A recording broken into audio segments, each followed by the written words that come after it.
Yeah, power's on. Let me see if I've got.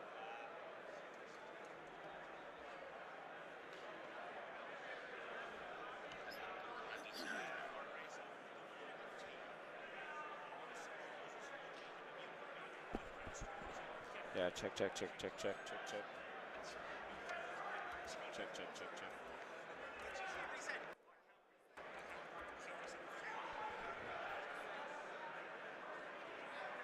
Ah, there it is. My main mix was turned down. Yeah, that's why. Yeah. All right, so check. Yep. I'm getting one.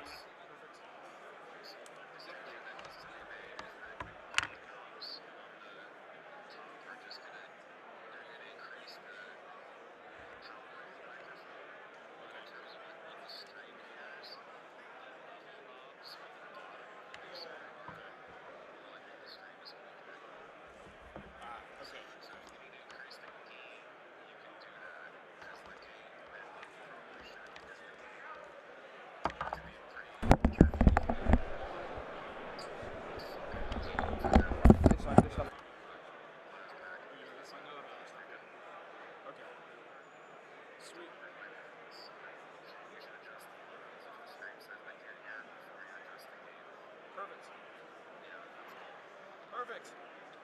Yeah. Hi, David. Yeah. Hi, David. It's Couples. I just wanted to say hello, mate, and I hope you're well and to pass on my best. So thank you. That's all really.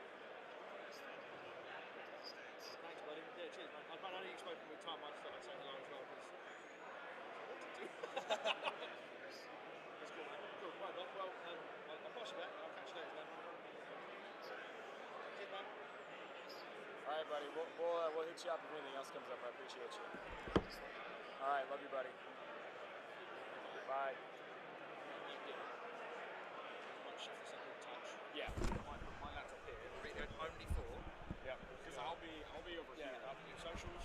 Yeah. And anything like something interesting happens, you can go straight up or whatever. There's three. All right, so we got. So these are all plugged in. This is our amplifier here. We're inside our laptop. Sweet. So.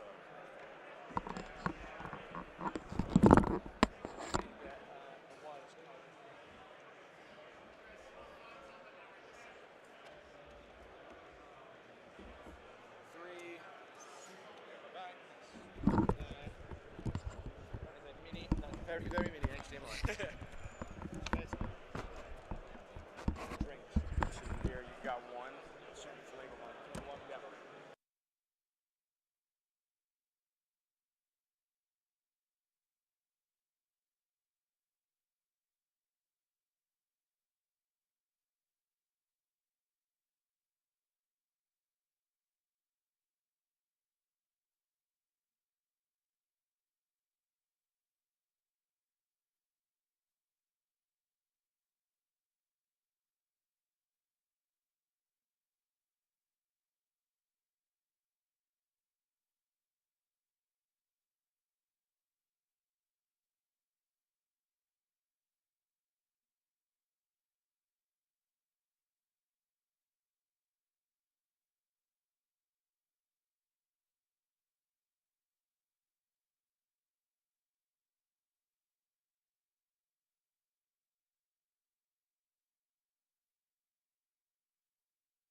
Audio 1, audio 1, audio.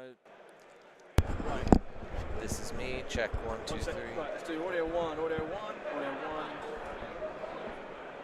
Let's go there, let's go there. Let's level up first and see what happens. Audio 1. How's it sounding on to you guys? Yeah, you sound great. Yeah, I can hear you. I'm going to drop down that way. Right. I hear myself John, way too loud. Yep, so I'll just drop you down there. How's that? Sound better? Yeah, that sounds good. Better. Zane, give me some. Check. Just tell me a little story. Check. Come up just a little bit, maybe on me. I can. Yeah, that sounds good for me. I can hear myself pretty well. Cool. I think we are all good in this proverbial hood. Good in the hood. Okay. Hang on a second. And are we doing table audio? Is that a thing? Shit, yeah. We don't need to worry about it for the first game. Yeah. Okay. Let's just do what we got now, and we'll go table audio for the next one. I'm gonna move this over. Cool. All right, 3, 2, 1. Hello there. How's it going? Hey, everybody! Can y'all give us a thumbs up in the chat if y'all can hear us? Okay. Do you know what's weird? Apparently, when we were doing the tests, apparently the audio was going out. So there we go. So hello everybody. Welcome to today's LCQ. I'm Cockles, and we've got you guys introduce. I'm not doing it. Yeah. Yeah. So we are with Yavin Base here. I'm Zane Ferguson, hot and frosty on the Discord. I'm joined by John Bushfax here. Bushman. Okay. Sorry for the politics. Right, yeah. man. Dang it. I just do the cameras. But yeah, right. no. So we are actually we're filling in for Endless here, running on his channel, and we are most graciously joined by the That's No Moon guys from the UK here. So we have Cockles on with that, and we are doing a split stream for Worlds. Simulcast. Yes, so you can see Yavin Base and That's No Moon streaming at the exact same time right now. Anything that is chatted in either channel funnels into one, and we can see it all. So apologies for the late start this morning. It was a bit of a tussle trying to get audio and video and everything linked up and connected the right way, but guys, I think we are rolling and we are set here, and so thank you so much for joining us on this wonderful Thursday morning. Quite literally rolling as well as the game's kicked off. Yes. So we've got the LCQ, as we say. We've got Adam is playing. Well, we've got Adam and Jeremy are the first up. Yeah. Zane, I think you got the list. Whose list you got there? Yes, I believe I have Adam's list. Yeah. So Adam is playing. What's he got? Adam has got. He's playing Rebels here. He's got a Cassian with 2 Rebel vets with CMOs, just Rebel Troopers DLT with a medical droid. A Rebel Pathfinder with POW, Duck and Cover, A300 Recon Intel. Another Rebel Pathfinder with Biston, Duck and Cover, Recon Intel, A300. A Mark II, and Ahsoka. So Cassian, Ahsoka, 2 Rebel Vets, 2 Rebel Trooper DLTs, 1 Mark II, and 2 Pathfinders. Nice. Do you know what I'm actually, this is going to be really fun for the LCQ today. You're going to see some lists that aren't going to be like what we expect, well, what we'll see tomorrow and Saturday and Sunday, that sort of thing. So this is going to be fun to see different things. So what's Jeremy got then? Jeremy he's running Empire from what I know. He's running Empire. I'll go grab his list and I'll read it out to you. Bear with me 1 second. I've got his list right here. Oh, here we go. Oh, you can do that. Yeah. He is running Color-Coded Chaos, he says. Darth Vader. This is Commander Vader with Improv, Anger, Reflexes, and Saber Throw. Cad Bane. 3 Snowtroopers. With an astromech. 2 astromechs. Because 2 of them, he has 2 ATSTs. He does, yep.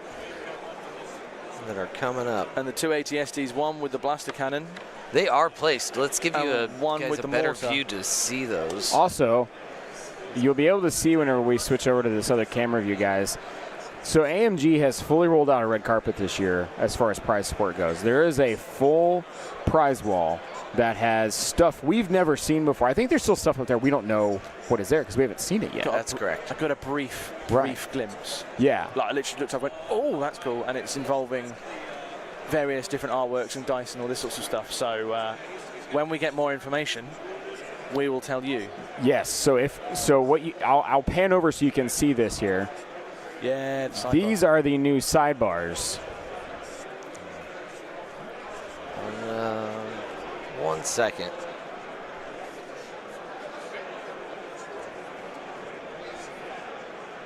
So we've got the side. When we get the camera up, we've got the sidebars. There's loads there, and they have gone whole hog. And I know there was talk about tables and what might be there in terrain, but having scouted around and looked at the tables, not only the one we've got for stream, but also around everywhere else, the tables are awesome.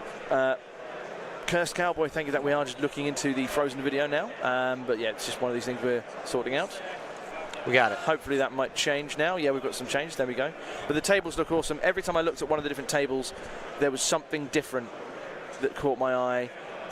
One particular one is huge, and I mean huge as in for height 5 minimum. There's like the big spire type object, so it was pretty cool. All right, so can you guys in the chat, can you all see this this sidebar here that I've zoomed in a little bit on? I know it's kind of upside down, but should be good. I think we're good. I've got the screen here, so we got that. Awesome. So yeah, these are they're I think they're just 3 buys. So you need 2 of them to go on each side of your play side. But yeah, they have the AMG logo on them. They say Star Wars Legion. They are stitched on the sides. They're not just that like.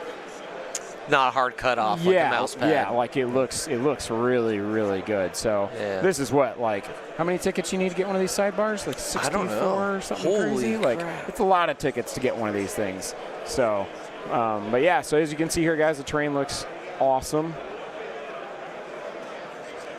I suppose there is the potential that we be able to reveal more prizes tomorrow. Yes. And, well, who knows what happens with those prizes? Ooh. What are you trying to say there, Cockles? Oh, who knows what I'm trying to say? Who knows what I might say? No one knows. I don't tend to know. But hello to all you in the chat. Obviously, just a little shout out for Tom, who couldn't be here from the TNM team. He's acting as the That's No Moon podcast on the YouTube. Hence why he says hello cocktails on the chat. He couldn't be here, obviously, because of life. But shout out to him because he's done some work behind the scenes back in the UK that you guys will be able to see later on as Worlds goes on, which is awesome. So shout out to him. But hello to the rest of you, and I suppose shout out for David as well. Oh yes, is our man in the? David has been watching. Or is watching, actually. Has been. David is watching. He has been. Papa Endless is overseeing us. Papa Endless. Papa. So shout out for David. You are missed, my friend. I know. Yeah, but yeah. All right, so looks like we're getting some movement here from an ATST. Left ear audio. Interesting. Let me look at the pan. That'll do. Let's have a little try. That turned out that someone had turned it all the way left-hand side. Hopefully, I'll now only have I'll have all the audio going both sides. All right, yeah, let's and so figure out what they're doing in this game. So guys, we don't have player audio just yet. We are going to look into that for the next one. Right now, today is our dress rehearsal. Ramp up. Yeah, we're applying a little bit at a time. So definitely the next round we will see about having that in for you guys. But for now, we are just running commentary, video, making sure all the puzzle pieces are fitting together. So.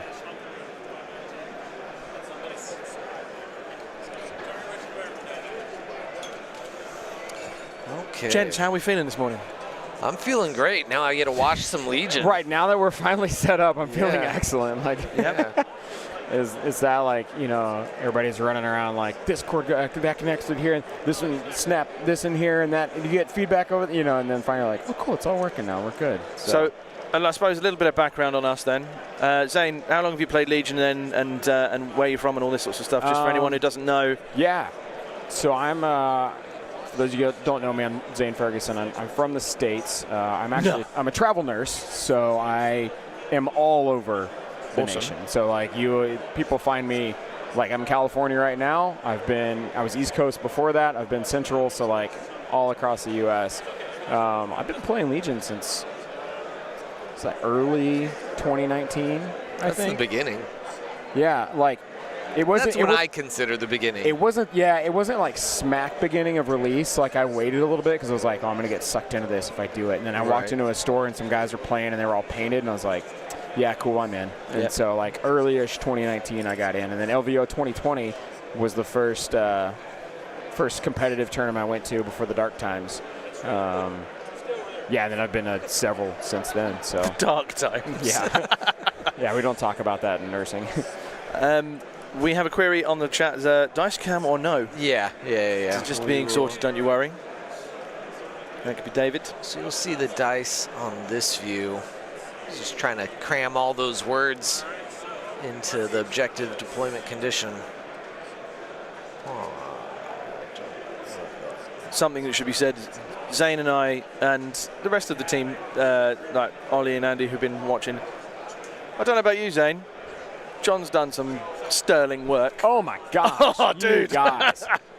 Can I just say, we'll this guy over here was dropping the hours, putting in some cool stuff for us. So, like we said, we will be ramping up to things as we get the flow down and get everything going here. But yeah, if we can get everything running full steam, this will be an awesome production. It's gonna be good, he says. Oh yeah, it's gonna be hot and frosty. Ah, see, you did there. There we go. John will ask you in a minute when you finish doing techie stuff. In the meantime, though, for me, hi, I'm Cockles. I'm from the UK. Don't say it so sad. Like, don't sound like you actually came from the UK. No, well, it's a British thing. We can't have that much confidence as you guys have. It's like we've got years, centuries of repression embedded in us that makes us go, I'm from the UK. We have a class system. No, I know I'm from the so I dived in day one on this. My wife made the mistake of thinking it was a board game. I moved over from X-Wing as X-Wing went 2.0. Obviously, this was released, so that was the conversion. She made the mistake of thinking it was a board game, and she's regretted it ever since. So that's that. So my home in the UK is near Cambridge. That's that. And I generally play Republic mainly, but I can play all the factions. I don't play Empire, but that's because I don't have it. But I could play it in theory. Yeah. Rebels were my first love. Yeah. Remember the halcyon days of the double barbecue ATRTs running up stuff and going and that sort of stuff. And yeah, that's me. Obviously, myself, Andy, and Ollie, and Tom do the That's No Moon podcast over in the UK, and obviously around everything else, which is good fun. And yeah, that's me. Love it. I'm generally the chatty one.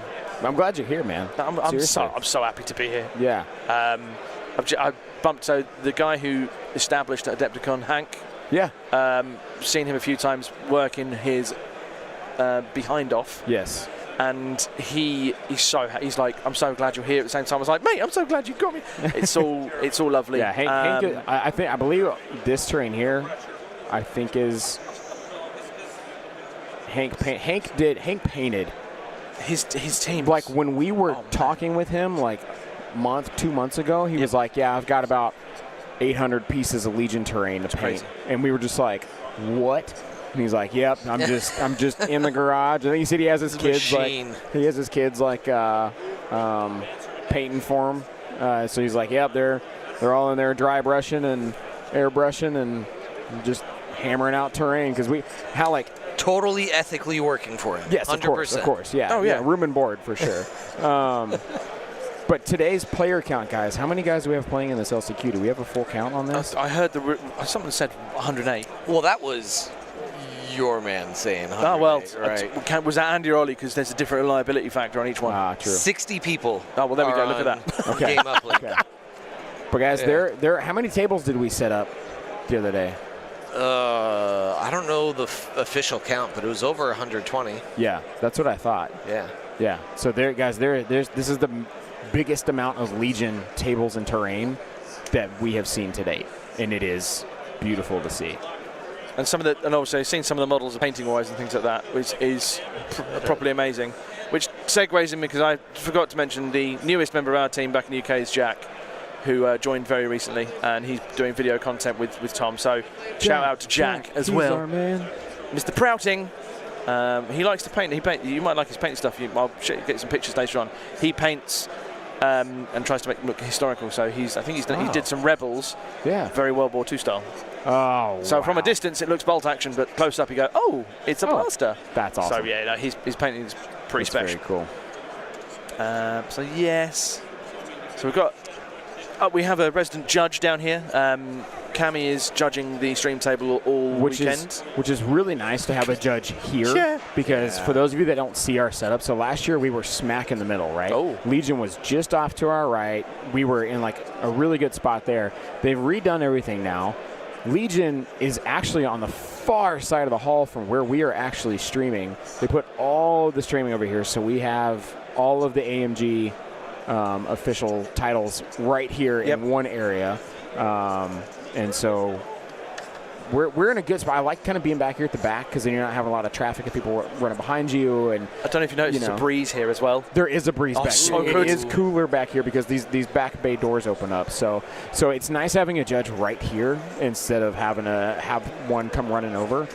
So having Cammy here the whole time will be awesome to lights. Oh, hey, there we go. Let there be lights. They just turned some more lights on for us. Didn't realize how dark it was in here until that just clicked on. Man, it's going to be an adjustment.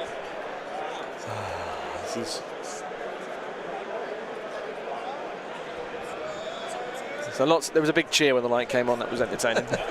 Did thoroughly enjoy that one. So to my left, obviously, just for context, so this area that you talk about, Zane, to my left, I've got immediately Shatterpoint. Yep. Straight there, which I keep glancing over and going, cool, because it's just there. And then I think we've got MCP just over to the next, and then to our right is X-Wing. So X-Wing, when you guys, as we start winding down through this weekend, when you start hearing a lot of cheers and a lot of rambunctiousness, it's probably the X-Wing guys, because that's their jam, and we love it for them. So do you want to hear a small world story? So your man who's doing the stream for X-Wing, he was in the forces, in the US forces, and stationed in the UK. He's called James, and I started playing Legion with him in our local area because the air bases are near where I live. And when he left the States, he stopped playing Legion. Sorry, left the UK, went over back to the States, back home, and he converted over to X-Wing. And then lo and behold, was like, oh man, why are you? Small world stuff. Genuinely, it's like, what the hell, man? That sort of thing. So it was, it was pretty. It's like, oh, small world. That's awesome. I love a small world syndrome stuff. So guys, state of the game here. It looks like our ATSTs are moving up to a pretty dominant. They're trying to control that middle. Yeah, for sure. They've got a pretty good bead here. It's going to be hard for the Rebels to get out there to take shots without taking a lot of losses. Cad Bane for our Empire player is, if you're looking at screen, he is right behind where it says objective. I'm pretty sure. Is it me, or did we not see the Cad Bane stuff, or did we miss that? I think we missed it. I think he popped them out pretty quick. I believe they're on turn 2 right now.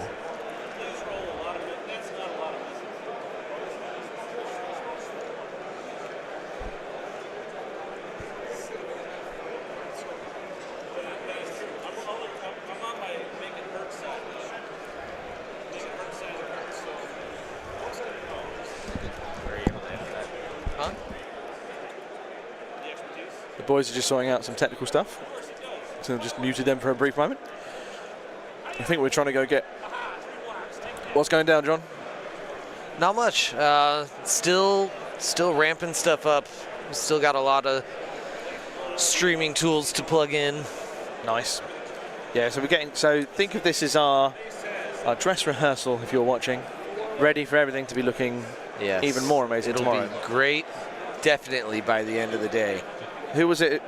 Someone from theatre said it'll be all right on the night. I can't remember who it was. Oh, I don't know. We're from America. We don't watch theater. What is this? So, how many cross-Atlantic jokes are we going to make about each other this weekend? Non-stop. Unlimited numbers. It's the way it should be. I'm happy with that. I can deal with that. And then I can just, if YouTube gang up on me, I'll just call out the bullying card. It's like, no, it's not fair. It's not allowed. We may be joined by the other TNM guys, Andy and Ollie, later in the day and or over the weekend. But I'll tell you why I say later, because the caveat is if they fail, then if you hear them on here, then they've failed. And if you don't, that means they're doing well. Ollie made the point though. He said to me, "Oh, Cockles, I was here at Worlds last year. Only man in top 8 not to be streamed." So I think that's his subtle hint of saying, "I want to be streamed." And I hope everyone appreciates my Ollie impression then, really. Do we know why lists aren't appearing in game uplink? Just curious if there is a word on the street. They're just not visible yet. Judge hasn't set them visible.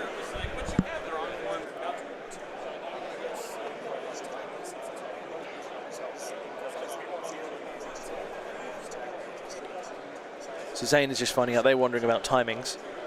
They're just wondering about timings, and so Zane's got to find out how the timings work. Because obviously, when you're on stream, it takes a little bit longer to get set up, and obviously there's a few things that you need to run and things. So they're just, when you're on stream, you get a little bit of a leeway doing it and all that stuff. Louisa says Ollie needs to make a top 8 appearance then, really, doesn't he? Yeah. I mean, I don't know if you're rooting for Ollie or your husband there, Louisa, but there we go. You're rooting for both, surely. I'm actually rooting for everyone, you know. It works.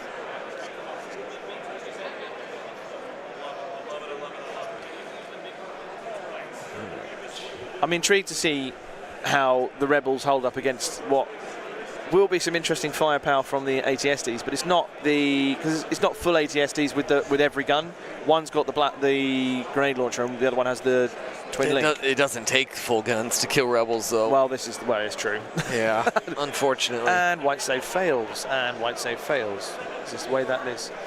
Rebel player does have Ahsoka, which is good, but the Empire player also has a big bad lightsaber himself, Darth Vader. So, and here's the superior Vader, Commander Vader. It is. So first impressions, I'm not hopeful for the Rebel player. I feel it's going to be a tough matchup. Even if I love Rebels.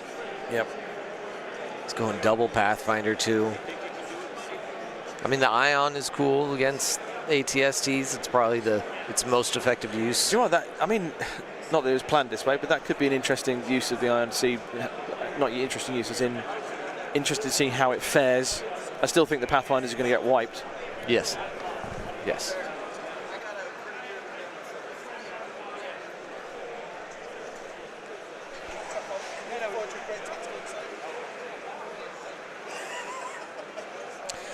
Yeah, let me run down the Rebel list again. So we got Cassian Andor. He's got some pretty standard upgrades: duck and cover, O-push, recon, and a sniper. We have 2 sets of Rebel vets with the CMO 93, 1 accompanying Mark II, and then you've got 2 Rebel troopers, both with the DLT 20, and a single medbot. Then both Pathfinder sets, POW and Biston, duck and cover each, recon intel each, and Ahsoka Tano with force push, burst of speed, tenacity, and seize the initiative. Oh, looks like turn 2 cards are down. We have Fear and Dead Man against Volunteer Mission. Okay. Make some updates here.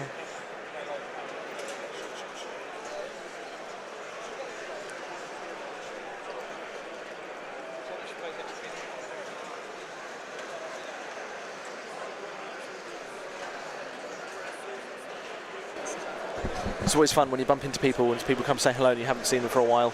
Yeah. That was Dave Grant, the man, the meme. Oh, that was him? The man, the meme, the legend. That was Dave.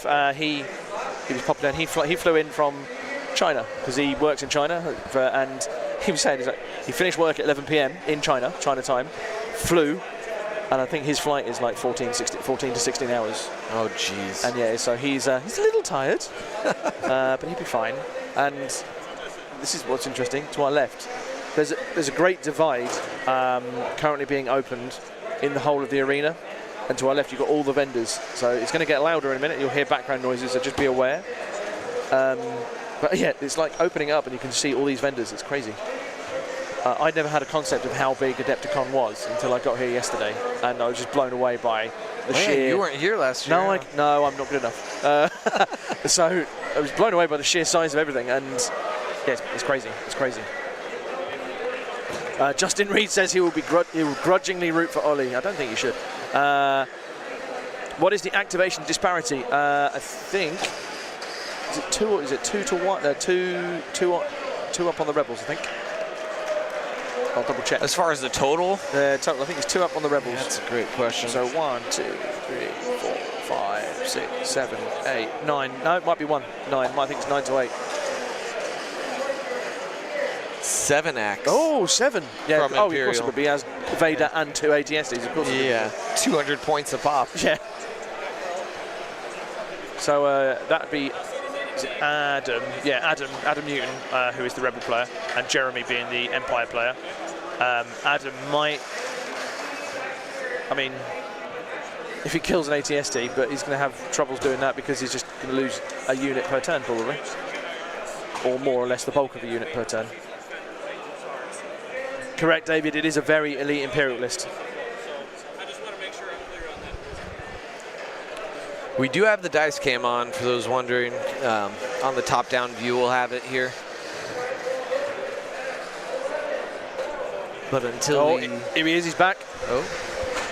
Talk to us. All right, so guys, we have Josh here, our awesome, wonderful head judge of the Worlds this year. And the players asked me a question a second ago, asking me how much time we had left in the round. Ooh. Well, we are following the random format, which AMG's put in place. And so we will not be able to know what the players' time is.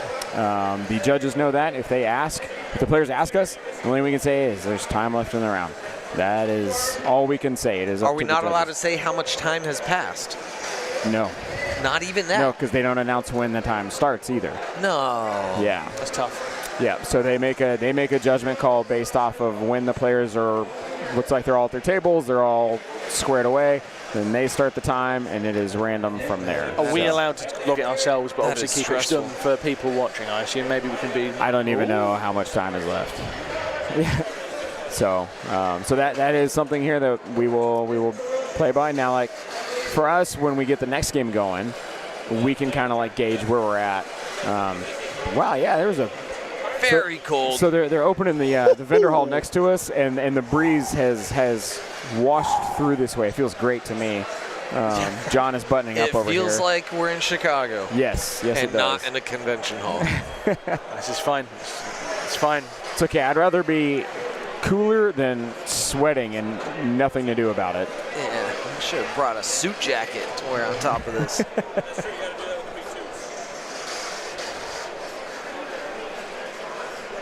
All right, let's get you guys some We more. got some ATST measure, or this is measuring to the ATST probably. Looks like it. Yep.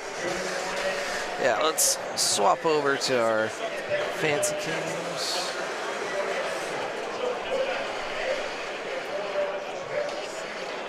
Okay. Looks like there's a couple Rebel losses so far. Probably 3 Rebel troopers. Yeah, it looks like from a DLT squad. Yeah, DLT squad. Looks like he hasn't lost anything but just troopers out of it, so he still has some efficiency with that squad, hopefully. Yep. Heavy still there. This is a monumental task here for the Rebel player for sure to take that middle control point. Yeah, and this is the first scoring round. Yeah.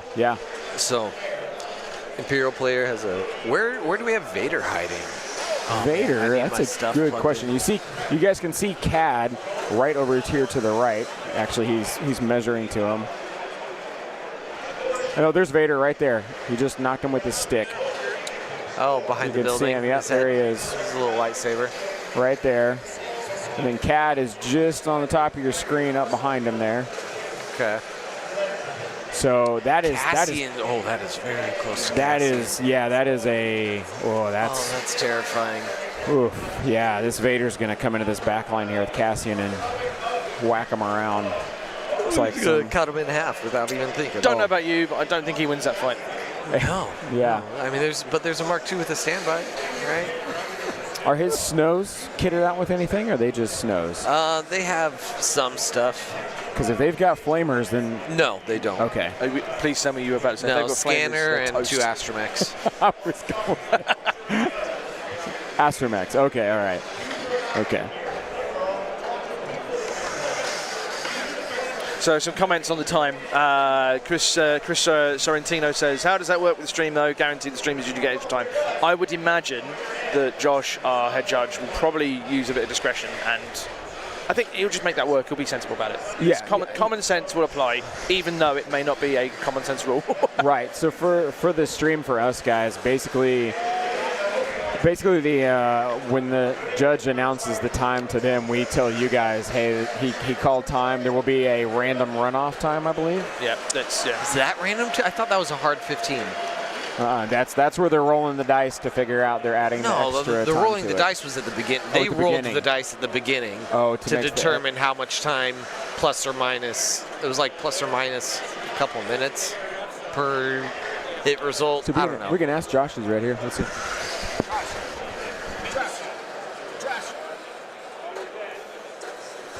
head judge coming in. Zane's asking the question.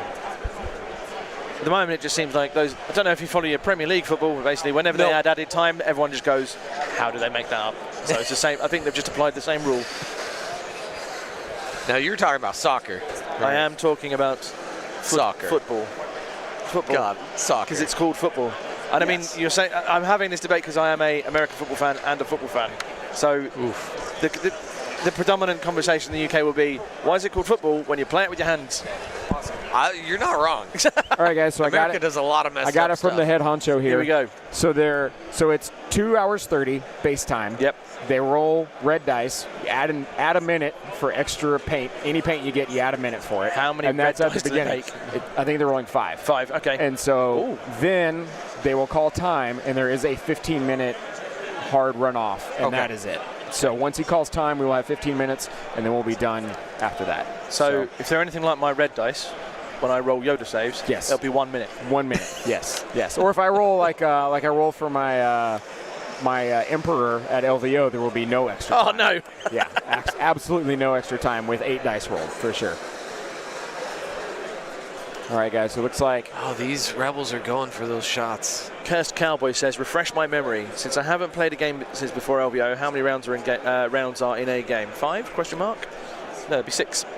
That would be 6. Yeah. But you would hope that everyone gets to turn 6, but most games can sort of end in turn 5 or Yeah, 4, according sort of, to depending on what's going on. According to the head honcho here, the fact that our round is in 2 right now is actually On shed. pretty well with how the other games are going. So we are not any further Yeah, round behind or ones ahead. normally take quite a bit longer. I mean, maybe we were distracted with the stream stuff and time passed, but it felt like a pretty quick round 1.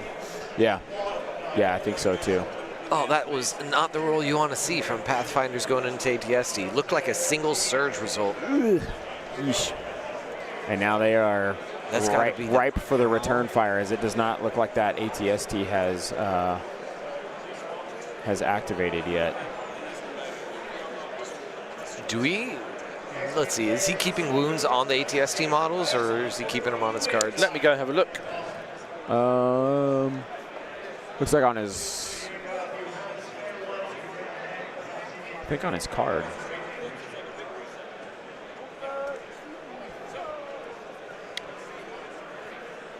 Also want to give, I don't know if you guys have done this already, have you done shout outs for everybody that's involved in getting this up and going for us? No, we have not. Yeah, so like we want to throw out some That's a shout lot outs of here. shout-outs. Obviously, like Endless for facilitating things to get things going, and for Yavin Base.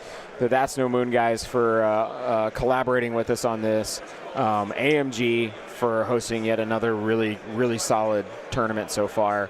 The Bombad Generals have supplied a lot of the stream equipment to Most of the help. equipment. Yeah, pretty much Yeah. everything that is supplying the equipment up there is I'd say 90%. Yeah. Is theirs. Pretty accurate number. And so huge shout out to those guys. Game Uplink is a massive part of this entire thing. I know they are pulling out all the stops. It's on point right now. They are pulling out all the stops to make sure that this weekend is running, because we will have the largest amount of people accessing that server at the same time for Legion. Crazy. So huge shout out there. Who else am I forgetting, guys? I missed who you started with, so I'm just going to... Yavin Base, you guys, Bombad Journals, AMG. Do you know what? I think generally anyone who does anything content related really for the game, for me, just shout out. So you Stabcast, Legion 99, Notorious Scoundrels, all 5th Trooper, obviously, everyone, because I think it sort of joins everyone together. Yeah. And the community for this, and I've said loads of times on our show and things like this, community is really special. Without wishing to compare to other communities and things like that, it's just kind of like this feels different. Yeah, it's much more personal. I mean, obviously I met you face to face yesterday. Yeah, and I feel like I've known you forever. Hey bro, it's all good. Yes, it's just like all this sorts of stuff, and like other things. So obviously, World Team Championships took place in Spain earlier this in January. Yeah. So those of us in the UK who don't travel too often because of life or quality of play, me. No, both things. Both apply. I'm with you. It's like meeting. So I met Luke Cook and had a chat with him. Did we talk Legion? No, we were chatting. Football.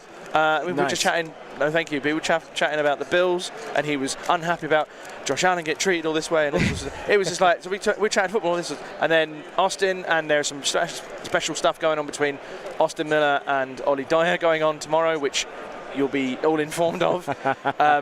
It's really fun. I know what both are doing to each other, and it's hilarious. I know. So last night, guys, we went out to. Y'all should find this pretty funny. Oh yes! Also, huge shout out our new dice tray. You can't see it. Can't even see it. You can't see it because that's the point of it, and that shows you how well crafted it is. You remember our dice tray from last year, and Endless has used the old dice tray on mini streams that gives us this chroma key overlay. Well, we kept having an issue with the shadow in the box of the dice tray, and so Alejandro saw this and he was like, "We'll fix it. I'll make you a new one." Yep. So he just had it made brand new, and it's deeper. The sides are inclined, so the dice will bounce towards the middle. They won't stay in the edges, and there's no shadow in it because it's all chroma key. Yeah. So before the sides were black, so that's where our shadow casts in. Now it's not. Now it's all chroma key. So it doesn't matter where the dice go. You're going to just see dice and not shadow. So that's why now when you guys see this cast, there's no like upside down L on your screen or weird black line. Like it's not there. Thanks to Alejandro and his amazing guys that helped make this box a possibility, because it's beautiful. Question from the chat. Is there a way to track how players are doing in 40K? They use BCP. So if you have go to game.uplink. I think game uplink is your best option. Yeah, game uplink is your best option. And you can track everything on there for obviously today and over the whole world. So it's there. Someone loving your pan work there. You see a little in the chat. Yeah, zoom enhance. That's exactly what's going on. So just for some context, obviously, so I've got my laptop and I can see the chat going on here. When I've got the audio stuff with a full mixing desk, which is a privilege.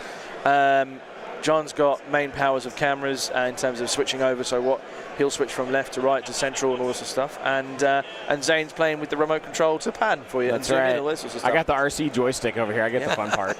I went over to look at the wounds. So no wounds on the ATSTs. Vader has taken 2 wounds. I think there's that a new one. There's a wound on the front one has now one. Addition. 1 out of 22. Plus there are 2 astromechs, so those could have and there been they go. stemming. They just took it off. There's the first astromech. Yep. Or an astromech at least. So going into this game, I think the strategy here from Rebel player would be ignore your ATSDs. Hide. Go for your thumbs. Yep. Shoot out the thumbs. Your ATSDs are then they'll probably destroy some stuff. There are only 5 units in the Empire player that can score on intercept. Right. So that's why I'm like, it's hard to get to those thumbs. You know, those ATSDs are completely 100% blocking LOS to the snowtroopers behind them. Yep. And same thing with the far intercept. Yep. He's 100% blocking. That was a defense roll. Looked like blanks. Yeah, looks like blanks. Yeah, so you can see here both of these ATSTs are just mobile fortresses blocking all incoming fire. Paint walls. Yeah. Also, well-painted units from both sides. Oh, definitely. Must I say, that is. I like the blue on that ATST there in the front. That is very nice. Here so we can get. Alejandro says, hello, who plays? I'm going to assume who plays in the game, and that would be you've got Adam Newton and Jeremy something, whose name has disappeared off his tag. Both from the US. One was from North Carolina, and I didn't get to catch where Jeremy was from. But Adam is here with his wife. His wife is playing MCP. Oh, that's awesome. Yeah, so this is the... that's the dream. So he's doing this today, and then tomorrow, I think he's going off to Armada. He's more of an Armada player, I think. But either way, it's quite cool that couples that play together, all that sort of stuff. Quite nice.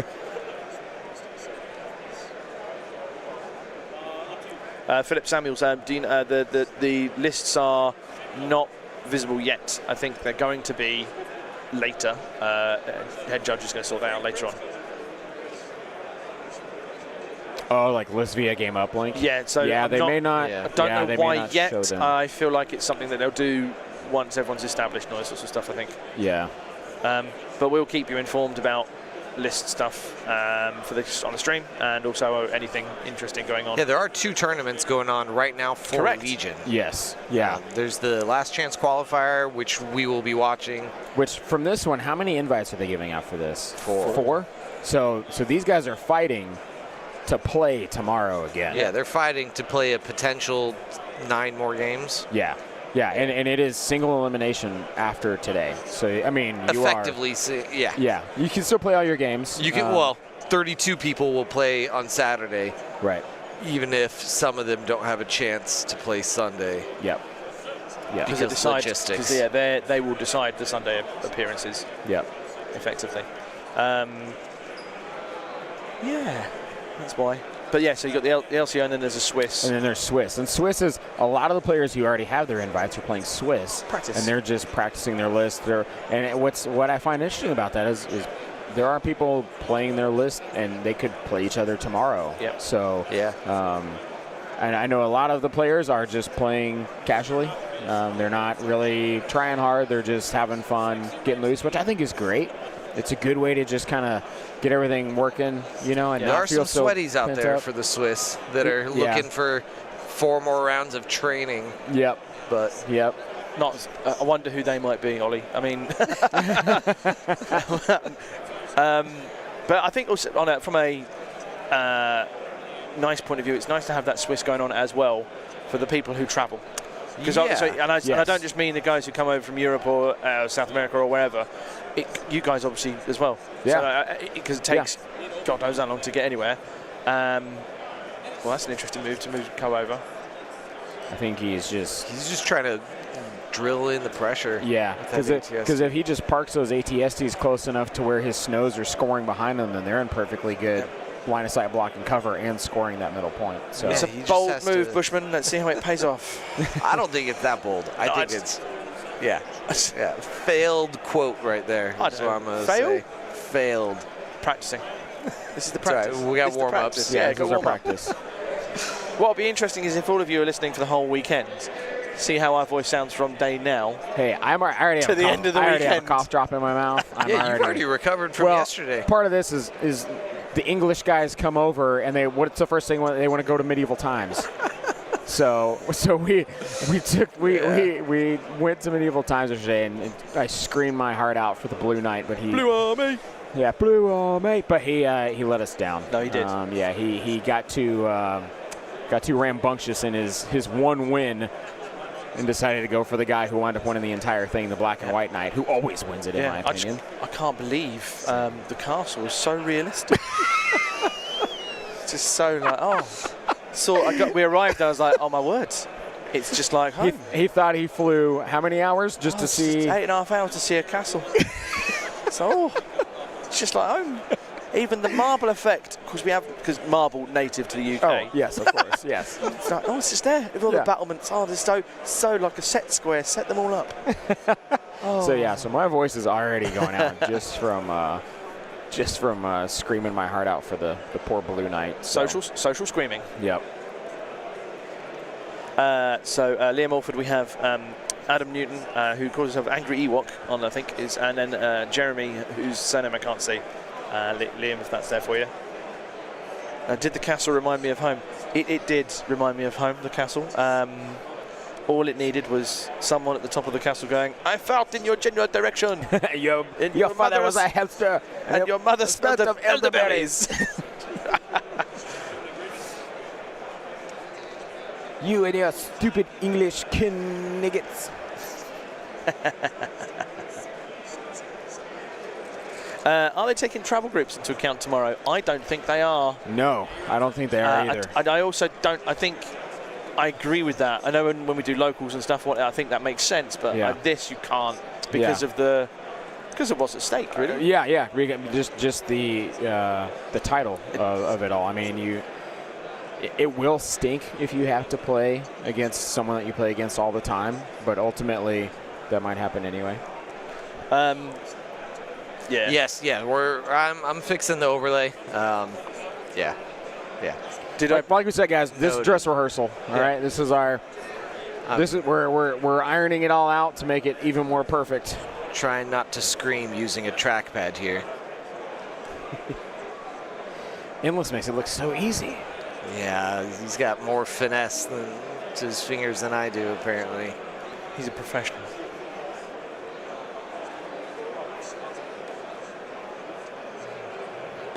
I'm a big old monkey when it comes to computers. Give me a big mouse I could throw around. I do. Trackpads are the worst. They're very problematic. It's the click and dragging. I can't click and drag, and that's what I'm having to do here to line up those. I think it looks mostly lined up there. All right. And we are all out of USB ports to plug in my mouse. It's tragic. So, John, we never got to ask you about your background. Oh, I don't have a background. There's a banner behind me. Yeah, John was just born. Look like Legion happened and John existed at the same time. This is true. It was just something that life didn't exist before Legion. Yeah. No, so I have a lot of data and analytics background for almost a decade, doing data visualization really for higher ups. And lately transitioned into software development, working kind of like with game development and like VR development. So some of the tools we'll be unveiling later are coming from the skills from the new job. It's fun. You will see people with the tools. I don't know if I could do my tools with this trackpad though. I mean, I can, but we'll make it through, guys. I will adapt. He will overcome. Yeah. I'm trying to see if that's a spare USB slot there on the end. No, that is locking the laptop into a secure location. It's a little loop they provide to, yeah. Yeah, that's a no.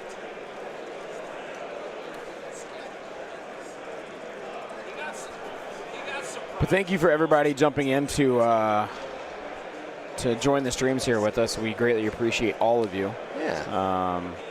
Of course, the stream exists for you guys, so it's good to see that people are here to enjoy what we're trying to produce.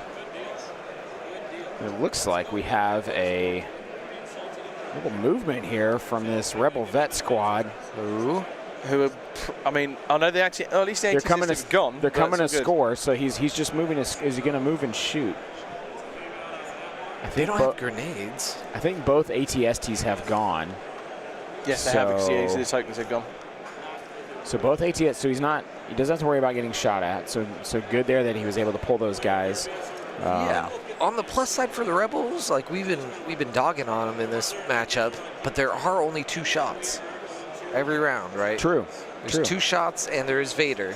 But if Ahsoka can keep Vader at bay, then like just has to weather 2 shots at a time. Yeah. Ahsoka does have the Guardian turn eventually. Which I believe that is Ahsoka moving right now. Yep. So he has the activation count on him as well. Yeah, by 1. By 1. No, by just 2. 1. Just the 1. No, it's, it was a 9 to 7. 9 to 7. Is he moving Ahsoka? Oh wow. Oh wow. Brave. This is the last first move. That's what that is. Yeah, are you thinking he may pop burst of speed? Right, okay, I'm calling it. Burst of speed from Ahsoka into Vader. Into Vader? Yeah, look, No, look, he didn't well, go near he Vader. could've Going around here, or you can. I mean, burst of speed maybe that way, or you're going to burst of speed maybe and try and get the stuff behind the ATST. I think it's too far to go behind the ATST. I think if he, well, I didn't see him measuring it, or is he but it's going- very possible that he could have double moved and then move so that a single move is in range 1 of the guys behind, pull him out, and move Yeah, into him. and then Yeah. Okay. So you're thinking he's going to go for the He's got to. the He snows that are hiding can't behind? be expecting to kill the ATST with Ahsoka. If he's going for middle, you need to kill those snows, and then maybe you try and mitigate to go for an ATST. I mean, after that. Ahsoka's big card, right? The Her mastery lets her use dodges to upgrade dice, right? To marksman. Here we go. So the end of round 2, these guys they're gonna. I saw a Rebel player. He already put his card in the box, so he's already locked and loaded with what he wants to do. So he's probably going to go first. I bet you he's going the aggro Ahsoka card. I think he is too. I think he's going to go 4 extra dice or whatever. He's going to go straight into. Because Vader has 2 wounds on him, correct? Correct. Yep. So if he can get Vader off his back line, that's going to help him score that back point with just the Mark II, and then he can move his other stuff forward to basically hopefully try and just overrun that middle. And then, like you said, the ATSTs are only 2 shots around. Yeah. So I think if Ahsoka kills, because the 3 core from Empire player, 1 is with Vader, and 1 is behind each ATST. If Ahsoka can scalpel those out. Oh, I wonder who Cad put his bounty on. There's a Rebel officer in there. Was there? No, I think no, there's sorry, there's I'm only- thinking it's either something- oh, sorry. Cassian or Ahsoka. Cassian. There's not. I'm thinking there was something else from yesterday. It's got to be Surely it's Cassian. I would put Yeah. it on Cassian. But why But in this Cassian? but in Why this did Cad instance, Bane? right. But in this instance right now, like if Ahsoka Intercept goes into bounty doesn't matter as much on intercept. True. But if Ahsoka goes into Vader and takes a lot of damage from Vader, still takes Vader out, but then winds up going down to Cad, then you just gave up a victory point for that. Yeah. Cards are down. Is that the one we thought it was? The aggro card? Oh, I can't see. Let's see. I'll go and have a look. Not familiar enough with the art.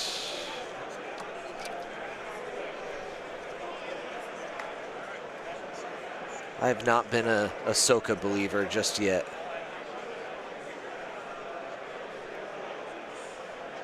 Let's see.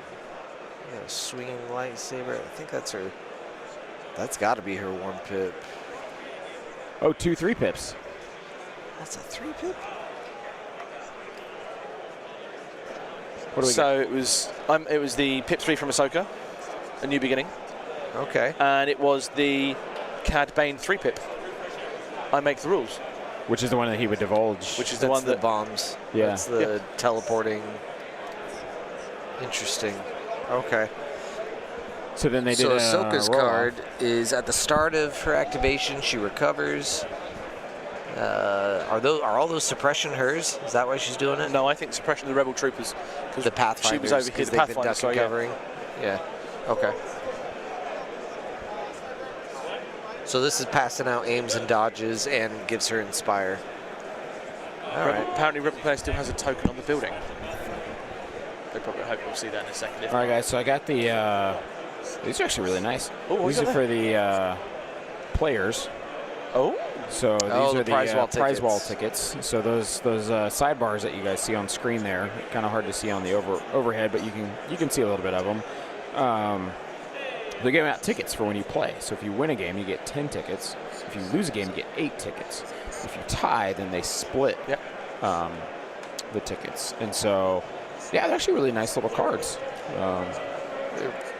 Wow, those are thick. They're like Yeah, business cards. Yeah, well, yeah, they're like business cards, but they're also like laminated, so they're shiny.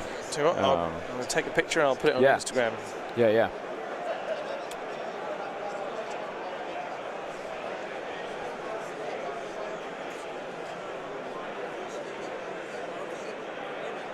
Lovely. So this will go on Instagram. So if you're interested, go onto the Instagram page in a second, and I tag it up there. All right, so it looks like ATS. Why is the ATS tree measuring a movement forward? That is. So I take it Empire won the roll off there for the 3-pip tie. Do the ATSTs have any, like the grenades or anything? Let's see. They do not.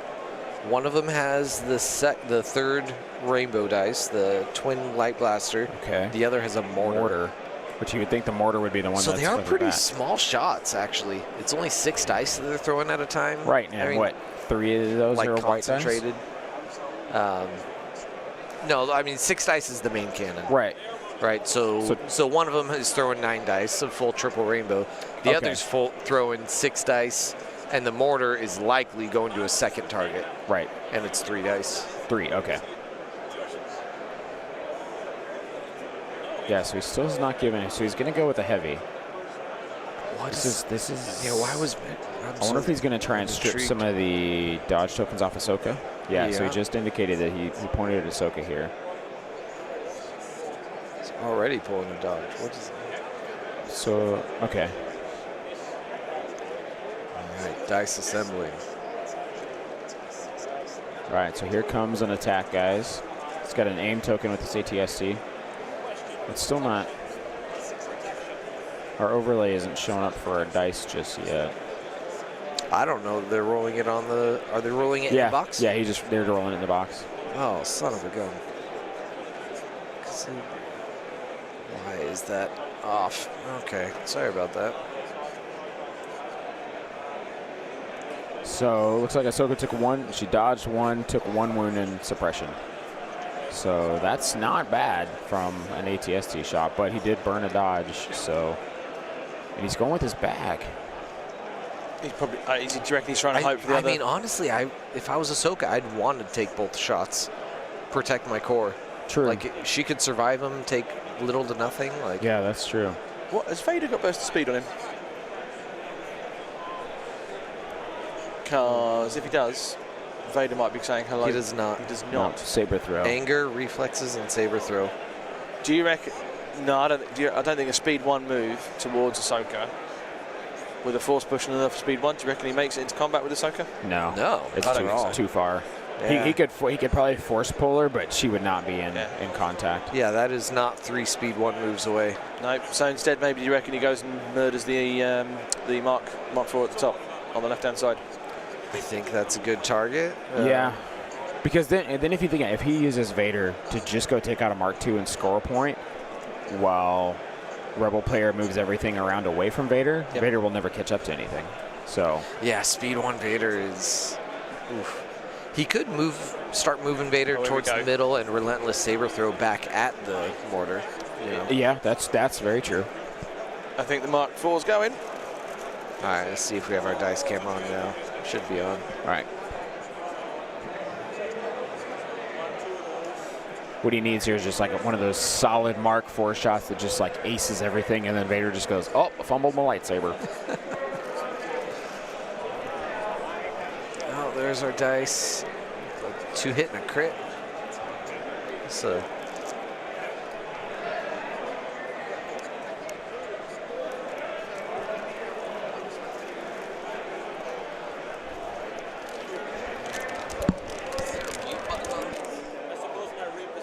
I've got it here.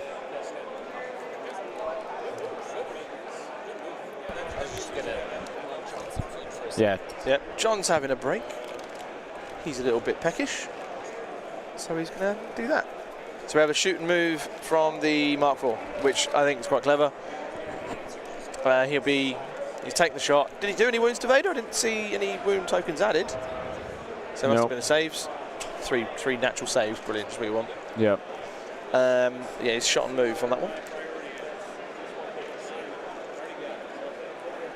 So as I say, I put the if anyone's interested to look at what the prize tickets look like, if you're bothered, you can go to the That's No Moon Instagram page, which is That's No Moon Podcast on Instagram. Just have a little look on there. Stuck on there. There'll be some pictures going up as well. You can see us hard at work and there'll be some other pictures later on. I'm gonna nip round in one of the little breaks. I'm gonna take pictures of people's lists and armies and just some of the tables for you. What is it? Just time. There's time left in the round. That's all we can say. Yeah. So the question was that, well, how long have we got left? And we can't tell him. Yeah. Yep. We don't even know what the time is still. I still don't know how much time is left. So it works. At least we haven't. We don't know. Yeah. We just don't know. Yeah. All right. So it looks like he's measuring Ahsoka here. Yeah, there may have been cover for Vader actually thinking about I it. think he's trying to. Well, I think he's trying to see if does he go with Cad towards her, or does he?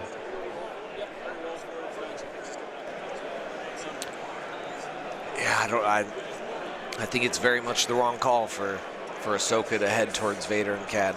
Yeah. When that was all 4 units are just waiting for her. Well, that was the Empire player measuring to see where she could go to. Oh, okay. Yeah. Okay. So I think he was just looking at the options of where he could go, because really where he's sitting right now, he has 3 different ways he could go. He could go towards Vader. He could come down towards Cad. He could just go for the ATST. It's kind of up in the air as to what the Rebel player is deciding to do with Ahsoka right now. I think because I can't remember who said it. I think going for thumbs is probably the one to. Yeah, that's what I said. Just go run and literally try and go run to the ATSD, try and get out of its arc. Yep. And then run around the back. Yeah, because if you can get behind that one directly in front of you, that's one less shot she has to worry about. Now, yes, that shot goes into something else if it can see something, but then, which looks like there was a shot. Another dodge being spent by Ahsoka. Yep. And defense.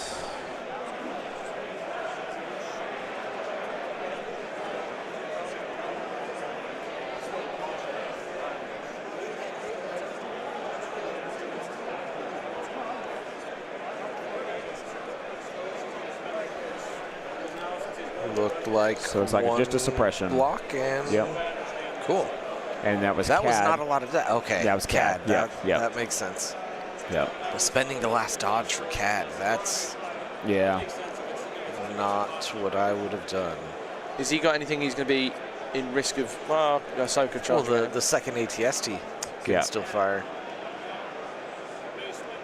Yeah, and that's all up to the random bag pull of that ATST coming out. So, but if he holds off with Ahsoka until, so he's measuring thumbs here.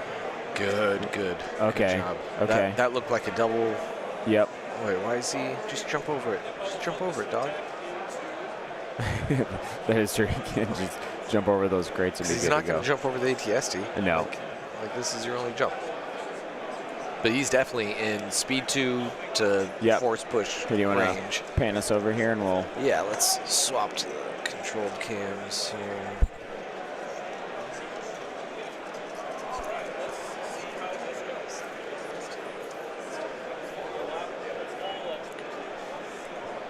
And I think it's worth going. I mean, if that's what he's planning on doing, I think it's worth doing it now before those snowtroopers activate.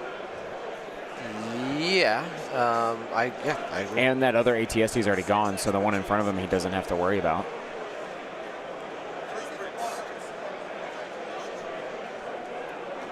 He's rolling suppression. He gets 1 off.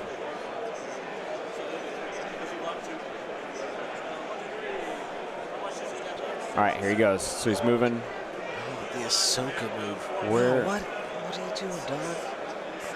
Okay, I mean, if you're just going to base. Did you do that and then speed 1 them round and then charge in? Or did he base the? I think he based the. He based the ATST. Yeah. Yeah, I think that was his intention there, was to base that ATST. So is he going for Did he move out of arc? Is that what he did? Yeah. Okay.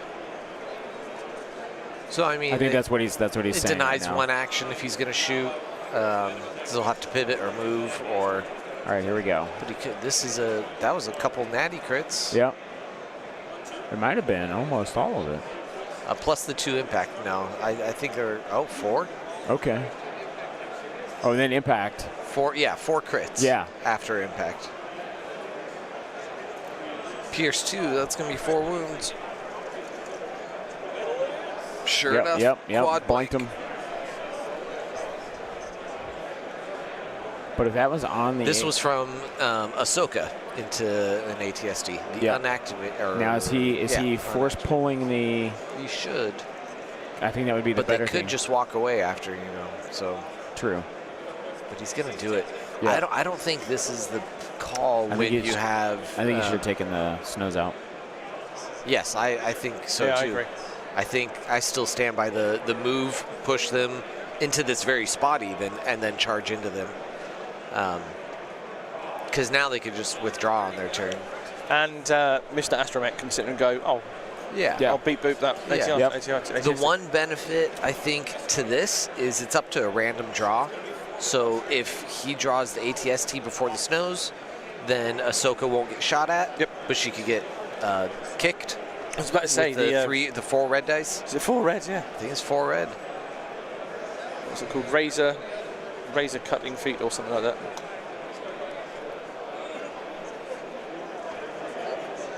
Welcome to the chat, Flying Ferret. He says it's the first time he's able to watch one live. Oh, awesome. Finally get to see a stream live, he says. Love that. And he says, last time I ran an ATST, I got wrecked by Ahsoka. Oh, okay.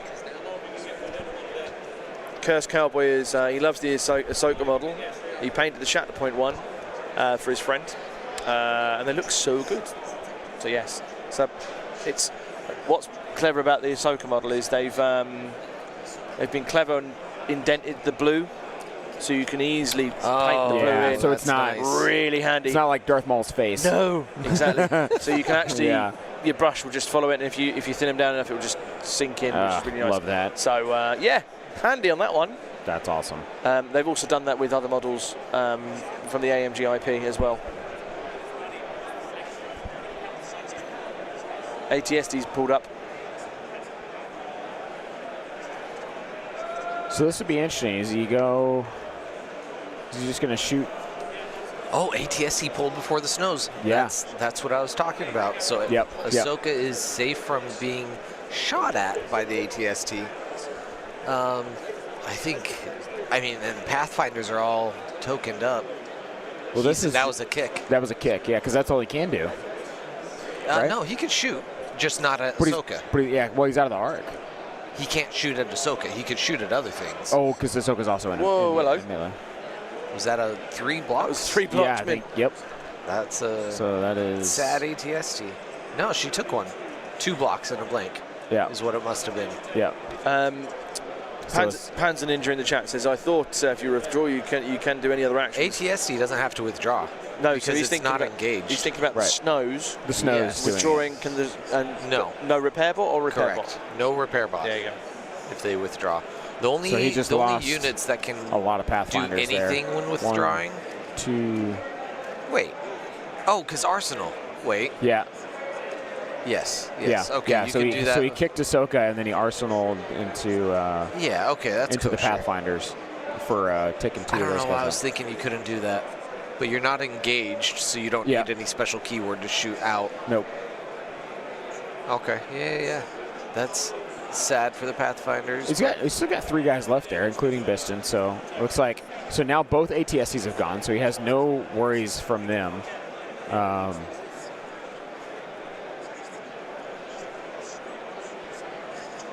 So where's he going with these? Oh, and then he's got his med bot there, so he's gonna heal. Yeah. Oh, start the heals. That's clutch.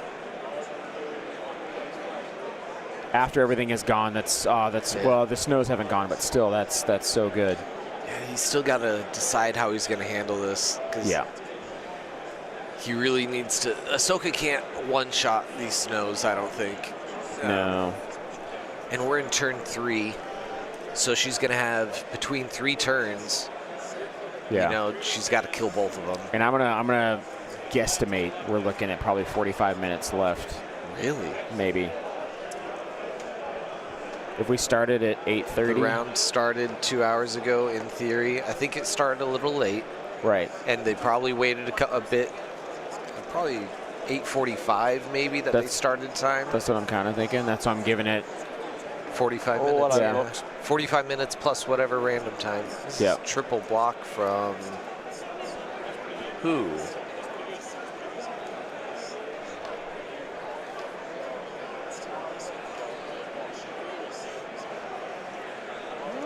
I don't know who that attack was Was there on. a top shot? I wondered maybe if they shoot in. I'm just looking to see what else is in target.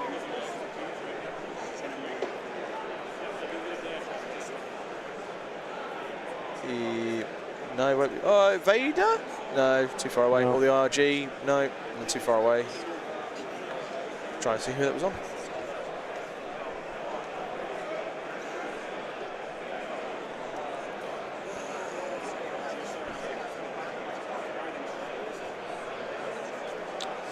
We got a blank rally roll from someone.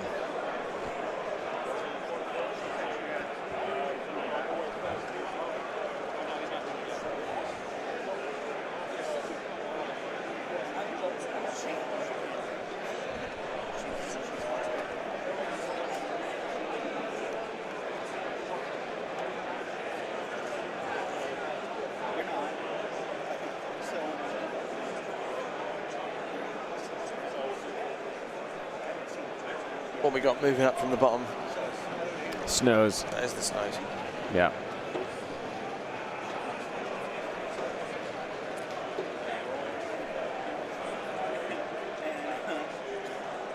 Now, is our rebel player controlling our left objective? Where is it? Yeah, because it's on the. Trying to identify it. Dang, I need my app plugged in and I can point at it. Let's see. I see two of them. Yeah, I see the third one. The third intercept looks like it is just below Cassian. It's got to be controlled by the rebel player. Yeah, that's it. I can't see where Cassian is. Well, I see his token right there. Oh, there he is, yeah. I'm just looking around scanning the board and there's like, oh, there's the token, so it's going to be there. There it is. Yep. Okay. And then this one is controlled by these snows. Swap back to see what we're talking about here. So a rebel vet, you can see these rebel vets move up. So you can see right towards the top of your screen there, right sandwiched between those two ATSTs. That is the rebel players. Which is being contested by Vader or it's being aggressed on by Vader and some snows and Cad. So, yeah. The other two are honestly like pretty vulnerable because it's a single 4-man unit, 5-man unit on each. Yeah. For the Empire player, it's 10 wounds to control both of those. Yeah, because he's indicating it's deceptive because the ATSTs. Yeah.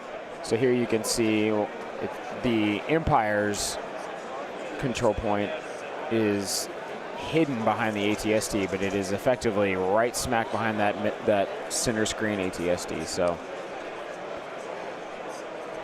that was 3 hits from, let's see, I think it was rebel vets going into the snows.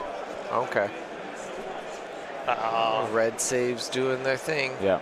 Oh, but he's attacking the thumbs back there. Oh, I see it. Yep. I see it. Yeah. Which, if he just takes those guys out, doesn't even bother to go contest that point, just takes those guys out, then that just eliminates that point being contested altogether. Yeah. Yeah. And then he can stack more on that middle. He really needs to turn the tide by turn 4. I see what you did there. For the.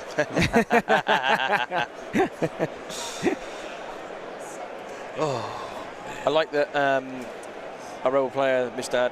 Adam, has got this squad of rebels hiding behind the building. Oh, the blue back there, like basically, it's like, well, okay, I'll just bung them out when I need to, and where I need to, as according to the game. Yep. Yeah, he's trying not to die to the ATSTs. There's also that. So it looks like we got these snows are now taking their return. Yeah, I imagine they move out, take a pop shot, and then duck behind the ATST even deeper. Yep.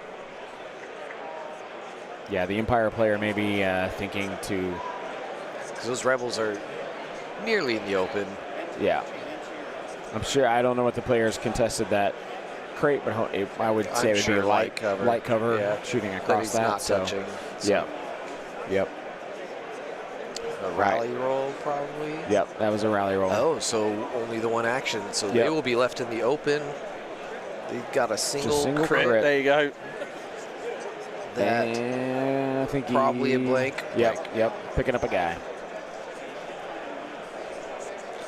1 for 1, not a bad trade-off. So I mean, when you have more bodies, yeah. yep.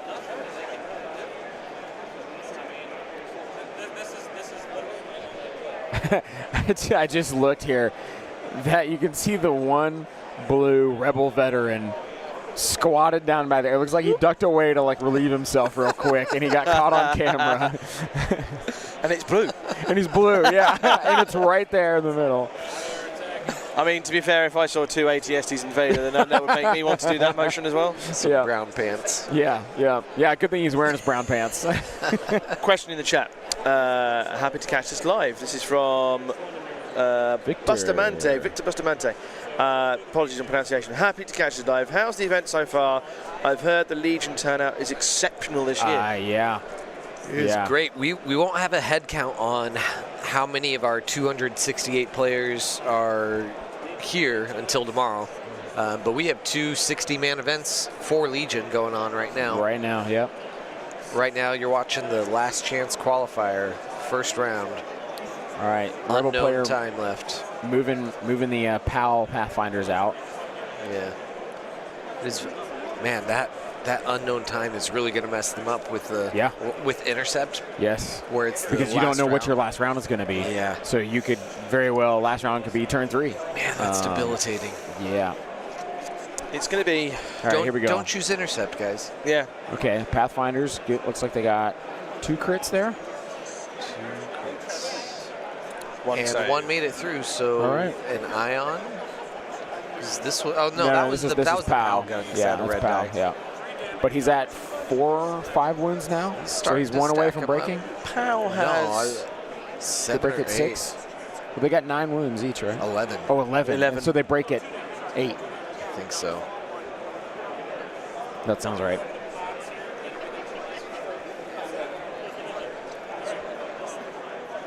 They break at 8. Yep. Okay.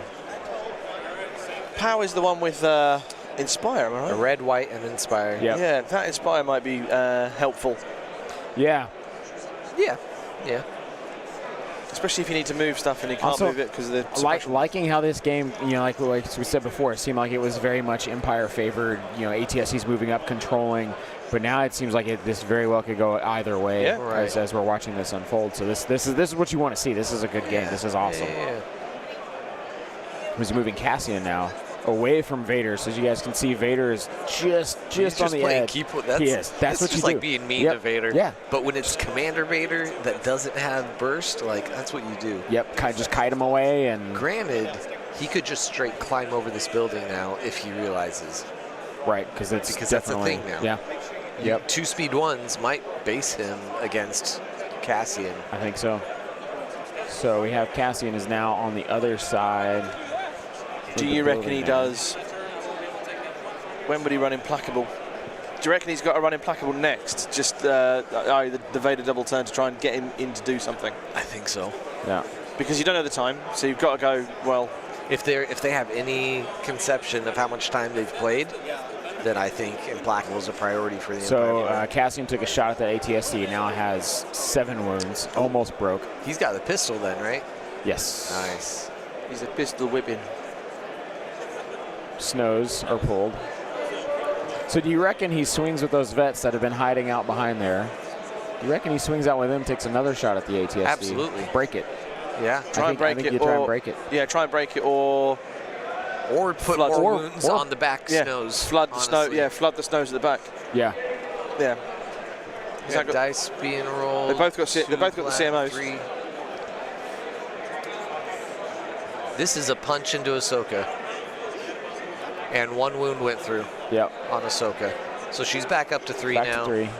I think there's still one med bot left. Yep. Yeah, 1 charge. All right, so he pulls those vets, I think, that were hiding. Or no, it's his one lone rebel trooper back here in the back, as you can see on your left. He is tucked under the awning of that. He is just keeping that guy alive. He's just moving away to keep that guy alive and away from points. So good call. Good call. Yep. So I've just been gifted something. Ooh. Cammy Brown's wife. Just gave me a little chicken. Ah, love it. Chicken. What is Yep. this, like a little glass chicken? Yeah, I was like, is this a sweet? Yeah. Good thing you asked, because I would have thrown that in my mouth as well. Yes. Yeah, just like a toddler, I would Break a tooth. I would have thrown that straight in my gullet. It's amazing. All right, so. Well, yeah, it is really nice when people randomly will come up to you that you know / don't know, they know who you are or you whatever, and they're just like, I've got some cards. And I believe I just saw the Empire player look at what command card he was going to play for the next round and already set it aside. Because I think he is. What would be the alternative if it's not implacable? What would it be? I mean, Cad Bane's not endangered. Maybe Cad Bane goes for his guns. Or does he have native gunslinger? He does have native. Yeah. No, does he? No. Cad Bane does. Native. Oh no, not No. gunslinger. No, he has move has forward and steady. shoot. Steady. Yeah, he has Yeah. steady, but I don't think he has native gunslinger. No, But he has a card that gives. He him goes two got a card that attacks. can do that. But do you I do, think the 2 attack turn could be useful, but I think I don't see either being like pivotal. So he's this round. So he's measuring Vader. It looks like right now. here's one for you. That's I a black one. don't play enough Empire. Do you run the risk of if you take another named character when you play Empire and you take Vader, are you hurting Vader by taking other command cards away from him? I think he's okay losing 1 or 2. Yeah, there's a few that aren't great that But you could. it's very similar to Luke in that regard. Yeah. So Vader just moved to the edge of that building. Trying to get you guys the best camera angle here. He's right behind that ATST's chin. You just go move that ATST. You can see better. So he's moving and saber throwing into Oh. Cassian, I believe. So he did not walk over the building. No, he just moved once. That's a black die in there. What is that? Oh, I think it's just shadow from his arm. I think they're all red. Yeah, he rolled all reds. Okay. Yeah, so he's hitting Pathfinders with his saber throw. So because he just rolled danger close with that, Yeah. and he loses 2, I believe. They all pierced. Right. Yeah. So after cover. So he has that squad down to Biston with 1 wound left on him. Oof. Ouch. Which I don't think that squad has gone yet either. So like that was actually a really big hit because now it's just Biston with his eye on. There's the Yeah. suppression. So he's rallying the suppression from God, how many the. paint does he want his white dice? It's 50% Give me some of them. on 6 Yeah, dice. that was. But that is a 1-action Biston. Yeah. There you go. They have Dauntless, don't they? Or am I crazy? They do have Dauntless. Yeah, they do. Yeah. Or is that a POW thing? No, I think it's. No, it's native on the card. Yeah, I Pow, think Pow it's adds the ion Pathfinders. and becomes Okay. leader. Yep. I do not play Pathfinders. Yeah, that's native to them. Cool. So yeah, they can just move and do their thing. So where is he going? So he's got the I don't know. He's green not, he needs vets. to like. The green vets is stick just to that one one player. guy. Do you reckon he's setting up for a Vader flank and/or the snow flank around the other side? With 1 man. Oh, was it a No, one man? that's the Biston. Oh, it's Bistan squad. Sorry, I thought that was the vets. So at that's the top. 2 wounds, but Yeah. Interesting. So Biston doesn't become your leader in Pathfinder. it No. kills me that he's not the leader. Pow That's becomes the leader. Path's Pow what does, I yeah. thought. It's not Bistan. Yeah. Every other name. That's why he is had a to take leader. the extra wound on Biston and not. Okay, Yeah. I got you. Okay, so here he goes with those other vets that we were talking about. We were wanting to know where they were going to go. They are definitely coming around to get those snows.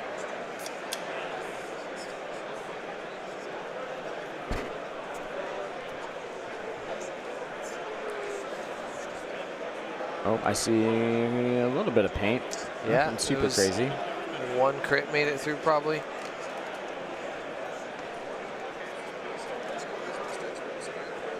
And it's a block. Yep. What's the That's rebel all right. play- Suppress them. What's the rebel player got for commander and ops? He's got Cassian and Ahsoka. There is commander and operatives. If that is the question. Cade Pledger. Which that is the end of turn 3. They are doing cleanup now. We've got a overhead. I will venture over and have a look at the command cards when they come out. Yep. Hopefully they'll flop them in the tray for us. Yeah, that'd be nice. Cockles, tell them to flop it in the tray.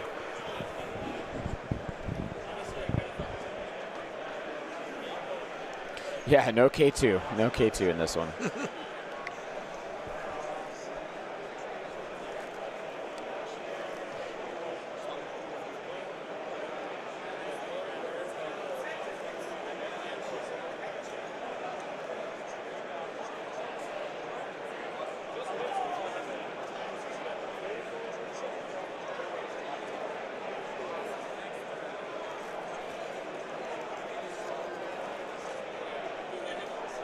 How does Vader's Might versus Crackshot?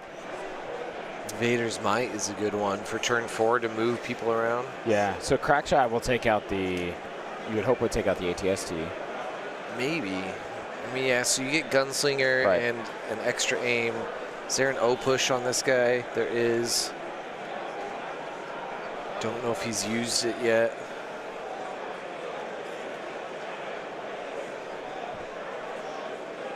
Oh, that's cool. Oren Freeman, the stream will be on during the FLG, the store on Sunday, the finals, I think. Oh, that's rad. That's pretty cool. Yeah, That Oren, really hey, is. Oren, we appreciate you guys watching. It is our pleasure to bring this to all of you that cannot be here. Nice. I know it is a treat for all of us to be able to be on here to do this. 'cause Agree. This Fully is, agree. Yes. This is so awesome to bring this stuff to you guys, literally across the world, watching people play. So, do we have any? We should have some international players in the LCQ. I'm going to go up when Josh is back down. I might make a punt, because if I am correct, they'll be come up to Thursday tea time over in Europe. Oh, hey. Hang on, what's the time? So let's say they. What time will round 2 start? Round 2 will start about 12:30. So that'll be about 6:30 UK, 5:30, 6:30 UK into 7:30 Poland and Germany as well. So I'll see if we can swing that over. Yeah. Yeah, and I will let you guys know that, like, since we do have a huge international contingent here, we will be starting tomorrow. Pretty much every round, we will be trying to have a new country on stream, if we can. So because we're essentially the first round tomorrow, guys. We will find just like the funnest matchup we can, throw that on for you. After that, we are going undefeateds, because it is cutthroat from Which here there on will be out. a lot of undefeated. Correct. Like round 2, there's still going to be 120 undefeated. Yes. To choose So we will from, have a and then lot of 60 people to and choose 30. from to get you guys. Do you know from all over. Do you know who I want tomorrow on stream? I think Martin from Bolivia. Oh yes, I think that yes. That'd be fun. Yeah. That'd be cool. So We might just lead off with him, you know, to see who he's gets up. and just if he's up for it, yeah. yeah. I think so for context, Zane and I and Bushmore, we were all doing stuff yesterday. Zane and I sent upstairs to make tables for other games that we were like, okay. And as we're walking past, we saw a young lad, and he had Legion models out, just cracked them on the table, and we just said, you here to play Legion?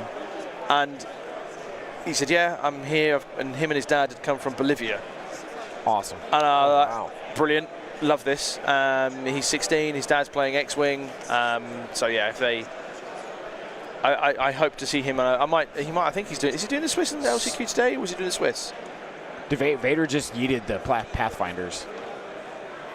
Hello. 2 wounds The on him. PAL. Yeah, he just yeeted the PAL Pathfinders away. So Oh, bye-bye. interesting. And this is a scoring round. When he's back, he just moved Vader up. Did that and then backed him up. Well, he's probably still in range 1 right there, is the idea. And he could saber throw.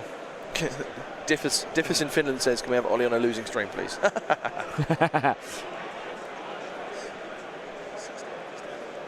Watching all the way from Finland. Extremely That's awesome. conservative with that Vader. That's what I was thinking. You only have 2 wounds on him. Like, I'd be going 6 more for it. health. Because here's the other thing too. If he got into melee with Cassian, that negates Cassian.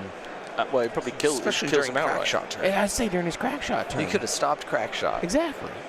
So that's why I was like, why wouldn't you go that Man, way? I think Also, mistakes were made. also thinking about it, Cassian now can go, I'll shift round, I'll take a shot at Vader with Crackshot. Right.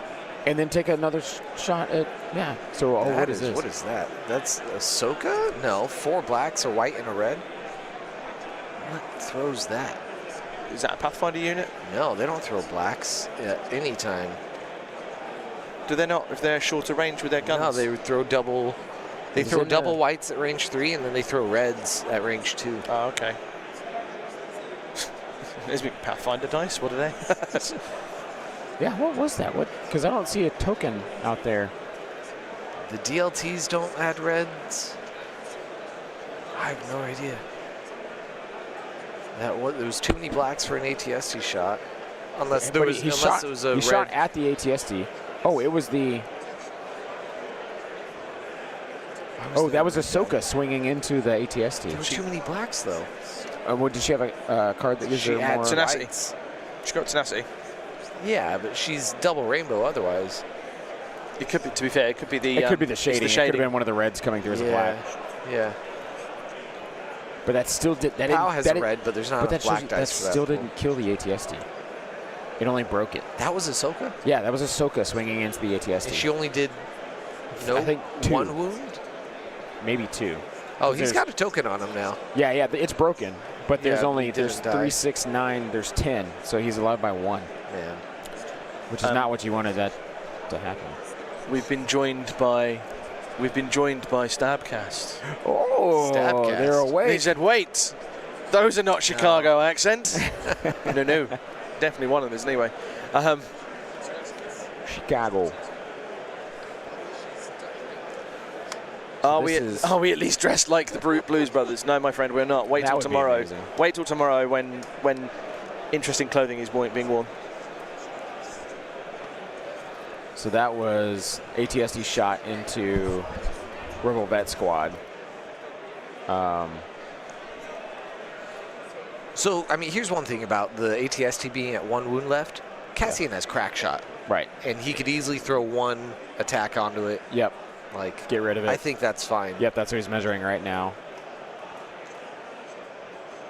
But then where does he throw? Does he throw his other shot into Vader? I don't know if he could reach. Oh, well, Vader, if you can't reach the other ATST. But he also doesn't want to move out of range of that. Yeah, so he's making sure he's contesting okay. that point. Yeah, is it just him against Vader on that point? It is. Yep. Oh, and then Cad Bane to come around as well. Oh yeah, Cad Bane could just double move and get up there, and still have a shot at Cassian, which he could collect bounty if he. Is there anything that Mark IV can do? Can it move at least around to be range 1? He would have to double Absolutely. move, not this turn, but he could make it. Yeah. Oh, that was a whiff. Is that a whiff into the?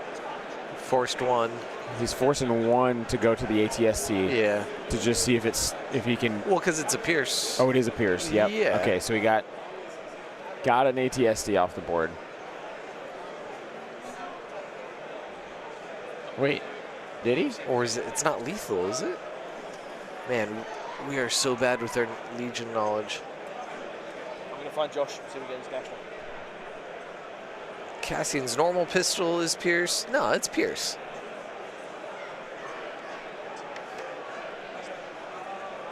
Must have not been at the ATST. Yeah. Oh, I mean, But he had 2 shots. Who else would it have gone And to? he has a standby. Vader spending a dodge. Go into Vader. They went into Vader. Yeah. And Vader just blocks it. Right. This was the 2-shot turn though, right? Yeah. Did he just forget? But why did he? He took a. He converted to a crit for that. Well, and he had 369. He had 10 wounds on him, On the ATST. and he took Did one of repair? them off. Well, he didn't go with snows yet because this was during Cassian's turn. He just took it off. I'm not sure. I'm not sure what's going on. Yeah, this is where I would like to interject and figure out what happened, but Maybe it was 2 3s and then 2 1s stacked up. maybe that was it. That's maybe what that someone's was it. saying. The ATST took a wound. Okay. That would track. Yeah, that makes more sense. Little easier to follow. Yeah. Because we're like, you should be dead. What are you doing? Yeah. But still, that's not great. No. That's not, I mean, that was No. a crack shot that did nothing. It did 1 wound. Yeah. He should have a standby now as well. Right? Crack shot gives you a standby. It's just normally not anything because... Is it you get a standby after? Yeah. Yeah, so he should have one now. At the end of his activation. He should have a standby. Yeah. So he's, which would help against CAD. So he's going with his vets here. I think he was just talking about potentially splitting fire. So get up there to score that point, hopefully. Yeah, because between Ahsoka and the vets, like, he scores it. Yep. Which is huge because we may be coming down to time. Yeah. In this game. Looks like he got 2 crits. I think. What is he shooting? Is he shooting at the? That's a DLT. I didn't see any natty crit. Oh, but there he goes. He took out the ATST. 9 to 11. Yep. Okay. Yep. That's nice, and it hadn't gone yet. I don't see an order token down. Yep. So that is very useful. Bring it down! Bring it down! Little cross reference from another great trilogy.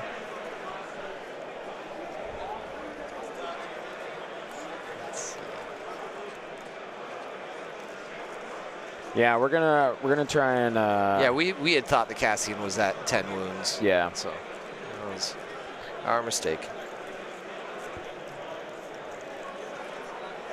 Well, that ATST gun frees up our Vader view of the one angle on our camera, so we can swap back to that. See there. We'll get you over. Here we go. Swinging the cameras around. Wow, some pipes on you. Okay. All right, let's. Is that 3 wounds on Vader? That is 3 wounds on Vader. Yeah. Nice. Yep. That's what I like to see. A wounded Vader. Vader down. Wipe them out. All of them. What are we thinking for start? Yeah, Richard, I think start time, we're thinking it was somewhere around 8:45-ish. Yeah, should be 2 hours, 10 minutes ago. Yeah, they're not. Also, miss you, Richard. Wish you were here, buddy. I mean, only like a ton of people here, so. Yeah, and we fully don't know how much time is left in this round until our judge sitting here says 15 minutes. 15 minutes left. Yeah. So, shout out to those Rancor riders over there in Raleigh. Played with those guys. Richard and that group are solid Legion players.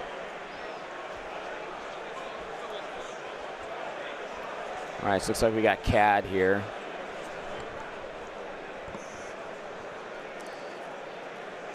Yeah, Richard, life comes first. It's all good. We'll catch you at the next one. Yeah, no fuzzy Wookiees in your face this time. Oh, so he's just moving. Oh, so what is he? So CAD moves behind Vader for the intercept. Yep, and then Makes sense. Take a. I guess he can see Cassian hidden behind around that corner there. Yeah, I can believe it. So I think he's going to take a shot.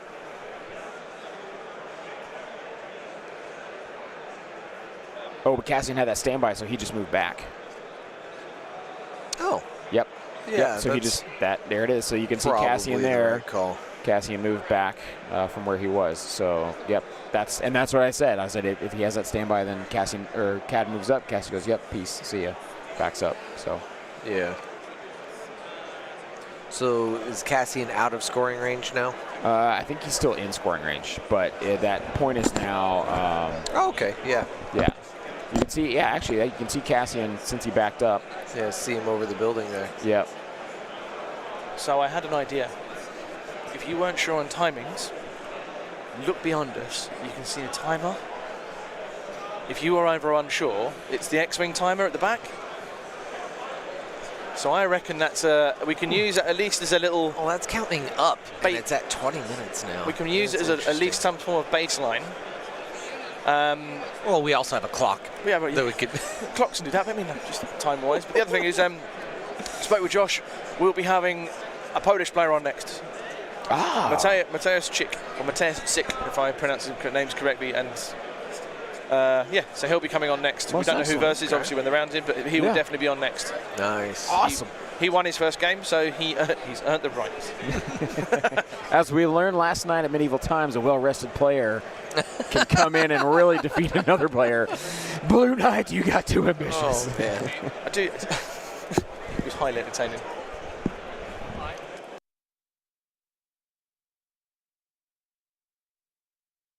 So being asked questions by Tim France, who does the streaming for Shatterpoint. He's doing some stuff. He's just asking questions. Let's just have a little chat. So, gotta love Stabcast, both American and European. Yep, that's Diffs. He loves that. Le Cast du Stab. Le Cast du Stab. Daniel Thorenson. I've been scratching my head on how that works with hidden time. Worst is not knowing when a round starts. Yeah, it's not fun. It's hard for the players to figure it all out. But hopefully they might get some form of indication of what's going on as time goes on.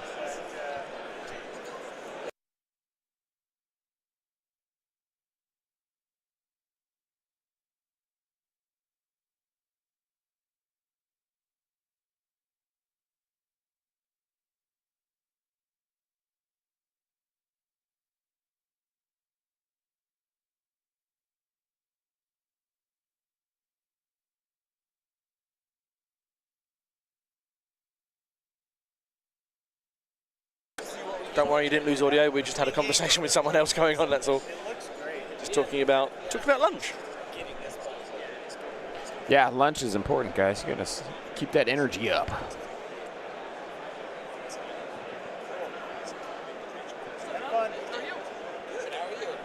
No complaints.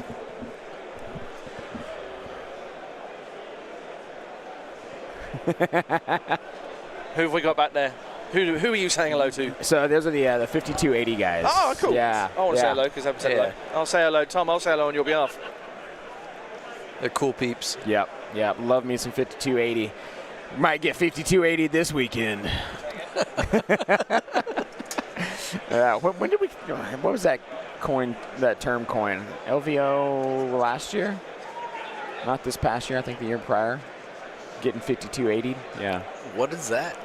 Getting 5280, man. It's like turning your drink on, getting your game on, like turning it, ratcheting, and taking that amp and cranking it to 20. Like that's getting 5280. I hit Fremont Street with them after LVO. Yeah, then you got 5280. I definitely felt like I got 5280. It was a lot of fun though. That's awesome. I had like the whole 2 foot tall margaritas. Yeah. Or like it was like the shaved ice stuff. It was tasty. So it looks like he's measuring some. Looks like he's going to try and contest that point with the Pathfinders, I think. Yeah. Yeah, because right now, actually, those snows could be scoring it. The snows you see at the bottom of your screen on the bottom right. Yeah, that are wrapped around the building. Yeah, so that could be 3 men. That could be 3. So he may be just trying, because he moved the rebel troopers back with the medical droid. So that was 2. So now I think he's moving these guys to make 3 to just break this even. Think he runs at it with the Mark II? I don't think he can make it with the Mark II, because as you can see, the Mark II here is pretty far back there. Yeah, but can't it just walk right over that?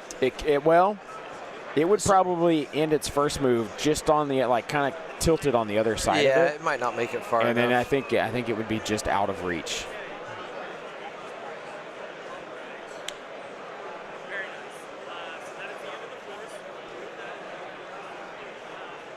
It didn't look like anything shook out from those dice, whatever they were. No, I think he was hitting Ahsoka with those snows and didn't get anything. As Ahsoka still has 2 wounds on her there. All right, so he's looking here. Oh, he's going to. Oh, he can attack him. If there's only 2 snows there. Triple crit. Oh, fire from the Mark II. Wait, did he roll a crit? Surely not. Oh man. One. I love to see red saves fail. Love it. Yeah. Especially when you play with white defense dice, when you see those reds do it, you're like, welcome to my world. Right. White dice Thunderdome.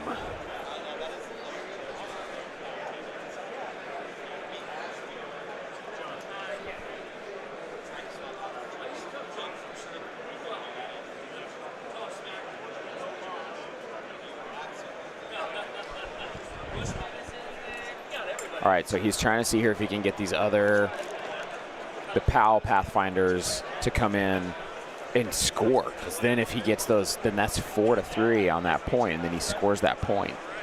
So that could be huge. What did I miss? Let's see, the Mark II got a triple crit shot going into the snow. At least it looked like triple crit. It looked like triple. It might have just been 2. Yeah, but he saved one of them. One snow left. So there's 1 snow left on this back right. So Empire has 3 bodies on this intercept. On this point, and he just moved PAL up to make it 4-3 on that point. I'll tell you what I have missed when I was up finding out the next game. One of the ATSs has gone. Like, oh, yeah. Bye-bye, chicken. Yeah, he took that out with a Rebel Vet squad. He hit by 2. It had two wounds left 2 on wounds. it. He had 2 crits. And he blinked them and got it. Woof. So. Yeah. So we're on 4. We don't know when the dice call is going to be made. It's got to be any soon. time It's now. got to be soon, yeah. Yeah, so this round will score, and then this, I believe, turn 5 here will be our double score end round. So If you're playing, you've got to be planning for that. So play every round like it's your last. Yeah. That's how to live. Yeah, right? That's exactly it.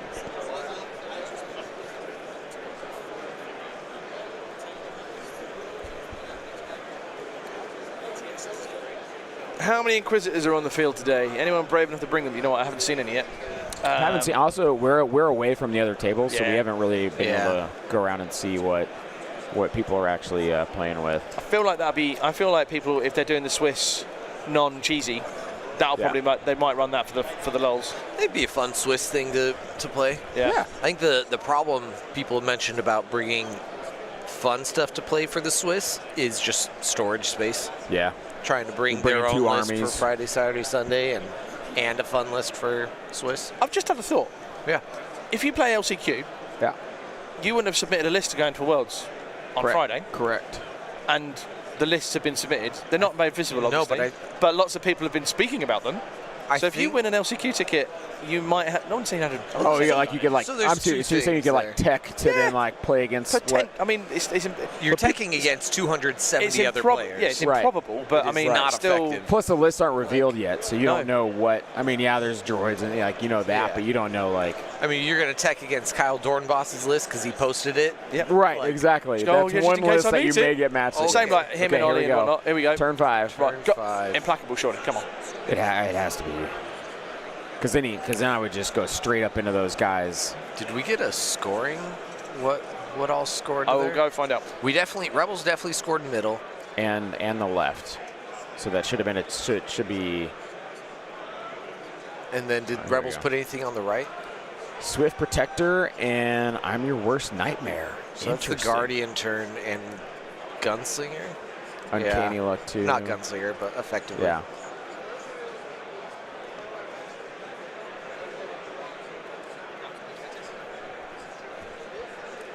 All right, Cockles, what you got? What you got? Okay, firstly, not the cards I thought would come out. Same. No. Same. Not at all. Secondly, it's 3-2 to the Rebels. Okay. Totals 3-2. Okay. So you have miss- to expect this is double score. Yeah. 3-2 to the Rebels. That means it was a 2-0 A 2 just now? A 2-1 on the first one. 2-1 on turn 2. And then Did the Empire scored nothing here. He probably moved. Is something his at snows. the left? Let's see. Where is the... No. Yeah, this one. His leader might be out because his leader's there. That's not range no. 1. I think he moved them too far from his original no. point to not score. Yeah. I think you're right. Oh my gosh! Oh, man. Oh, man. All right, how are we going to describe what we're seeing Yeah, so here? right now, Brian Weber just shows up. He's wearing proper Scottish kilt with sporran. He looks immaculate. His beard is trimmed perfection on his face. This man is the epitome of all man. And a Scotsman. Oh, man. and he's doling food. out Cliff bars. Oh. This guy's a saint. He is the god among men. Yes. Yes. We're just singing your praises over here on stream. Don't worry. Yeah. I absolutely love that, man. Brian Weber, folks, the captain of Jank. He's got some jank this weekend, too. Oh, do you know what he's running? Yeah, he's running double bus, kitted out with the aim passing with the guns, the 6 black dice guns. One of them has unhinged astromech. One of them has Shriv. And he has R2-D2. He has 4 repair bots outside of R2-D2. What? 4, is it 4 or 5? I think it's 5 repair bots outside of R2-D2. And he has Opluke. Oh, bless this man. Bless this man. So I believe it's 9 Can we have a Legion Saint and just make it him in that outfit? Yeah. Let's see. Cockles will probably agree with this. Can we make him a Legion Saint and just in that picture, but then just like Saint Bear. Completely, yeah, Saint Bear. So, context for it. I said to him, I'm wearing mine. And I'm packing it, and he went, I guess I better do mine. I went, hell yeah, you do. Yeah, yeah. And lo and behold, he's done it. Yes, we can make him a Legion Saint. Saint-Bear. What's the process? Yeah, we need like a sword. We need to get the queen yeah, how do we need to do that? What we need to do is nip back to medieval times. Yes. Grab the claymore. Oh, okay. And just like donk. It was just on the wall. Either that or whoever is anyone vaguely Or a religious. lightsaber. Someone have a lightsaber handy? Yeah, as soon as you touch them though, just sit. Yeah. He has to have Well, that was a welcome distraction. That was quite nice. What are these? These are Cliff Bars. Cliff Bars. Have you not had? Do you guys not have these in the UK? These are like the best kind of like hiking energy snack. Did you tell him what I gave him? Yeah. Oh no. So I gave Mr. Bear, Saint Bear. Saint Bear. I gave him some Cadbury chocolate. Love it. Which you have. Yep. So I brought some treats over because it's the superior chocolate, unless you ask those from Hershey's. But no, he gave these in return, so I'll take that all day long. Yeah. Okay. Oh, Vet's coming up to melee.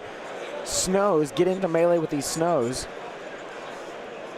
And if he does this right, then he could actually score that back point and prevent those snows from. Well, the snows could withdraw.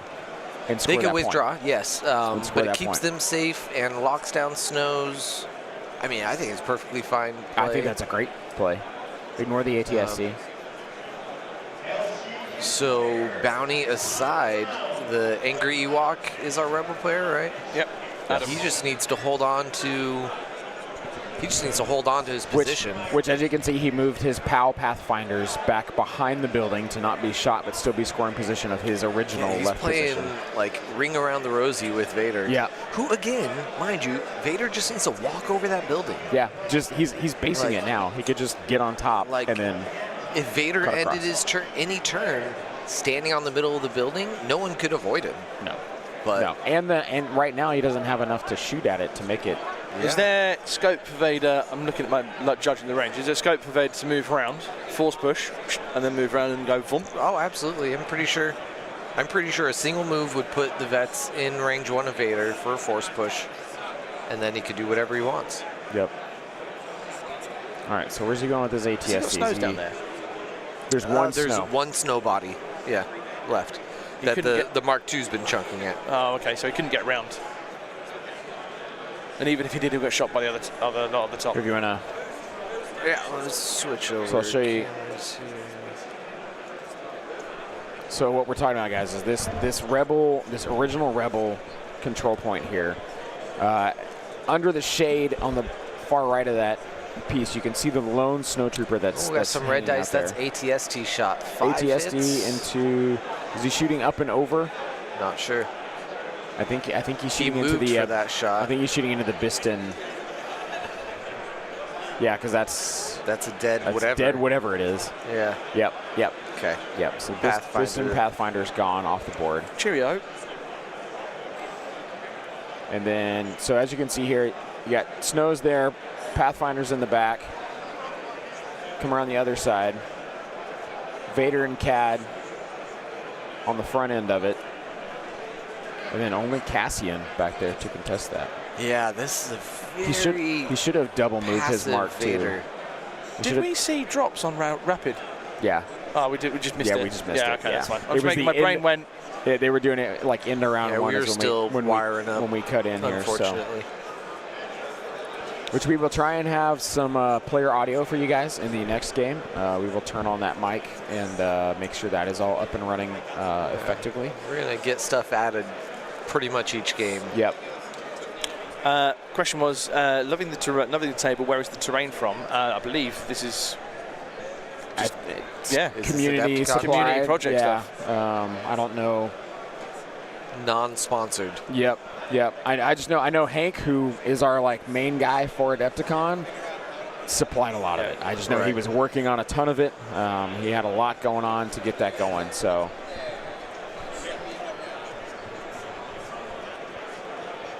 Looks like he's measuring Vader.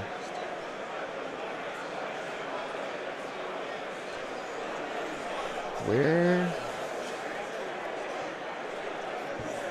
Oh, yeah, he does still. Oh, he moved that one lone rebel captain all the way around that back building. You can see it on the top right of your screen. He's just waiting. Because he could double move him.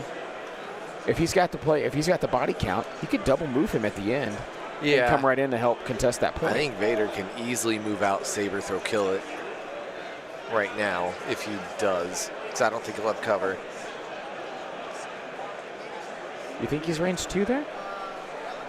I think it's probable. Is he just tucking into the building? He is.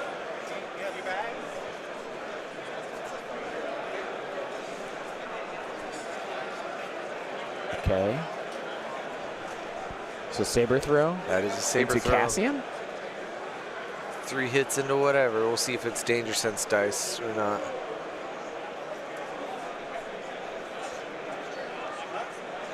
No, he just gave Cassian the wounds. Why wouldn't he roll the danger sense? You always roll it. Yeah. No, I think he just straight up was like, yep, there's the wounds. I mean, 4 blocks can stop 1. Yeah. It can happen, folks. Rebellions are built on hope. That was a good accent there. I do a little accents on Felt at at times. home for a second there. Wait, where's he going with Cassian? Oh, he must have not had a suppression yet. That's why he didn't roll. I wonder If he's just gaining the suppression now. If it's turn 5. So he just backed Cassian all the way up. I wonder if he's getting him away from Cad now that he has 3 wounds on him to not get that bounty. If they don't expect this to be the last round, I think that's a fine play. And right, but is he still going to have? Is he still in scoring position? Cassian is not. Cassian is all the way back behind. Oh, he went straight back. Yeah, you can see he's him up taking there. shots still. Yeah, so Cassian is far out of scoring position. Tucked to the bottom, up right of your screen there, behind that interesting mushroom tree. Vader's just trying to reach the transition point. Can't quite reach. I mean, even if Rebel player just gives this point over to the Empire player, the other 2, the Rebel player can secure. Oh, there's a 4 dice. Is that a vet or a Mark II? Sorry, guys, we're going to adjust the Camera took a camera angle here. Boink. I mean, it has given us a nice view of the other bit behind the building.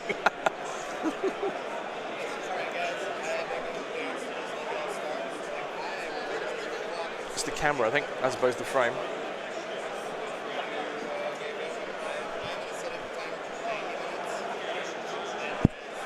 Yeah, that's probably good.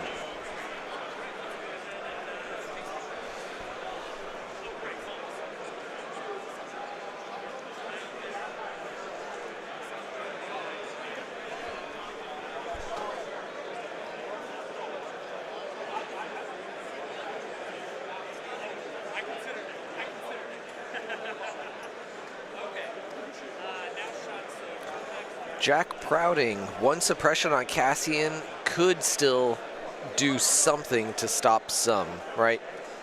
Danger sense would mean he rolls 4 dice. Even if 3 of them are pierced, a 4th block, however improbable, could stop a wound. And you miss 100% of the shots you don't take.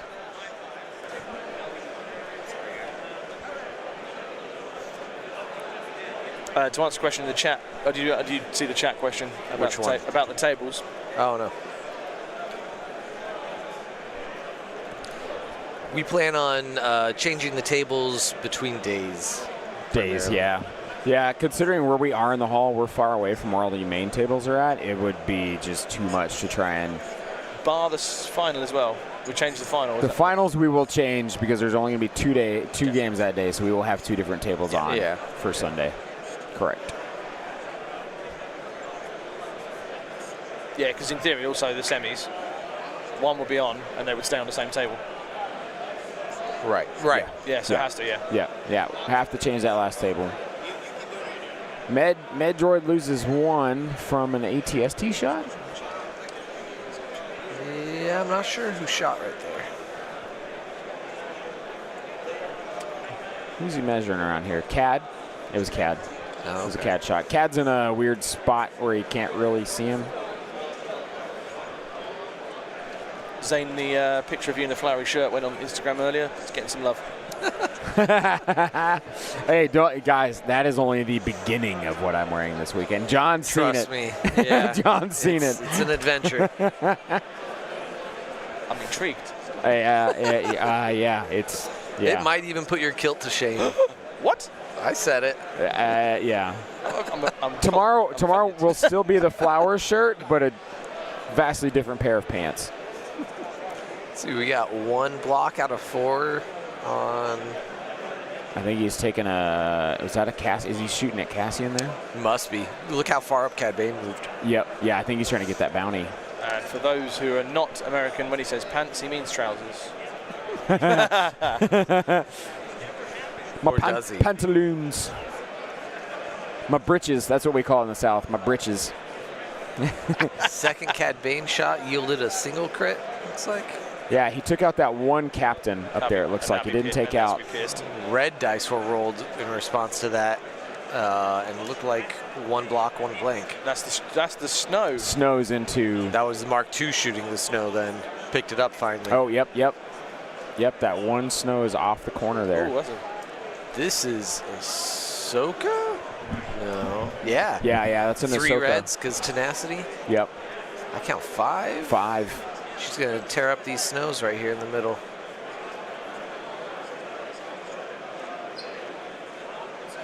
Oh, and the blanks. That is 2 blocks rolled from the snows, which will get pierced to wipe them. Boom. There it is. Pick them up. Pick them up. Eating my words when Also- I said she couldn't one-shot him. Also, That is a paint Beautiful. job. beautiful paint job. Love that. That's great. Love that. Like standing proud Yeah. in her moment of triumph. They made it to 6. Oh, they sure did. They did that well there then. 6, and I Pinned would down. say this is. Oh. Pinned down with 1 left. He can't even. Oh, he can reach it. Yeah. Sorry, I really want to know what his command hand is now. Total. Yeah, because no implacable. No. Yeah. Well, congrats to these guys for getting to turn 6. Yeah. They really picked that pace up, and they were moving really well there those last few rounds. Yeah. So hang on. Let's work out what the Imperial players' total command hand was then. So we've had pinned down. 2 Cad Bane ones. I think all 3 of CADs. He didn't divulge. Right. So he played because he played that 3. As he did What's he do the Cad Bane He hasn't one done the pip? suppression one. Yeah, he didn't do that one. Oh, he didn't do the 1 pip. Yep, So there's yep. that. So only 3 Vader cards. And Vader's Might was 1. Yeah. And we didn't see the others. Let's see. Did he fear and dead? I think he fear and dead man.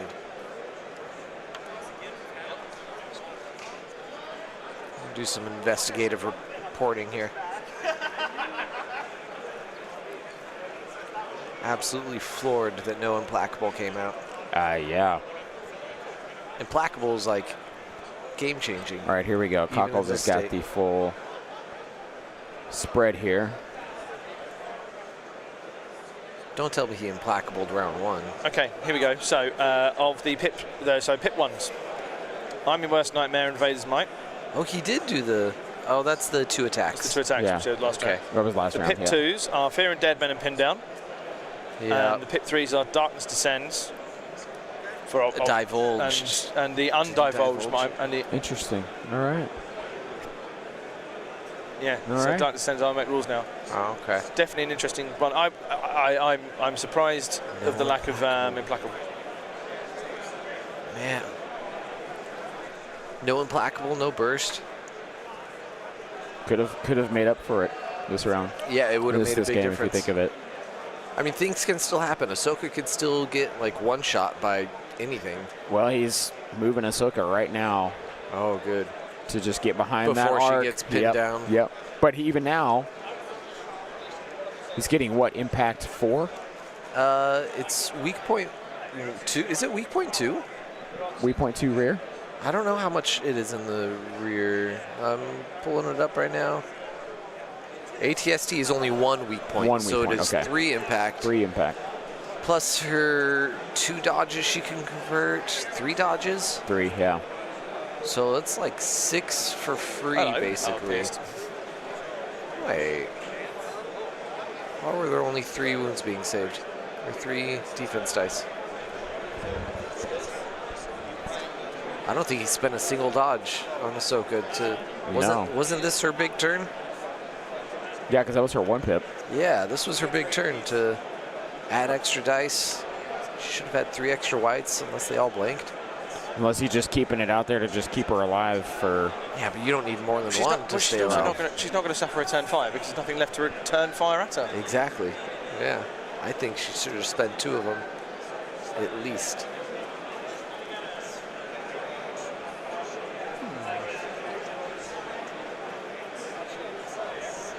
So the gist in the chat is from Orin, brave to run no Implacable or Burst on Vader. Yeah, definitely agreed there, Orin. You'd kind of think if you're not running Burst, you'd put Implacable on. I think you put both on. Especially Commander Vader. Yeah. Commander Vader. Yeah. Operative Vader, maybe you don't do burst of speed because you're I mean, moving. you could you're like moving take your okay. pick, yeah. Yeah. But Implacable's so good. It's the turn 6 destroyer. It is. Yeah. It's better than double attack with Cad Bane. Like, come on.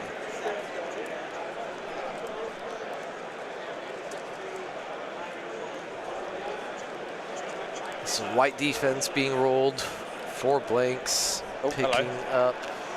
The back. Oh, okay. Was that the lone? No, was that Cassian? was Cassian. Cassian got picked up. That's a bounty. Yeah.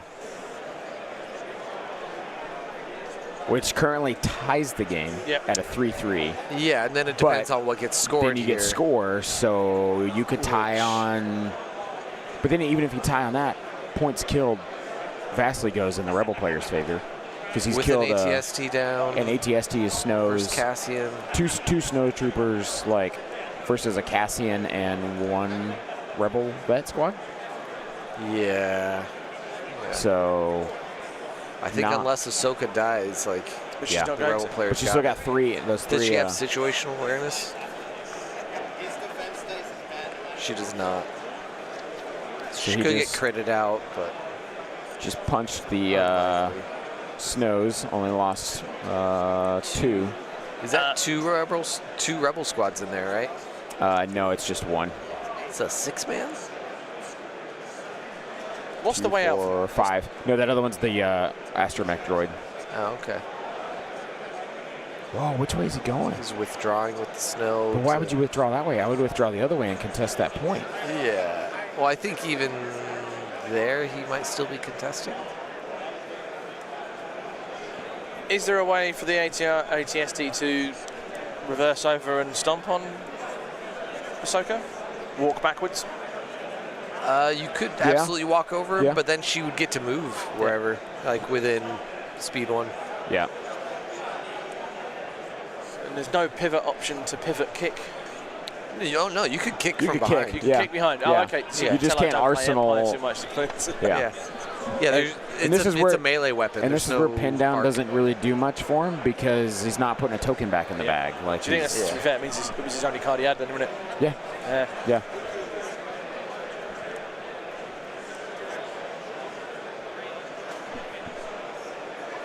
So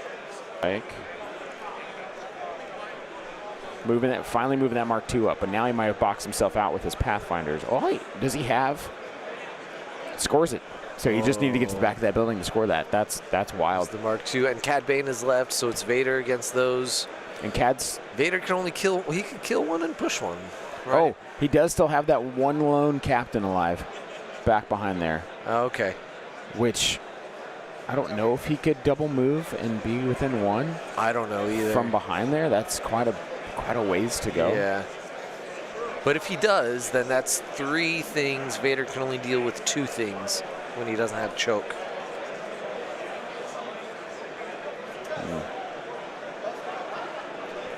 Oh, but he's coming from the middle building too.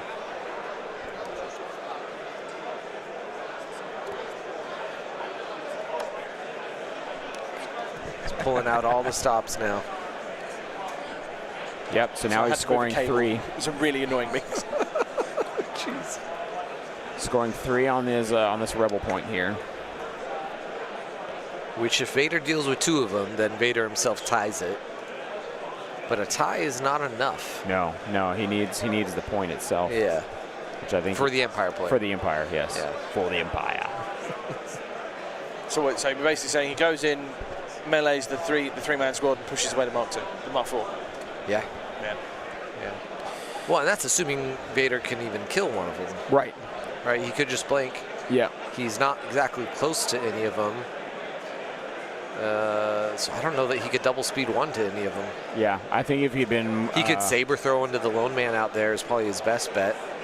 The lone man that just moved up, and then force push one of the other 2 away. I think if he'd been more aggressive with Vader, it would have scared some of those rebel units away to not be able to just run back so easily, because that's what's happened a lot here, right? He's been pushed back. He's coming right back to his point because Vader hasn't been there to do anything about it. It felt like he was in indecision, so he couldn't decide to commit to one side of that building or the other. Yeah. Whereas that's why we're able to just go, we'll try to go in the middle and then go, well, now you've got to make the decision. Which, as John said, if he had realized that he could just get on the building. Correct. Yeah. And that would have mitigated that entire kerfuffle of figuring out where he was going. So. Cad Bane moving so far away just to chase the bounty is also a mistake. Yeah. Being that it's only 1 point and he's giving up a 2-point objective for it. Yep.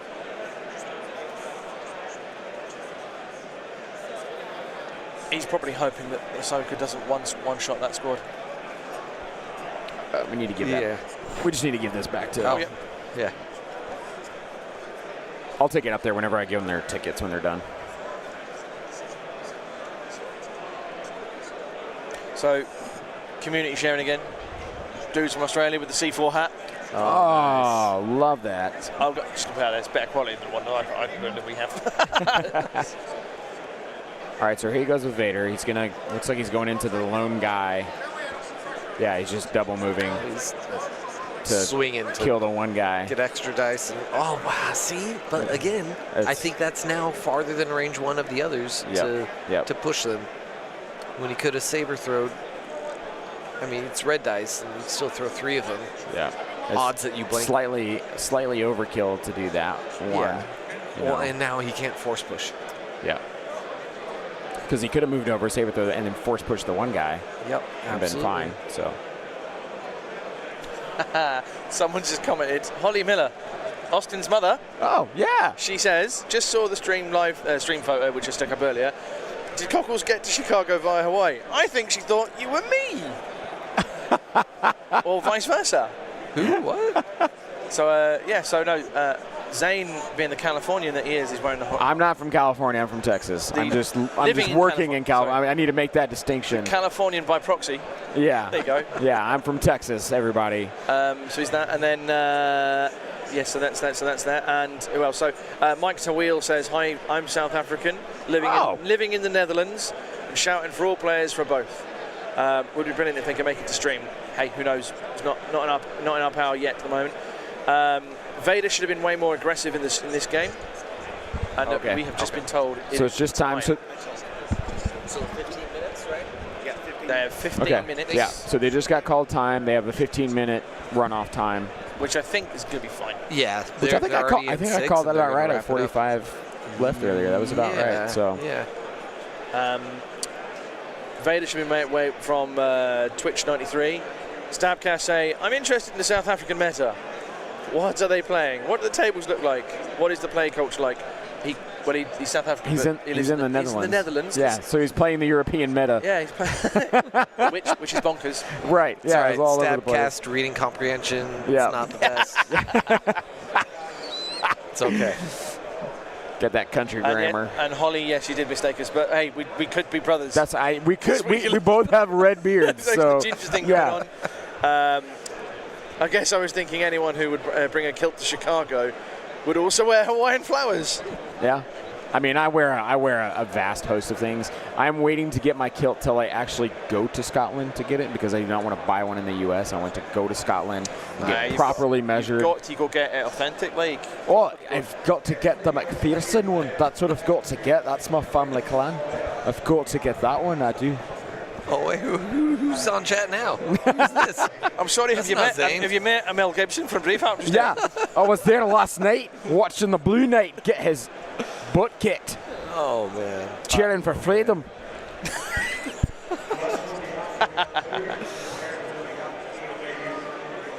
At this point, I think it's kind of peas and carrots for what the Empire player can do. Yep. Unfortunately. Mistakes were made. Hold the phone. Vader has just gone nowhere near where we thought he'd go. Yes. No, he went for the into lone lightsaber guy. swing, the one man. The one guy. Which Did he measure to see if he'd get in there? I might. No, I'm he's pretty sure he's in range of the objective, but he moved too far to push anyone. he can't push anything. So he only utilized part of what he could actually. Yeah. It's all right. So Well, I think this is going to score. So he did just back up that ATST, it looks like. Where is our Ahsoka? So he did She's exactly still what you alive. said, Cockles. Backed up and over Ahsoka. But that, unless it kills, I mean, if he kills Ahsoka with Triple dodges. triple, I don't see it. she's got situational? No. No. But she has suppression sees. cover from the ATST. Is this the blast, though? This could be the blast one with the grenade. He doesn't have blast. Ooh. He only had a mortar, and he had a. and he's not within a range of the cannon. mortar to use it. Is this the mortar one that's left? I think so. Okay. Oh, so yeah, that's So it's just 6 dice that he has no aims for. I don't know why he's measuring. I don't know why he's measuring that because he can't Oh, no, this is the score. rebel player measuring to get out of arc from the displacement. Yep. No, good call. Yep. Wall scoring. Solid play there. Yeah, right now it's tied 3-3, but like it doesn't It's matter tied unless 3-3. the Empire player scores anything this round. Yeah, because right now Rebel is scoring 1, 2, 3. This closest one to us on camera, I don't know that Rebels are scoring. Yeah, There's a snow in there. Yeah. No, that snow was out. Remember, he didn't score the last round. Is it still out though? Yeah, because he didn't move it. He didn't get it. Has he just suppression moved Ahsoka away from the... No, He measured. He's still in. He's at 1. He's still in 1. He's at 1 and outside the arc of that ATST. I was going to say, that would be a massive misplay. What the hell? Yeah, no, he... But even that, like, the Rebel player would still win. So, and Rebel he's... player just needs to score more than Empire in this round, Yeah. which he's taken care of on 2 different objectives. 3 objectives. I think they're... I think they're done. The Rebel player, or the captain made it in. You see that? Yep. Jeez. Yeah, they're tied in. I'll go confirm. All right. So this game is done, guys. It sounds like the Rebel player wound up taking it.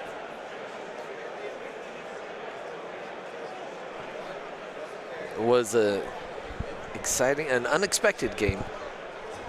7-3. 7-3. Wow. Yep. So the Rebel player scored 2 of those. That's got to be middle and the near one to us right now. Yeah. The Rebel player. Yeah, because he was 3-2 at the end of 4. And then the bounty. And then the bounty, it so then it was 3-3. Yep. And so Empire scored nothing in that last round. Correct. And he scored 2 out of the 3. So that's Correct. That's huge. That's huge. Awesome. Hey, guys, thank you so much for joining us for the first stream. Once again, we apologize for the late start on everything. We should have this next round up and going here shortly. I don't think they're getting – are they doing break? I don't we just going straight in? I think we're going straight into yeah, we're doing four games today, guys. So we're going to we're going to get this round 2 paired up.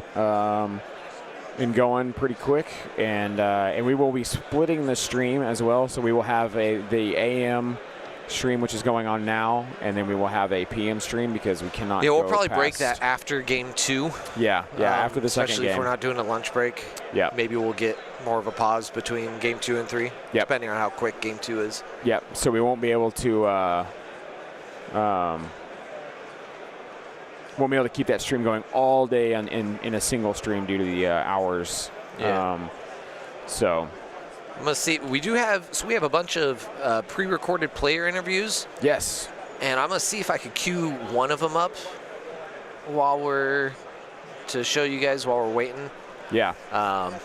Yeah. I'll let John kind of tell you about that. I'm going to go talk with the players and give them their tickets. Once again, thank you guys for jumping on. It was a pleasure, and we will see you in the next round shortly. Yeah. So before I send you guys over, it is just me and Cockles did a lot of interviews. I think about 20 or so of players that have won Grand Championships and that were top 8, and a couple and other players, some of the judges too. So we're gonna try and fire up one of those right now. So just went over and had a little chat. Adam initially gave up on the point that's closest to us where the Mark IV is. He initially gave up and thought, what's the point? And that's why he gave up. I asked Jeremy from Wisconsin, that's where he found out. Jeremy Hansen from Wisconsin. I asked him, said, we were speculating on the stream why he didn't speed one onto the top of the building. He went, just forgot.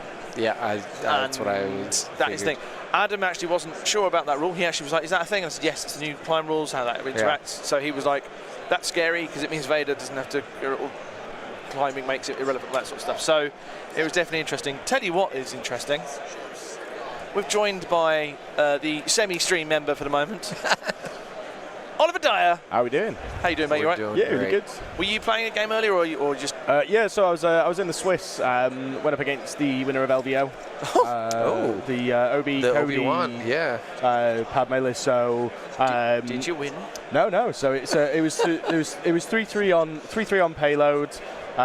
Going down to kill points. Again, it's not really something I've played into before. Like I'm aware of its existence. So playing in the Swiss today, and this is why I want to get like the full 4 matches in, because the more practice I can get against lists that I just don't see in England, the better. So again, like I think that the matchup's probably about a 50-50 into it. I had some poor rolls at the start on a bus. I think I failed. It was like 9 out of 9 saves failed on the first couple of shots into it. Yeah. And you know, at that point, if you lose a bus and you sort of drop in your Black Suns, you kind of lose a lot of momentum that the list provides. But again, really cool opponent. It's Nathan. Is it Gribble? Gribble, that's the one. Yeah.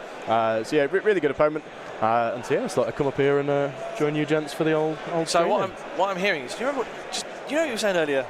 Oh, people might match up against people. They might match up and all this sorts of stuff. The really cheesy lists. Yeah. That's Ollie. That's what he's just done. Which one's the cheesy list, though? Definitely Ollie. Ollie's the cheesy list? 100%. Yeah. Black Suns and Bus? That's not cheesy. Well, maybe try a cheesy person. A cheesy person. What you do if you poke him hard enough, you'll just cheesy.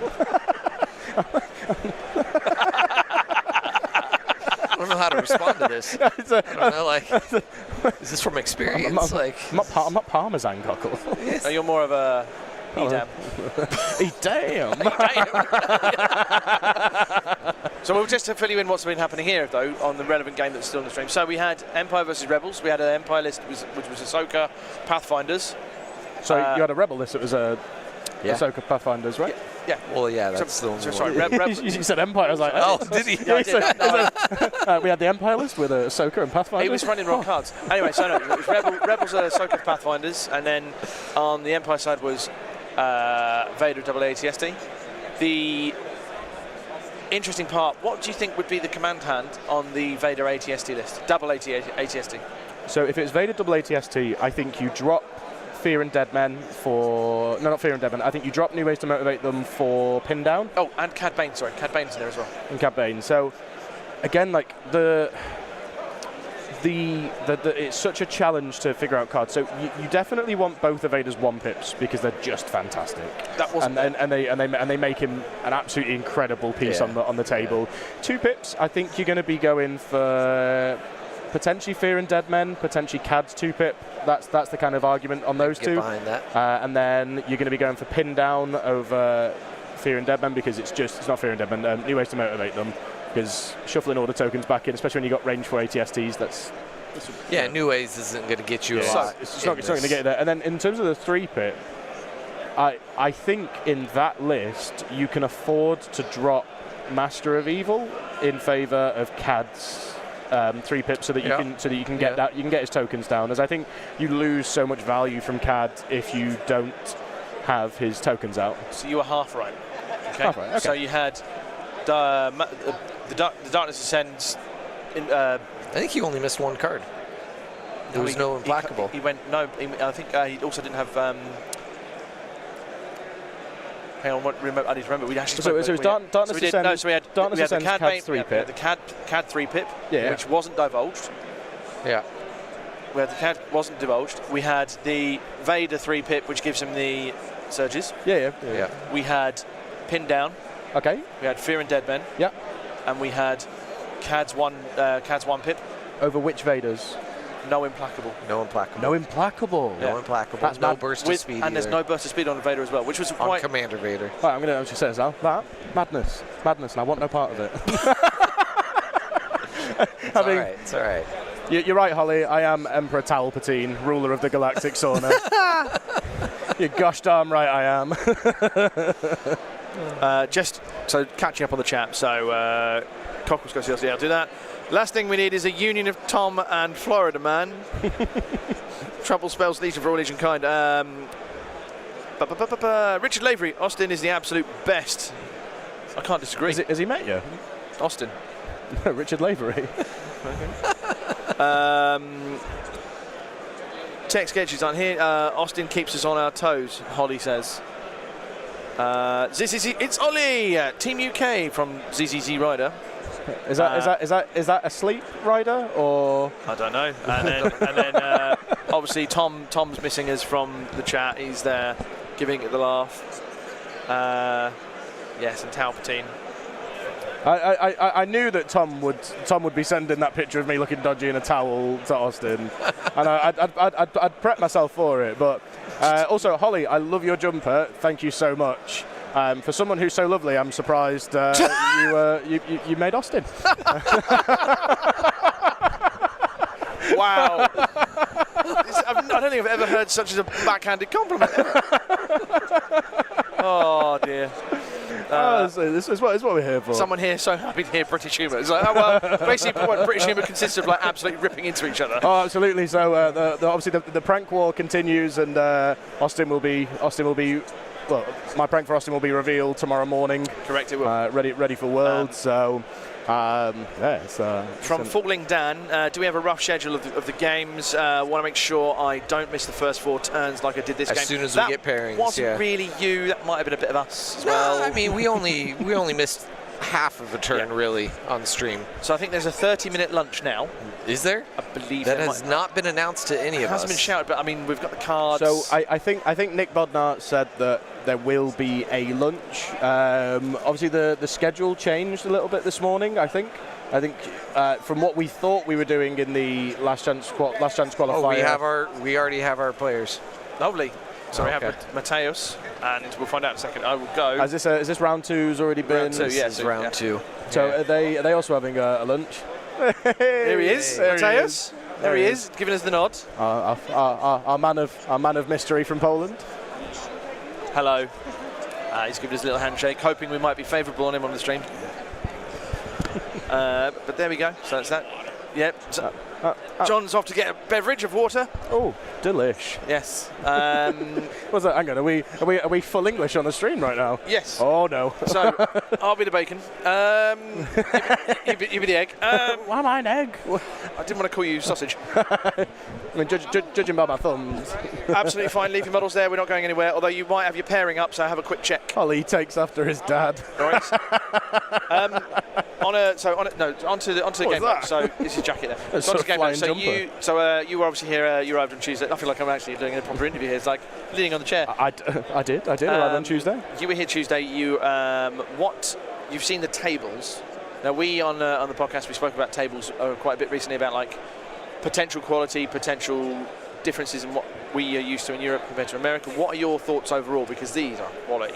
So a lot of the tables have been looked at. So I'm very, very proud of my creation on the table. I was setting this up last night at around about 7 o'clock, and I think that although maybe we sometimes see, and again, it's all a lot of the time it's community driven in terms of how much scenery you're going to get given. So I understand that there's going to be a level of lightness, and everybody kind of joins together for Adepticon.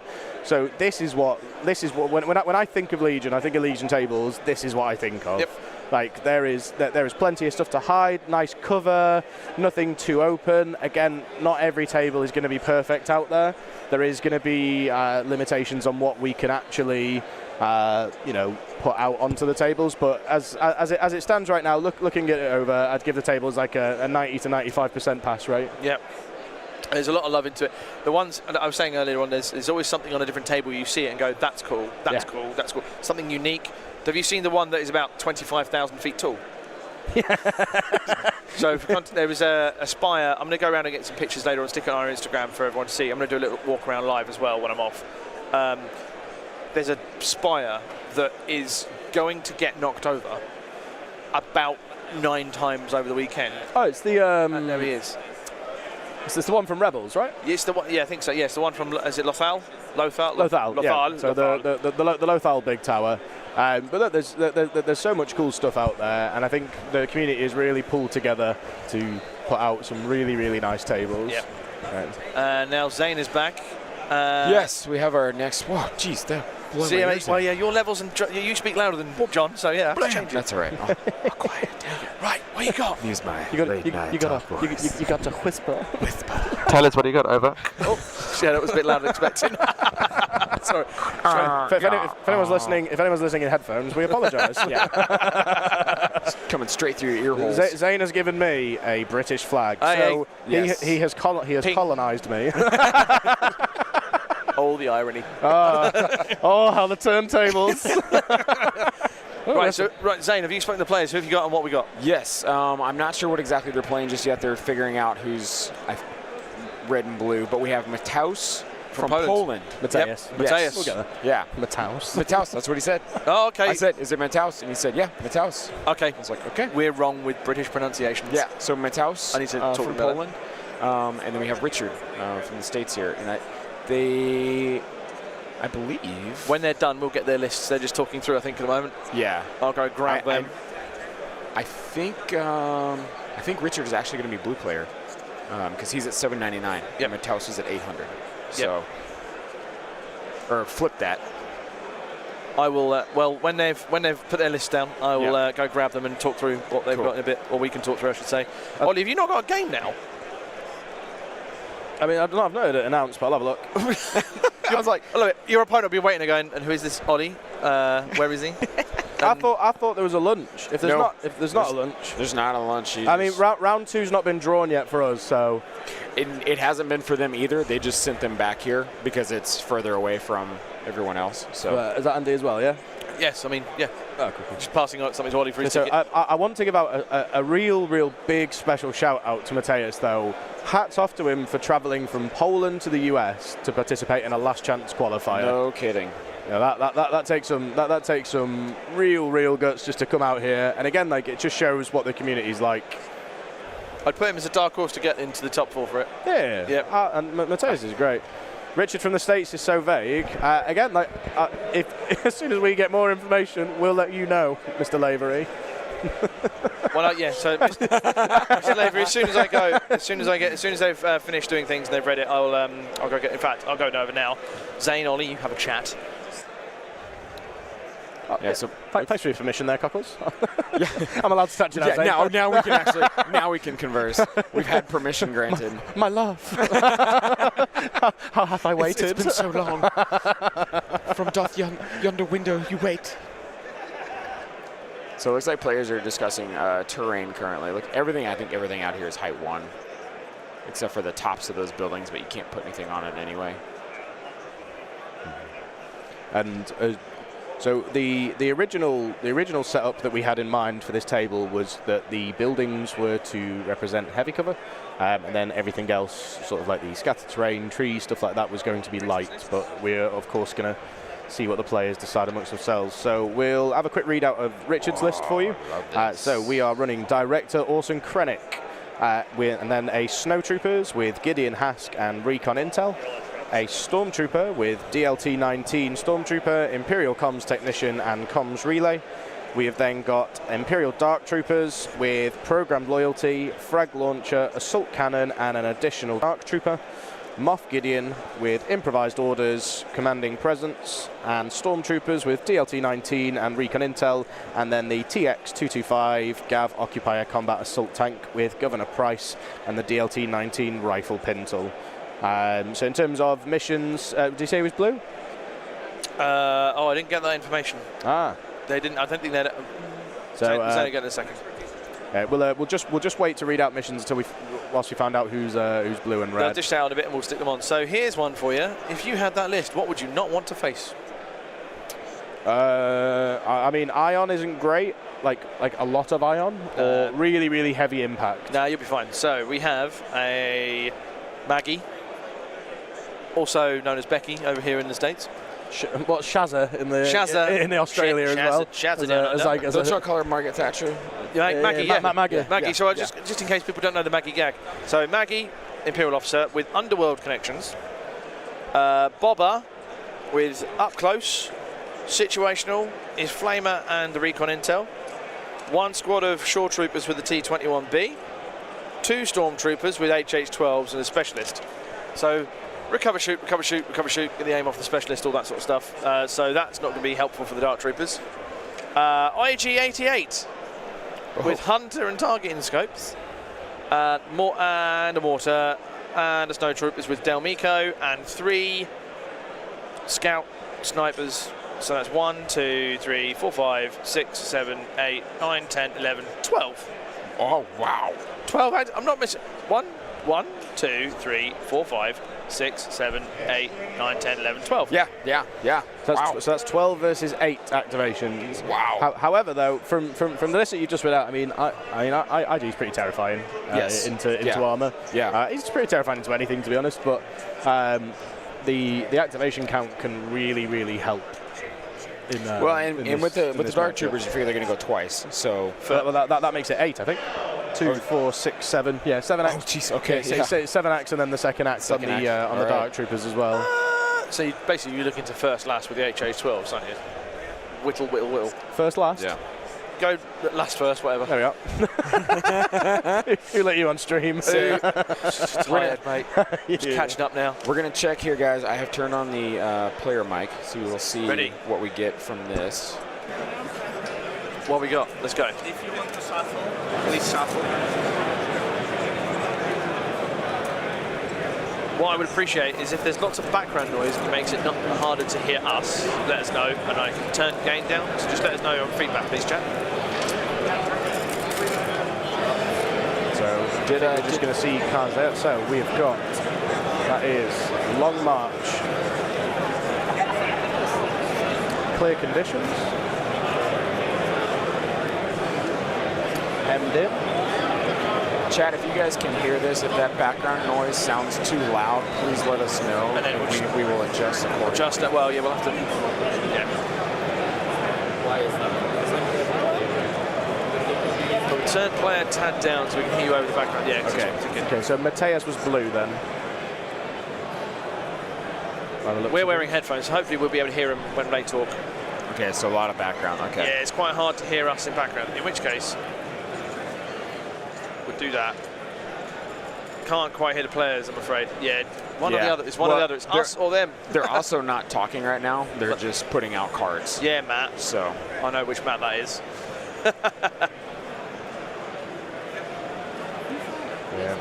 Background is pretty loud. We'll try and keep that down for you. I'm on the slider. Yeah. Did Bushman head to the bathroom? Yeah, he went to get some water. You think he went to get some sustenance or fluid? Okay. Okay, so by the looks of things, that's what long march, hemmed in, advanced positions, major offensive, clear conditions, war weary, supply drop, and fortified. Key positions, intercept the transmissions, hostage exchange, and recover. And that was KP's just been flipped. And then Richard flipping into hostage exchange. Oh. What?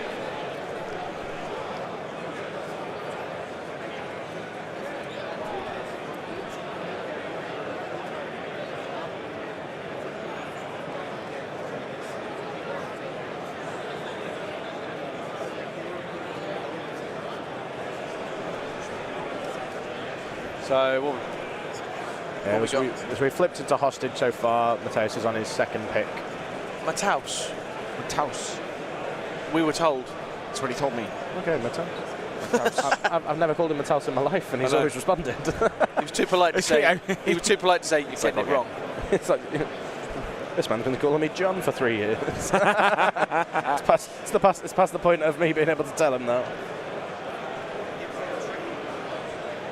Okay, what was that just flipped over then? I missed that. I don't know, Jeff. It doesn't matter now. It's gone. Gone forever.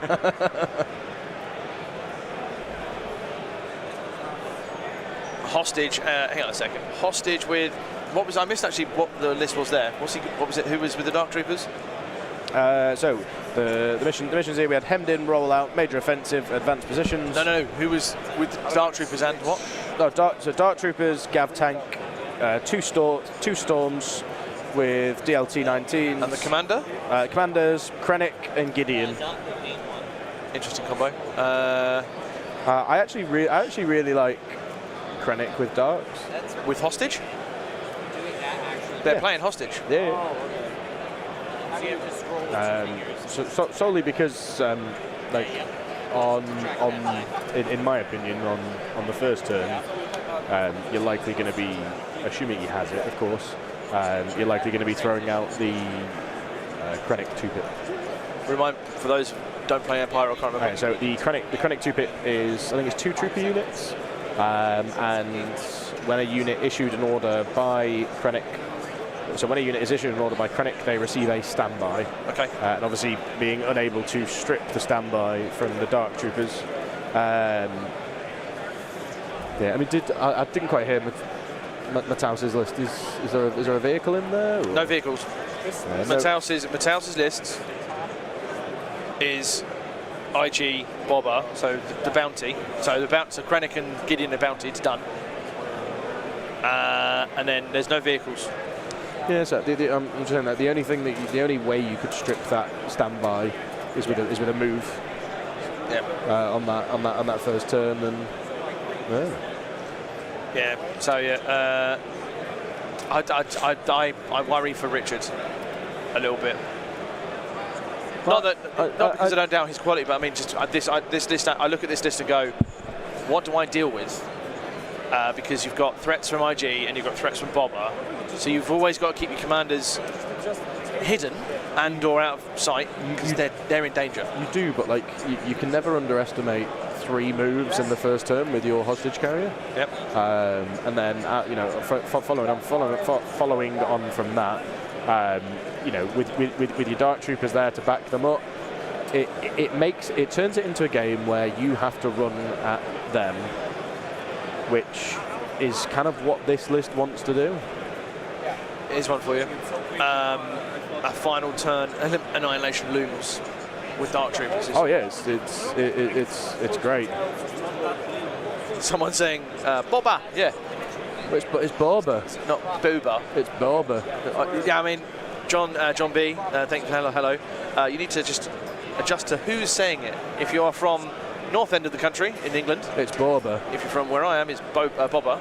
Boba. It's not Boba. No one calls it Boba. What, Boba Fett? Why not? Because they just don't. Because that's not how you say it. They just don't. They just don't. Just don't. Right, listen here, pal. Do not make me bring out the full northerner on you. Or Because of my friends, you know. not hearing from Zane and John at the moment because they're just doing some little camera adjustments and things, so that's why you just get the company of two Brits chatting rubbish. That's what life's about. This is true. Krennic Darks is super interesting from Richard Lavery, and if it's Lavery, sorry. Misfortune is cheering on Matthaus on this one. Sorry, Richard from the States. Shocked, no Death Troopers with Krennic. I think, John, that's because obviously he's gone for the Darks, and he's gone Darks Gideon as opposed to Darks.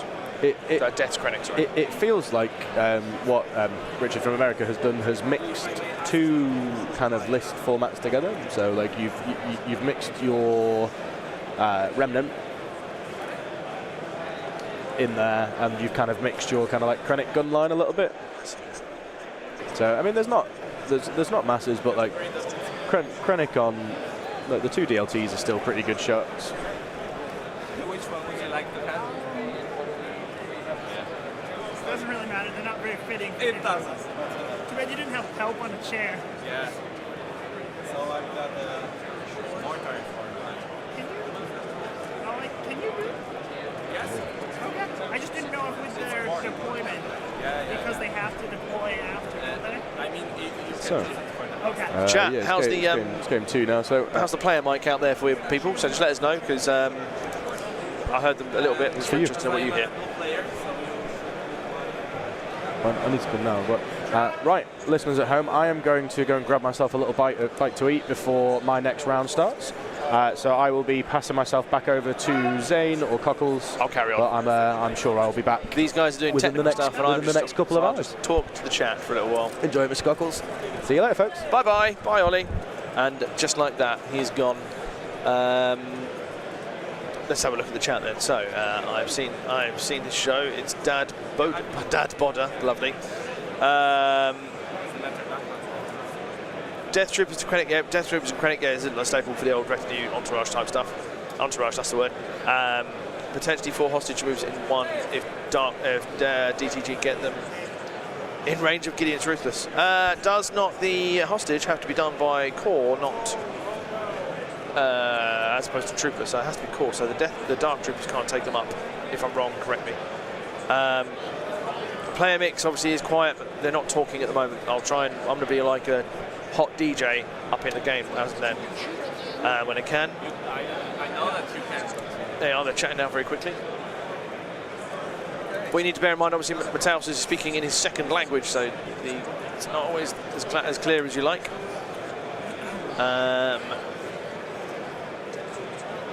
Flying Ferret. I've played against Matthaus, so he has my support. That's 7 activations. Yes. 6 Well, I now. have 8 total. Yeah. But yes. Did you need those one more time? There you go. So they were just talking about their activations. There. It's me trying to play. This is like proper DJ stuff going.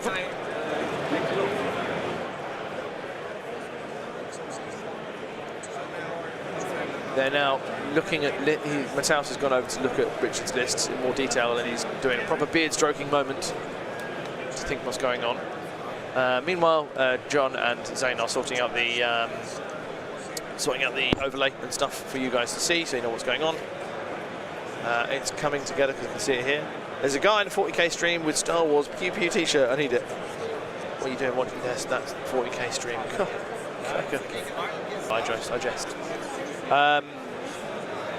So, chat, be interested to see your thoughts. What do you think wins? Do you think it is the double bounty hunter, or is it the Dark Troopers? Which do you think takes the dub? I see some early choices. Obviously, it's hostage exchange, made defensive, rapid. Otherwise, I'm going to play Clone Ball.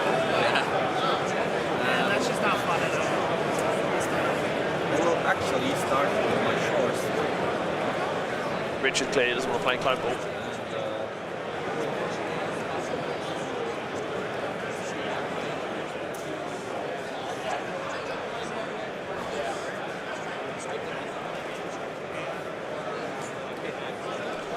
Daniel Dosso, I want double bounty to win, but I have a feeling Darks will clean up. I actually think the bounties will win because they'll get the bounty.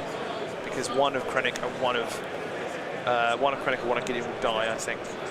But because the other one will live, I think that's why the bounty. I think there'll be a bounty there. Empire with IG88 as the real MVP. I'm aware of a player coming over who's running a list, or coming over, who's doing something with IGs, so it could be interesting. No one cares how game time management is dealt with at Adepticon, just as French frogs think it's miserable. Maybe. But I suppose in your head, what you could do is if you know when you are paired and started, you just look at the time and manage it yourself. I think the idea is to monitor / prevent slow play. I could be wrong. It's interesting logic sometimes. Some people's logic's a little bit different. Darks on the back of Gab is good at hunting down the bounty hunter if they claim the bounty. Yes, very true. They could just jump in the back of the tank and, well, it's like a mobile firing platform, isn't it? So that'll be interesting.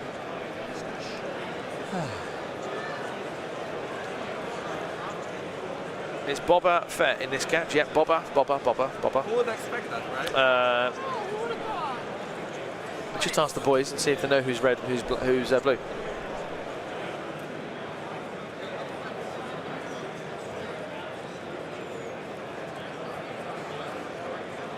So Richard, oh yeah, we put the blue. Richard is blue. We put the little blue spot. No, hang on. Yes, the blue colours, blue font and red font in the stream. That'll help. Just to reiterate, so the red list is Matthaus's, which is Imperial Officer, Underworld Connections.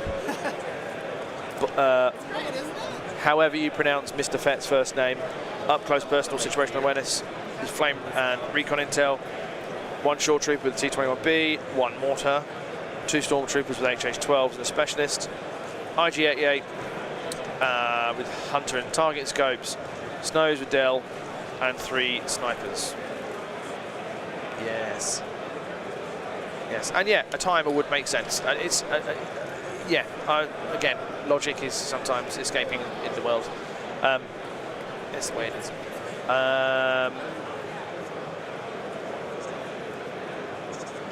Yes, and Worlds is definitely a high-stress tournament. If you see judges walking around and you see the organiser walking around, they just see the vague, glossed-over look of someone who needs a bit of sleep and needs a little bit of a beer. The blue list, if I could just ask for that piece of paper there, Mr. Bushman. Thank you very much.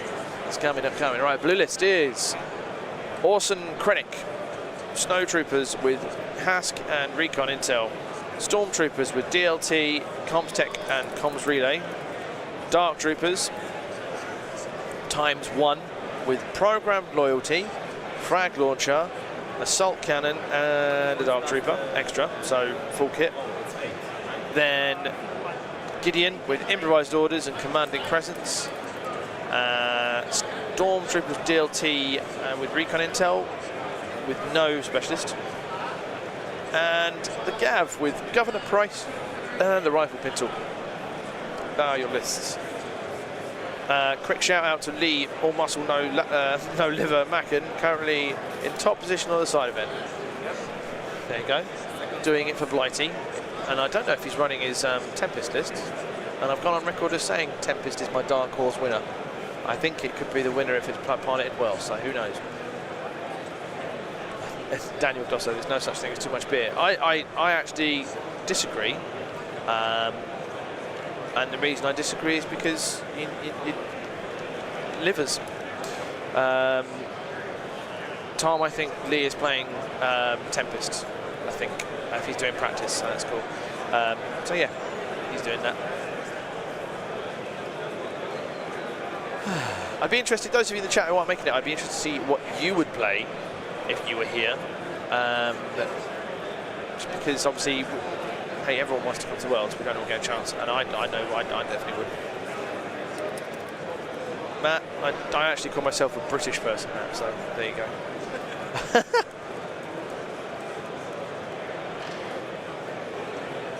Infantry-based Tempest Force. So I don't know. See, I think a triple ATST Blizzard, triple ATST Tempest Force is the way forward. I think. Oh, John's back, everybody. Hey, Hey, for now. I don't have internet, so I can't do anything. You have no internet. No, not on my laptop. That's a shame. That's a problem. Trying to get files over to the streaming laptop The only without USB ports. Who would expect that, right? Oh, maybe. Hold on. I'll be back. Here we go.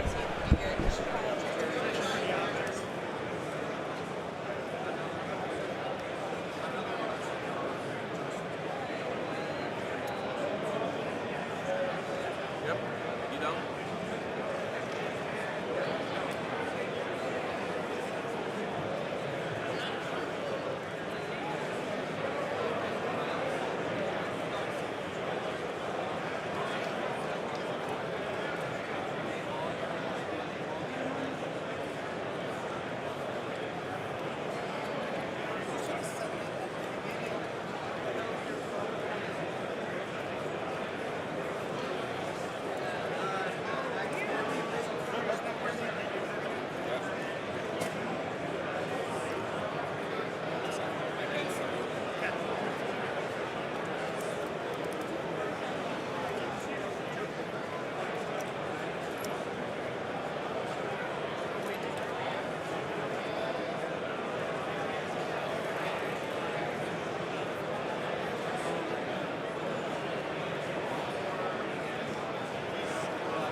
Just to make sure, we can clearly see the both medium and motion running.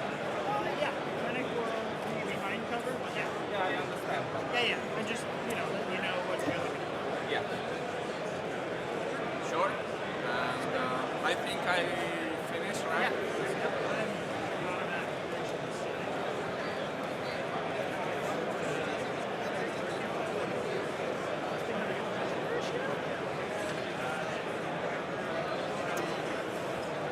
I suppose.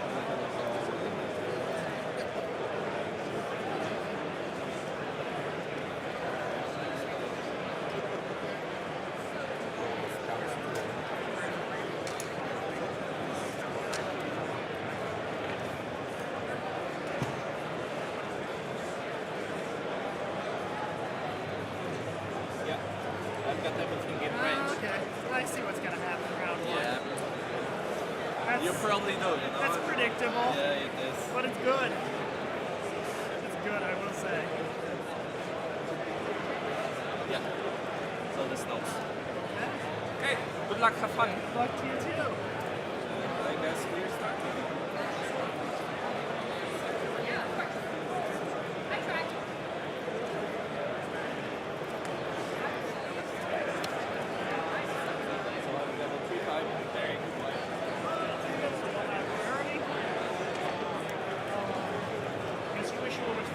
Is this one me? Yep. All right. That was a deploy the garrison, and I think I missed the third one, or the second card there.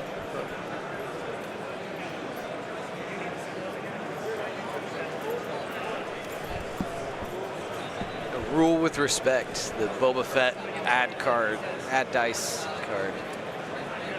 Oh, sorry. We got some text needs to be fixed on the overlay.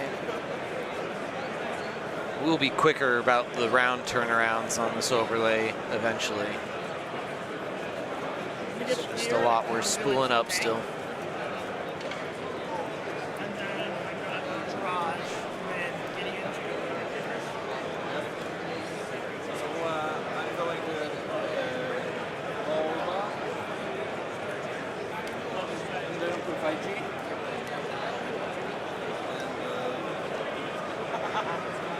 Commander.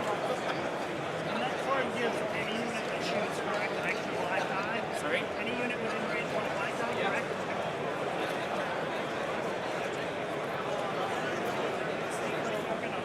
first. Because of that. Yep. It just gives them a free standby. Yeah, sure.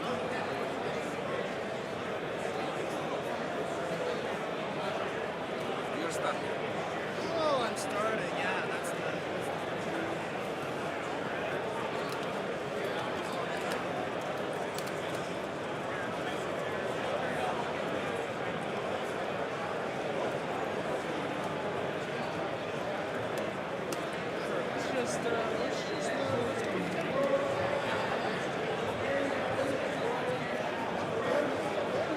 If you're moving your hand, does the standby from the darts? I don't believe so. As long as I don't double move. Excuse the silence, people. We were all just given an onion ring by Ollie Dyer. Yes, yes, we were. That filled me up quite nicely there. I'm going to have this Cliff Bar thing in a second. That was quite pleasant, actually. I've not had something fried in a hot minute, so I love that. You mean you don't? Do you mean you not have had a proper a full English ever? Do what? Have you not had a full English recently? Like no. a proper full English breakfast. No, it's been a while. It's the most unhealthiest thing in God's green earth, but it's delightful. It's so good. It's so good, man. It's so good. I put a picture up, obviously, at airport breakfast yesterday, because obviously I was at the airport yesterday. Yeah, you told me that. So my time at 3 a.m. to leave the house to get to Heathrow for 7 a.m. type thing. And then my full English breakfast was 2 sausages, 2 rashers of bacon, toast, 2 eggs, beans, whole shebang. Oh, they didn't, but they didn't have hash browns. So they had That's right. That's what it was. stupid little potato croquette things.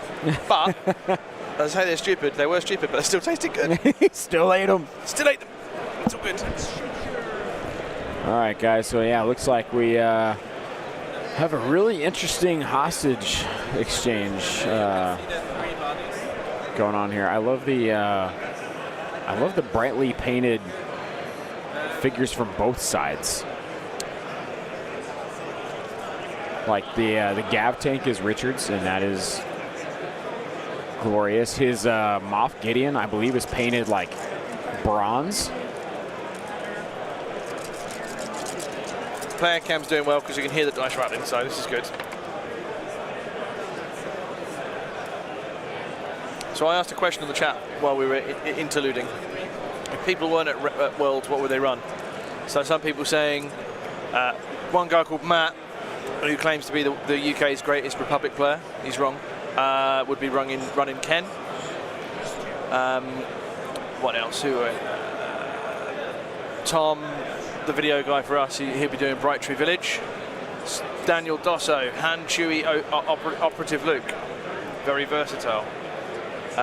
John B, infantry-based Tempest Force, and then Richard Lavery will be running Wookiees. So yeah, lots of different variants. Yeah. It's nice. I know the exact list Richard would be running against. Is Richard a pal? Yeah, we played against each other only once, but seen each other many times at tournaments. And the Wookiee list that he's playing would be the Kashyyyk Defenders, and it is in your face fast. And yeah, I killed a lot from it. All still wasn't is enough. It full fur? Yeah. All fuzz. Dave Nolan from Ireland, I think, is running that at World. So he won that. He won that in Denmark, winning a World's Open Qualifier in Denmark. Yeah. So I think, I did not mean to say Tink then. I think he'll be running that tomorrow. Nice. Okay. Yeah. So we'll keep an eye for that one. Only Irish player here. Really? Yeah. When I say only Irish, I mean only native Irish player. Well, native Irish player. Yeah. Which surprises me because apparently Legion is just not a thing in Ireland. Apparently, that's wild. You're just a channel away. Yeah, I know. It's quite surprising that it's not as big as it should be. If that makes sense. Yeah. That's interesting. So we have the hostage. They put them on. The buses on the tanks come round. You can't enter the tank with the hostage, can you? No, because it's carrying something. Correct. There's just no space for it to fit in, apparently. Yeah, I know, right? We're just going to load it up with orange cargo containers, but not an objective. Can you imagine how wild that would be if transport could carry With objectives? R2D2 doing secret mission all the time. Oh, it's wild. Yep. And you run up a bus, claim the middle, run the bus up the middle, use it as a big blocker, jump in the bus and go, boom, off you go. Or in a lap as well. Yeah. Oh, that'd be stupid. So, good move. Don't do that. don't change it, please. So it looks like you just went with Krennic back there, just took a dodge and a standby. Yeah. That's fair. Krennic's not really in a position to do anything dire just yet.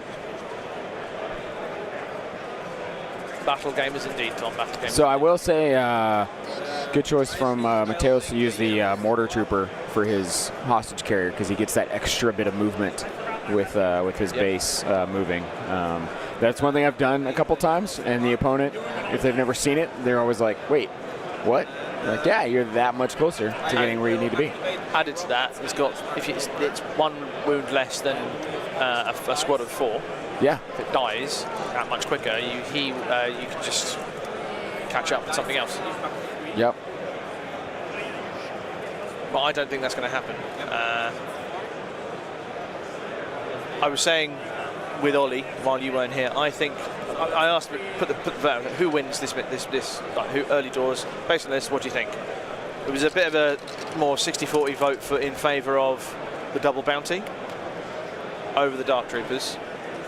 Yeah. I am leaning towards the double bounty. I would go double bounty. The reason I say that is because you bounty you bounty each Krennic and Gideon. Yep. One of them dies from one of the bounty hunters. You keep the other bounty hunter alive. You're 1 point up. Yep. Even if that dies. Yep. Because you can, and still running those away, it's harder. It'll be harder to recapture said a hostage and all that sort of stuff. So that was why I gave that the edge. But that's to not say that the darks aren't a threat. Yeah. He's back. I'm back. Still no internet, so.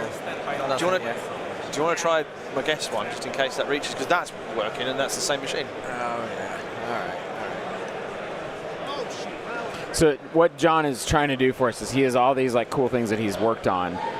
The issue is like our internet constraint is limited because there's so many people here doing it. I need to get the files over to the correct laptop now. Yep. So that's what we're working on. But we have no USB ports because we are all plugged in. Plugged up.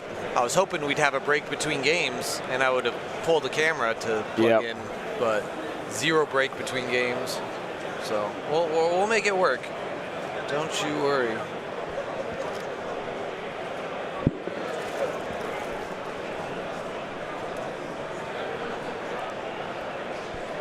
Damn, no spare USB port on there, no? Nope, they're all plugged in. Gosh. All plugged in.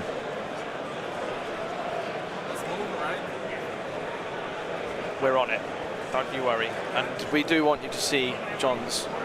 Yep. There's some useful stuff. We'll see.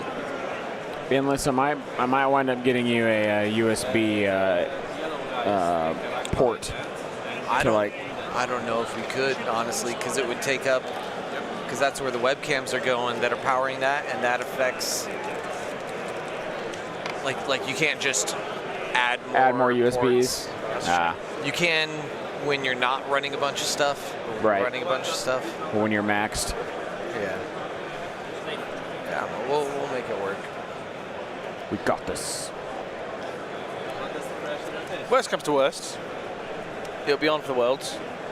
Yes. Yeah. Tonight at the latest, it'll definitely be. Yeah, there's pretty. So they're playing 4 rounds today, guys, and there is no rest for the wicked. You are straight from round 1 into round 2. Round 2 is done. You're going into round 3. Like they're just mashing them out today. There's no break. There's 30 minutes after round 2, I'm told. Oh, is there? For lunch. All right. Yeah. Sounds like a day at the hospital for me. All right, guys. So into this game now. We've got some shores moving up on top of this. This is a very interesting take on this piece of terrain. He's just moving his shores up on top of it here to get better line of sight to this middle, while also still retaining cover as he's he's on it. You can't see the majority of the units back behind that curved piece. So. Cockles is just taking his first bite of a blueberry almond crisp Cliff Bar. First Cliff Bar for this Brit. Yep. Oh, and he's taking it just as Weebear is behind him, so. Steady, Dave, steady.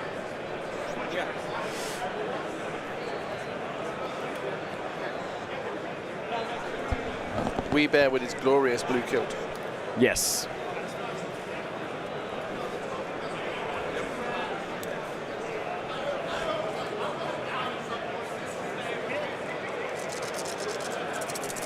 Also, guys, we have our first international player on stream here with Mateusz from Poland.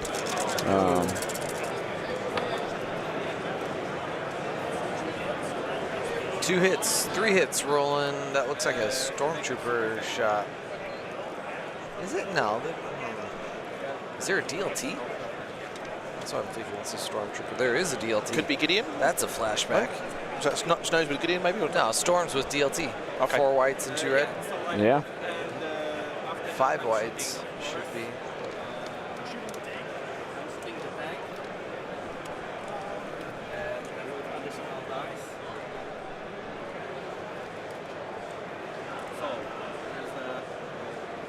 Oh, those are some fantastic pink guns. Right? Holy moly. It's nice because, like, I mean, you can see where the unit's at. Yeah. You know, like, you're like, oh, yeah, the gun. Yep, gun. Pink gun, yep. Beautiful. That looked like 1 wound going somewhere. This is like a different version. This is like cyberpunk, neo cyberpunk, like Yeah. with all the neon colors. The basing as well. Because you got the pink with the pink Some armor. lava base. Pink thing with the lava. That's Yeah. really cool. Yeah. Yep. Here, I'll get you guys. Let's zoom in here on Mateusz's. Oh, and look at the like the that commas IG? on the That's awesome. with the hearts painted on there. Oh no. Yeah, and IG-88's leg piece there. Do you know who'd be loving this? Lila. Lila, yeah. Lila would love this. Hashtag Pink Suns. She Love would- this. Yep. Love this. Also, speaking of awesome, cool, wacky colors, we're going to go over to Richard's Gav tank here. How cool is that? With the bronzy gold on there. I dig it. And you look at his Moff That's a Gideon. lot of dice. Holy crap. What is this? Is this Is it a Gav? that's more dice than the Gav can throw. I counted like 10 dice total, 6 hit. Is it the Dark Troopers in the Gav? Could be. Darks throw 9 or 10. I'm not even acquainted with what's playing yet. What do we got? It's an 8-act versus a 12-act. Oh, Yeah. So Moff, the Krennic Gav is an 8-act, and an 8 is counting the Dark Troopers going twice. fake 8. Yeah, fake A 8. soft 8. Yeah, Should start calling it a soft. soft 8. Yeah, that's actually not a bad idea. Yeah.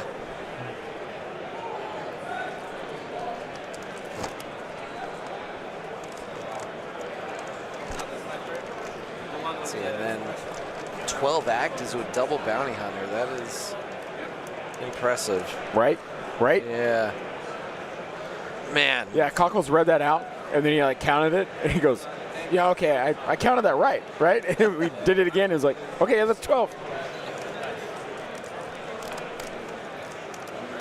Me count good, yeah?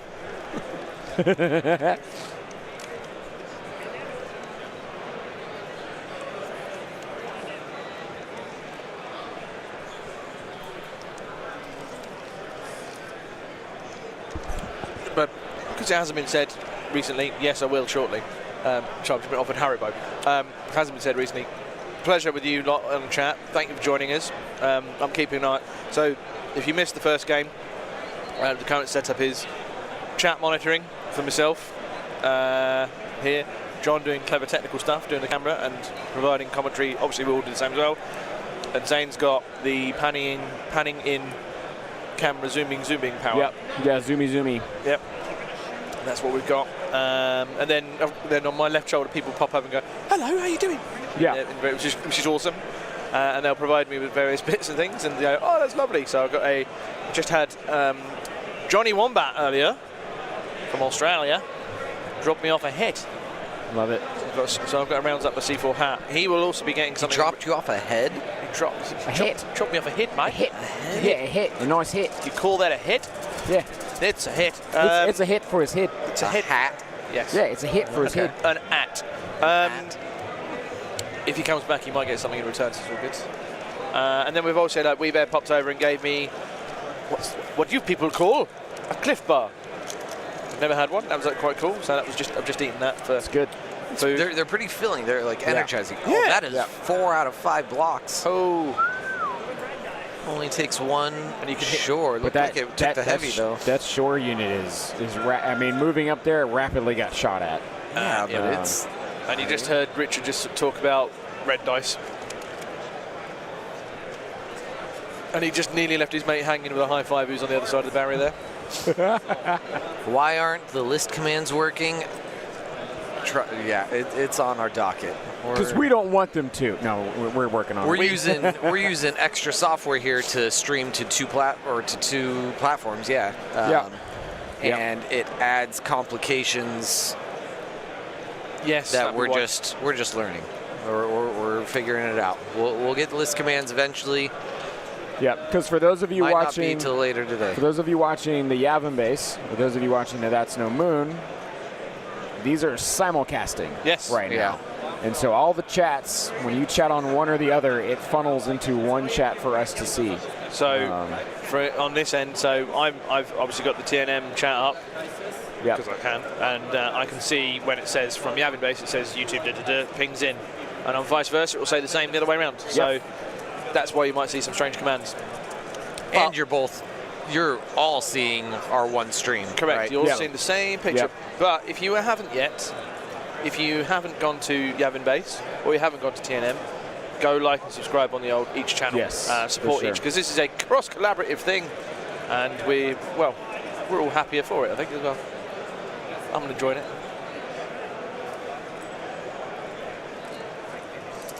Yes, and for those of you joining, obviously you do not hear the sultry sounds of Endless being here. Yeah, we're not quite as sexy voiced as him. Yep. Trying. Bushman and I are filling in for him on behalf of himself and Yavin base. Is anyone as smooth talking? Do what? The only other smooth talking voice that I can think is Keegan from 99. That's a smooth voice. Keegan does have a smooth voice. Yeah. Yep. All right, let's see what we got from this other side. So you can see here from Richard, our red player, he's got quite a couple unhappy dysfunctional group storms hanging out back here in the back. It's like he's measuring. Oh, he's looking at. Does he have range 4 to that? I think he just measured range 4 to that lone shore trooper hanging out on top of the building up there.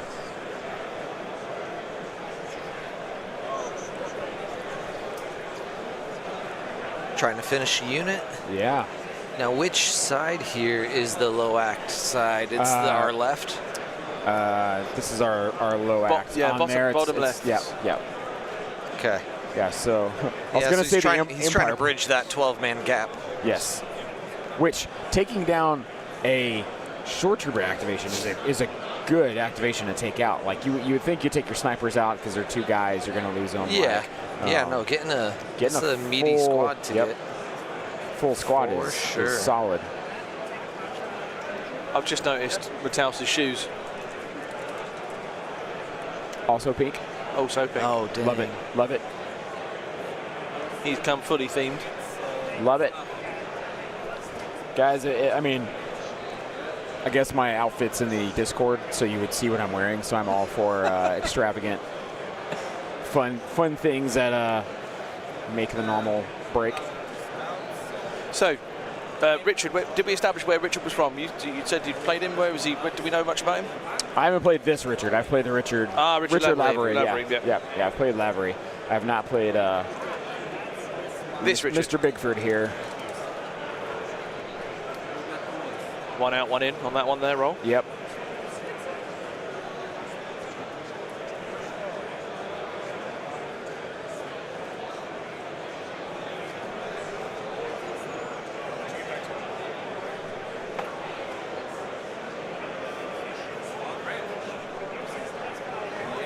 Of course, I read this your main weapon. You can just about hear what they were talking there. Is Keegan at Adepticon? Keegan is not at Adepticon. He couldn't make it this year. 50-50. You want them off? You got them off. You're exactly what I wanted. Comments on the chat. We are one big, happy, dysfunctional group. I completely agree. Yep. Kevin Alexander says Endless is the man at casting. He's got the juice, as the kids say. Yep. I don't know if I can pull off saying that phrase as a man near 40. Richard said, can we get Keegan on there? Keegan is not here. He couldn't make it this year. Yeah, Keegan is not here. I shared a message with him lamenting this fact a few weeks ago.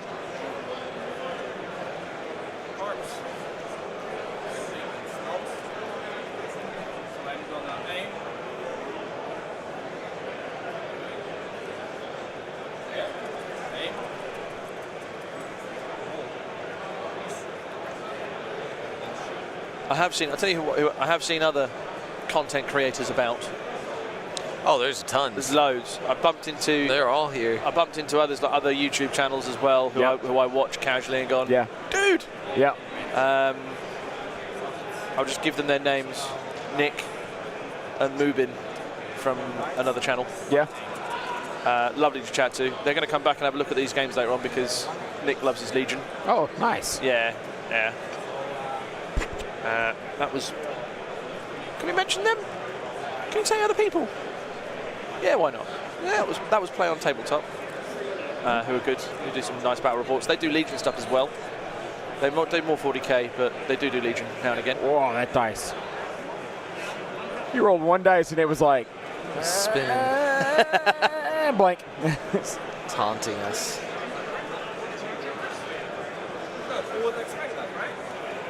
Yeah, Adepticon is the place to come to bump into all of the tabletop big guys from all over the channels, which is awesome. I think it's so cool.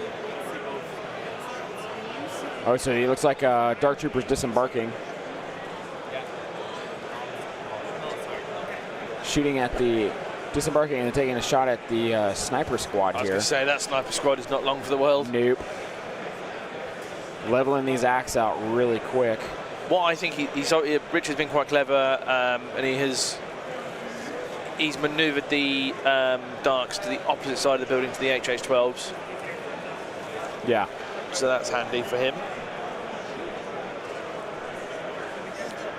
Can we get some spec ops coverage on Saturday? I think you'll find that would be not happening. Not from us. Yeah, not here. We'll be hosting the main event. Kevin Alexander, I don't know if this is a decent question. It's always a decent question. But are all of us playing Star Wars Unlimited? I am not yet. I've been busy since its inception. Oh yes, I have dove into that for sure. Yep. I see lots of cards on either side of me. My pod is here.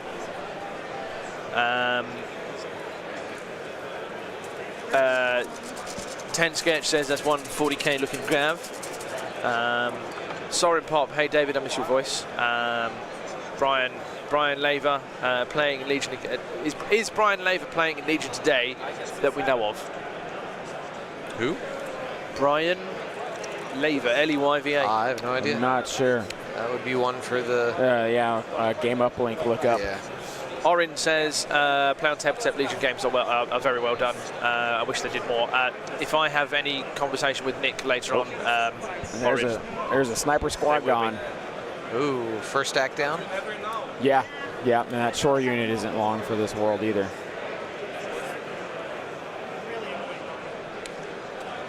10 sketch. I think if you watch the streams on Friday, Saturday, Sunday, you'll get some more information about predictions and things. We can reveal to you that there may be a conversation with someone from AMG maybe later. Who knows? Oh yeah, are we supposed to have? In 2 hours? Yeah, I think it was Yeah. 2:30. Yeah. Okay. So, in fact, because I thought that was tomorrow, but I can remember. So, yeah, so at 2:30, we will have Will Schick, wasn't it? Yes. Will Yes. Schick, not Will Pagani. We'll have Will Schick from AMG over here live on stream with us. on the stream, asking some of your questions, because we put some out to the public to ask them questions, but some questions that we have got ready that they know about. So tune in 2:30 local time, so that is in approximately 1 hour 50 minutes from wherever you are on the planet. Yep. So that'd be about 7:30 UK, 8:30 Central European.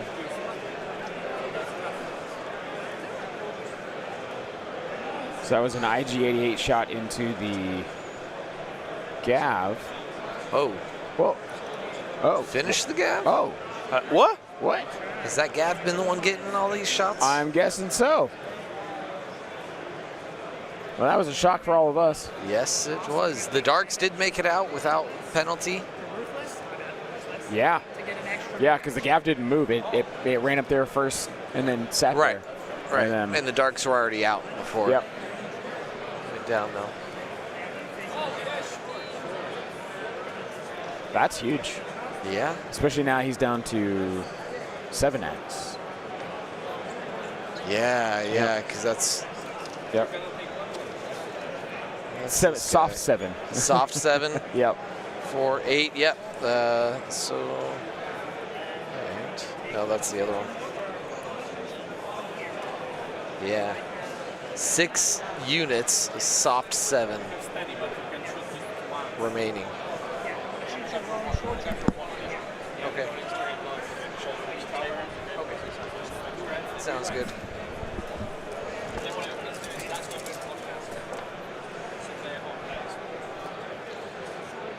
We got Cockles leaving to do a little Instagram live tour walkthrough of the hall. Yep. If you check him out on That's No Moon podcast Instagram, you'll see that.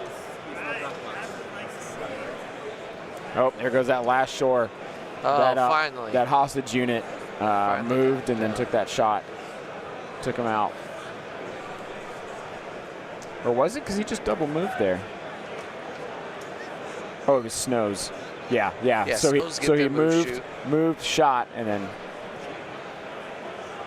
got to move again. So looks like he is almost within his deployment.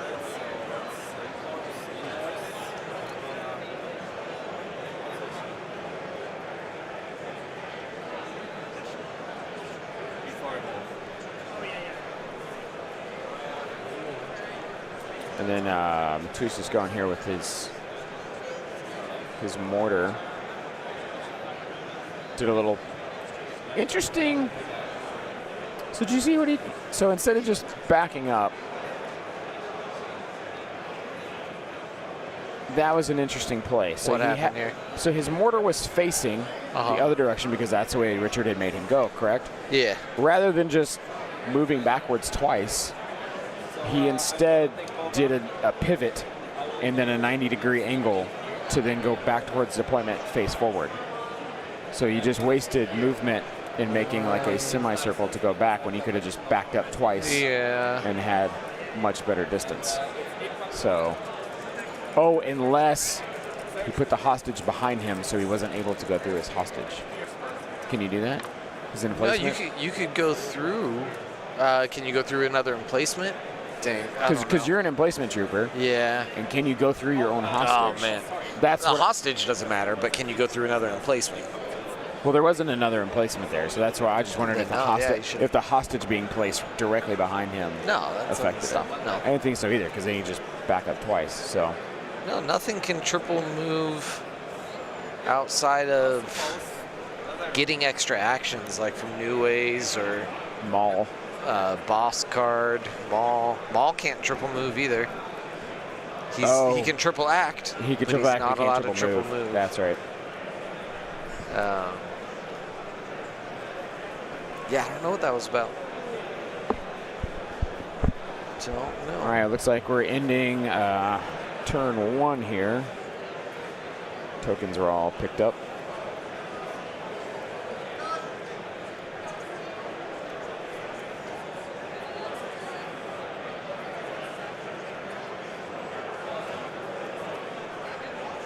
So guys, we will let you know that we are going to be splitting the cast today. So after this game is done, we will be wrapping this and then starting another stream that will be the PM cast. So yes.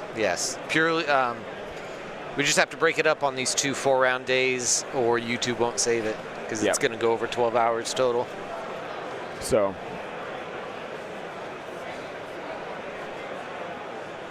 players deciding on cards currently. Here we go. Independent programming versus moment of consideration. Yeah, that's the fire support card. Yeah.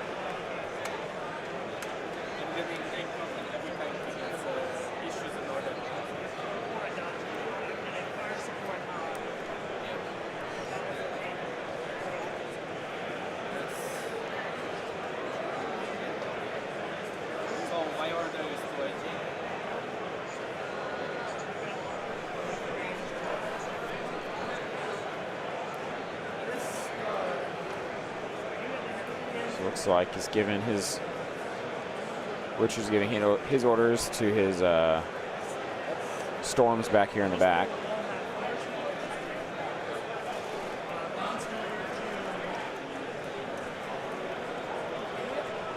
We'll get fire support. Yeah, that's, wow, yeah. Those DLT storms back there, fire supporting could be pretty nice. Oh, it'll be a juicy attack for sure. Good. I mean, and if you think about, like, if those darks shoot into Boba and the Stormtroopers fire support, like, could be a very hefty shot.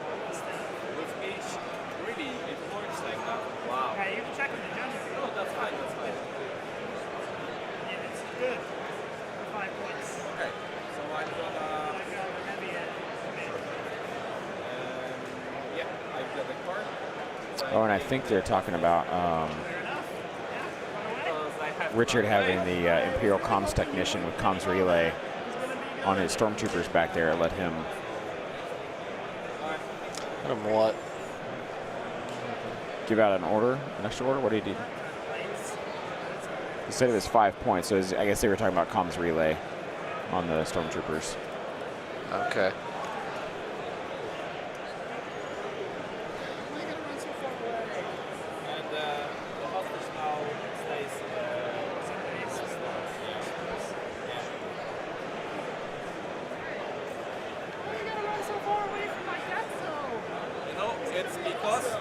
That's why you take mortar for that, you know. You've got your tricks, I've got mine tricks. Both players just having fun talking about the little tricks that their lists can do. Because I was starting. So Boba has an independent, so he has, no, it's not that Boba. This one has a swing or dodge. Oh, okay. So I'm gonna take him. Yeah, sorry for that.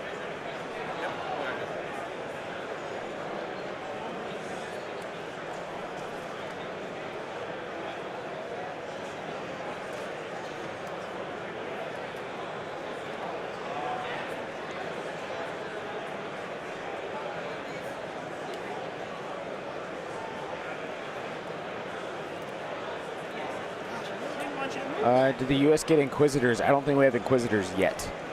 I know we were supposed to, but I don't know if it actually happened. Because they bumped them to release today? I don't know. Because they were supposed to release a couple days prior, and then I think they got moved just a little bit to after. So as of right now, I do not think that we do. but they should be Legal. out soon. Heavy cover for that one, you know, it's like Yeah. And I have an armor one. I'm over range.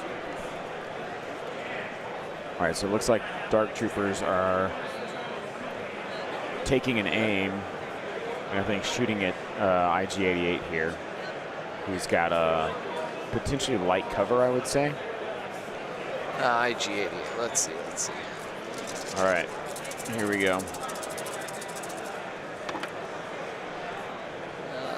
4 out of 5, look like. Yeah, the one crit, but no surge for the other. So 4 out of 6. Yeah. Because IG is a full armor?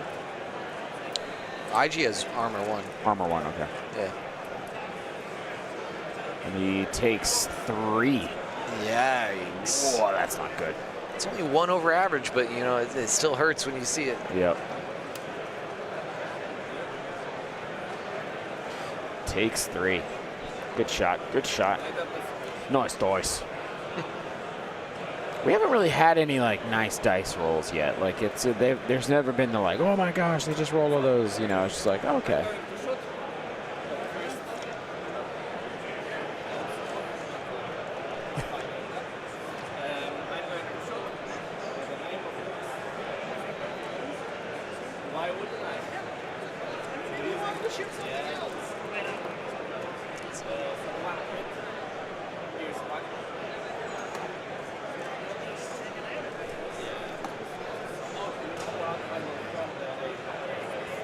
This looks like we're returning fire here.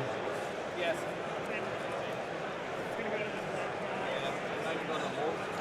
1 wound on a return fire from IG-88. And IG says, yeah, I've had enough of that. I'm out of here. Thanks. Thanks for the fish. See ya. Years ago. years ago. Yeah, hopefully you will have a awesome training. Yeah, we definitely would have got a nice dice if Vader had implacable. That probably would have for sure happened. Dark Troopers. Oh, Yeah. I've only got 2 orders in there. yeah. Yeah. do you really do that at your local, Kevin? That's hilarious. Nice dice. Yeah. Love that.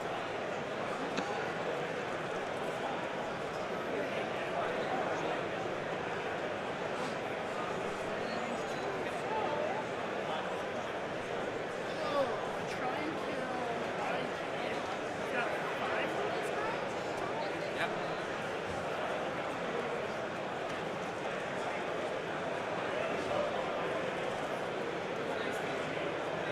Yes, you're gonna see me. Looks like Darks is going with him again. They are unrelenting here. Yep. Isn't that Yeah. the keyword?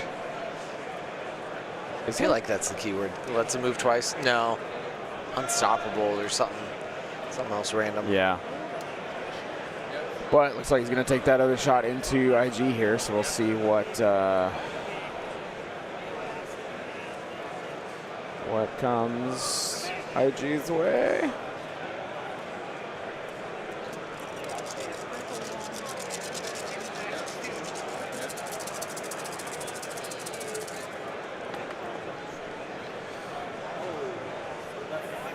Not much. 3. Yeah.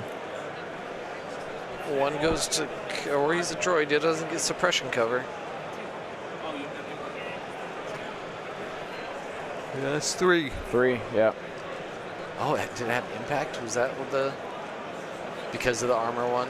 Either way, 3 saves. I don't know why he's rolling 4, but that's 2 more wounds. That's a dead IG. That sure is. Wow, that's huge. That's big kill. I mean, it's only 1 to 12, right? Yeah. But it's big kill. Wow. Yes, we are on turn 2, everybody. Just kicking off turn 2. We're only like the first 3 activations in a turn 2. Oh, that's my bad. I didn't update all 3 of those. Oh, Boba now swinging over. Guess he's going to try and deal some hurt, hopefully, to these Darks, who are just making this activation count get more and more even.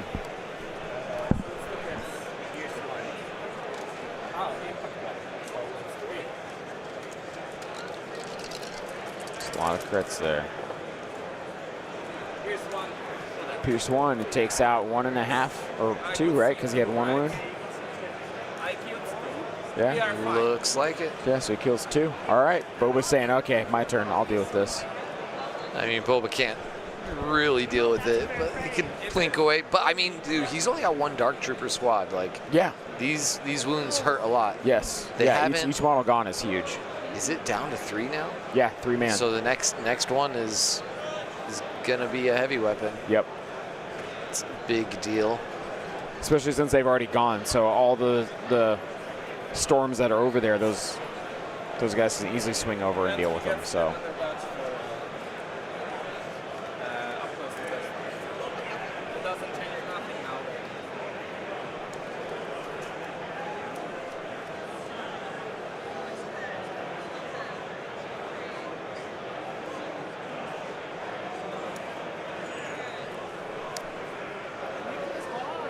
Yeah, they have gone twice this round.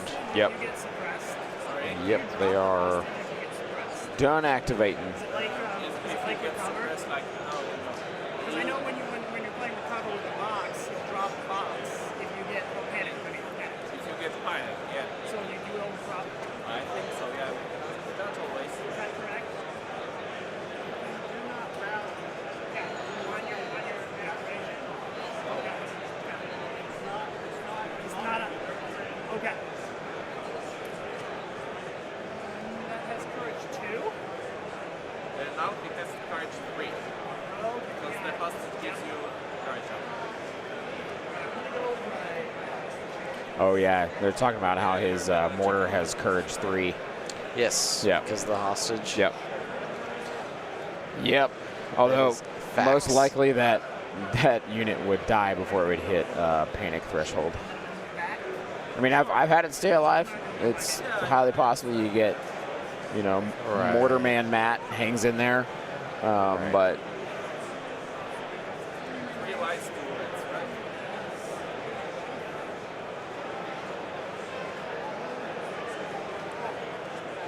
Yep.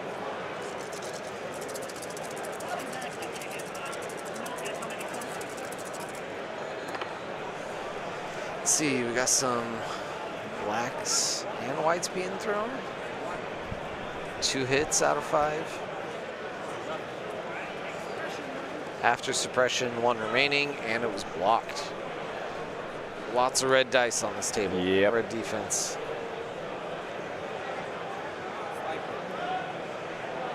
Roll your snipers.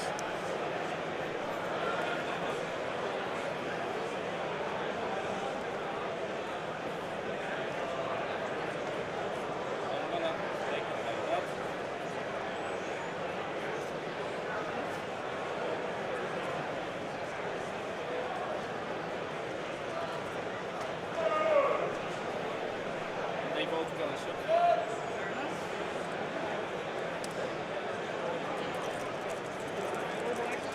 Four black dice. Pierce.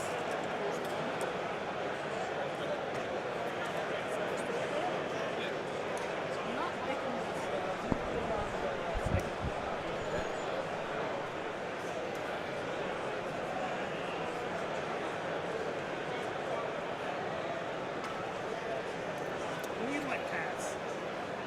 Okay.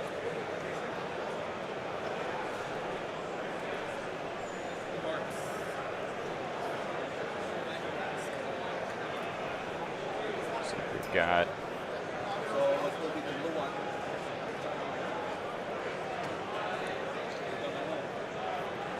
The dark doesn't have a hostage or anything. no. Right, so, So he, that dark is his only firepower left. yep. So he swinging these storms over to take a shot at the Darks as well. which that's what I figured he would do, because if he can just swing everything this way and take out those Dark Troopers, that's a huge cut to, that takes away that soft activation count. Yes, yes, it does.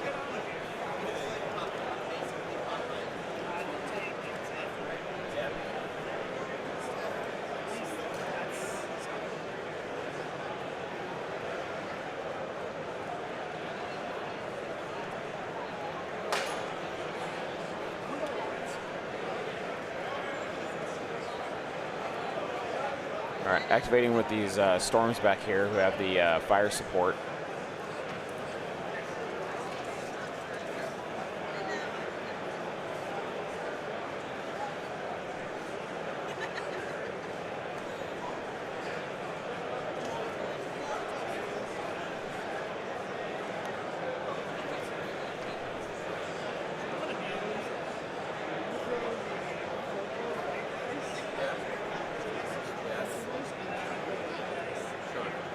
So it sounds like Richard's splitting fire into storms and then into sniper unit.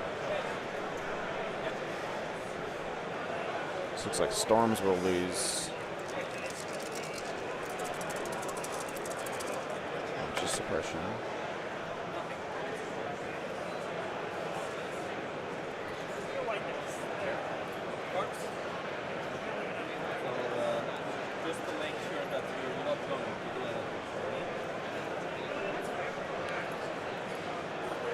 Have I mentioned my dislike for trackpads? Oh, I really wish I got that suppression.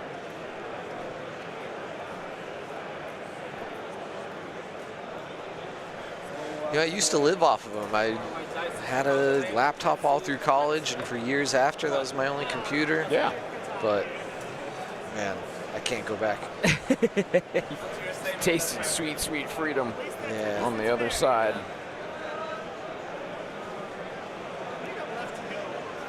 Officer, snow, and one sniper.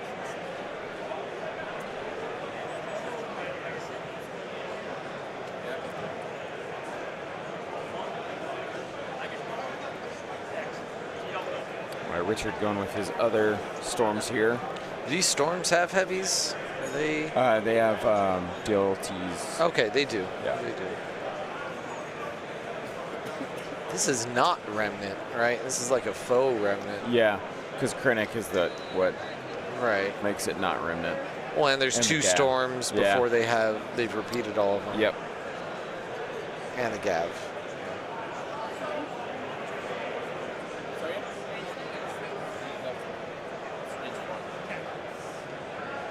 Those guys have super heavy cover. Moment of truth if I'm going to get this app working before tonight. I believe in you, Jordan. Yeah.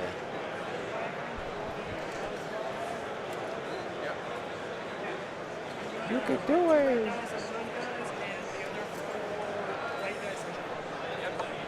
He's back. He's back.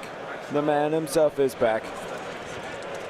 There's some awesome paint jobs out there. Yeah? Man, there was a dude, I just saw a dude from Oklahoma, and when I said, where are you from? And he went, here. I was like, okay, you're born from Adepticon? But that's cool. It might be of the two, there's no disrespect to others, but the two brilliant paint jobs I've probably seen in a long time. Wow. On the same table. One was Clones, one was Empire. They both had the snowy, ruggedy theme thing going on. It was just a lot of great work had gone into that. And, and matey from Oklahoma was all right laugh to chat to as well. it was all I could do not to go, oh, Oklahoma, and all that as well. I've also just looked at some of the prize board. Yeah. What else we got out there? Let us know. Let us know. So I took a picture, and I'll be sharing that shortly. But in the meantime, what I can tell you is, special dice are special. Yeah. I want me some of them. There are like marble style black dice. Oh. There are different colour / unique white dice that now from the UK has already managed to scram and win. Obviously, we've spoken about the sidebars. Yep. There are foil art command cards. Cool. plenty of stuff, and that's not even. I mean, I've only just mentioned not even a third of it. There's lots up there. So That's awesome. That's way cool. big shout out to AMG, Love who have put a lot of effort into it. Yeah, and apparently that's supposed to be, I think, a traveling thing. I think that's supposed to show up at other World Qualifier events. Yes, it was. I think that. So there is the. There. Watch this space for future events globally. For awesome Dyson prizes and all this sorts of stuff. Love it. Yes. So Cockles, to catch you up here. Yes, tell me what's going down. What have I missed? The Gav tank was... I left when the Gav tank went cheerio. Yep, so that's gone. He has moved his Death Troopers up, or Dart Troopers, which have taken out IG-88. Boba came over, took out 2 Dart Troopers. But the Dart Troopers have now activated, and so Mateos is bringing everything over to shoot at the uncontested Dart Troopers to try and take them out. Yep. Mateos has only lost his shore squad and then a few random stormtroopers off of other units, but he almost has his hostage fully in his deployment. Yep. And Richard almost has his in his, and he's now moving Gideon up. Is that dangerous to move Gideon up, given the bounty situation, or is it a case he's having to because he's lost stuff, so he needs to catch up on points? I think he's having to. Yep. How many Dark Troopers have been removed from the board? Is that 3? Was it a 5-man or a 6-man? Is that 3 of the 6? Oh, 3 of the 5. Yeah. Yeah, because it was Dark Troopers with... No, it was a 6. It was 6. I thought it was 6, yeah. Frag, Assault, and an extra. Yep. Yep.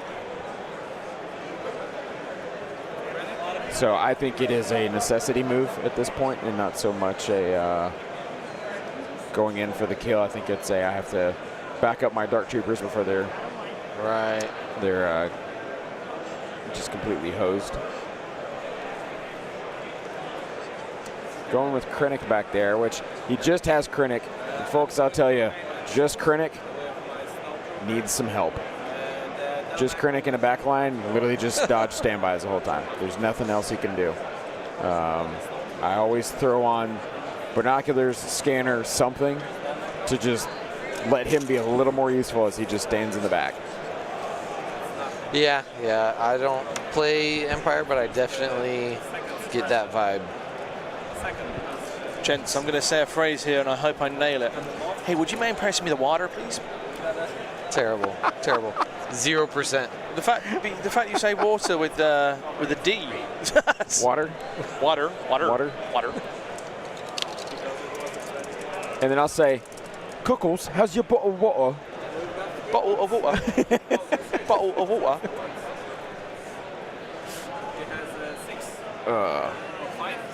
I think I might go grab food real quick, guys. Yeah. You should have pretty good pans here, so. Okay. 2 seems to be your main. Okay. So. Cool. I will be back, folks. Sounds good. Looks like they're wrapping up their turn 2, going into 3.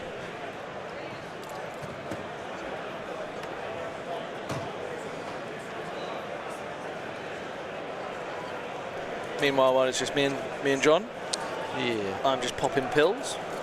That's what free healthcare casually. Gets you. Free healthcare, mate. Must be nice. I would like to say it's a bit of a myth, to be fair, because you get the free healthcare at point of use, and then afterwards, if you've got tablets and all that stuff, you have to pay for it there. So it's a con. It's how Big Pharma get you.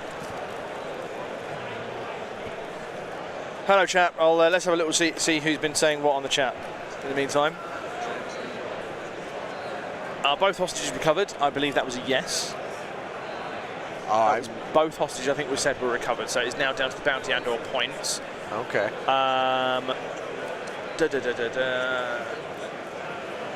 The movie Stabcast. Okay, on topic. Well, we had an Assault and Voracious Ambition were our command cards played. So Voracious Ambition, obviously our Krennic player, and Assault by our bounty player. Stabcast on point here. The movie Love Actually told me that Wisconsin women love a British accent and how a man says bottle. Bottle? And while Cockles is a London 4, I'm a London 4? Okay. Wow! It could be a Chicago 7.5. Pretty sure this is Ben talking. I could be a Chicago 7.5 with my accent. You know what? I'll take that. 7.5's not bad. I'll tell you, this London 4's been locked down for 17 years, though. It's all good.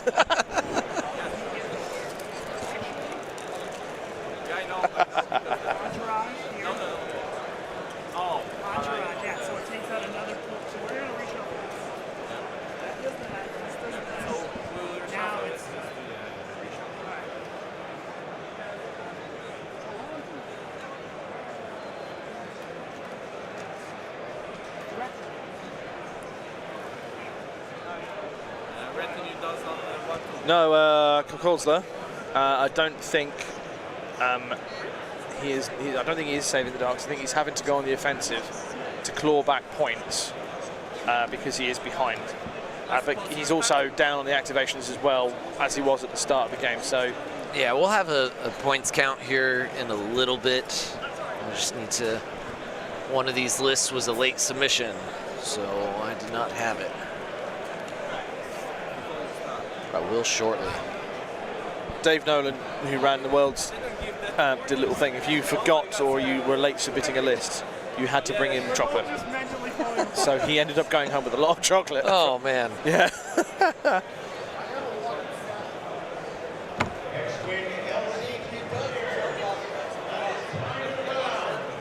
Thank you. I am better. This is hilarious. You're better looking than most of the royals. I don't take that as a compliment. I will give you that. Well, except Princess Anne, she is more handsome than me. Oh. Where are you? Come over here and say that. Oh, you can't. Oh, Gideon's heading up. Wait. Oh, Gideon's modeled with a lightsaber. FYI, he does not have Darksaber equipped. Yep.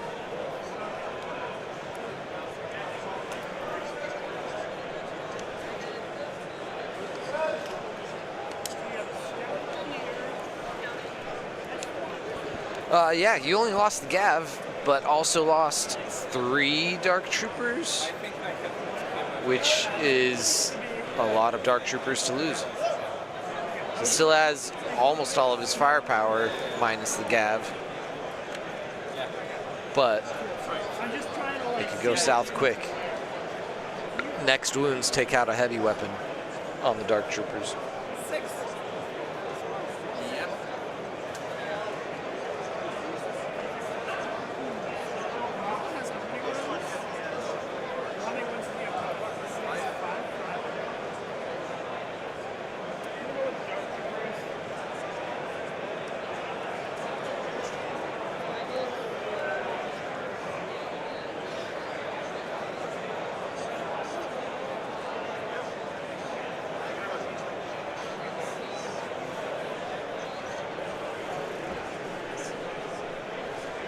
Did the Gav deliver, though? That is the real question. I mean, he delivered them, but not very far. No, he did not. I don't think it... Like, I don't think the Gav was even needed to get the Darks where they are. Got there, and then they popped out there, and they've moved. So they got to where the craters are, then they popped out, and I think they've only moved up once. Yeah. So I don't think they've... Oh, yeah. He says as he moves them up to try and get into a shot. He's going to try and take out a sniper team, do you reckon? Boba. Don't go for Boba, man. Don't do it. You need to kill Axe. Does he go for Boba though to mitigate bounty? Yeah, but watch Boba just save like 7 out of 7. True. Where is Mr. IG-88?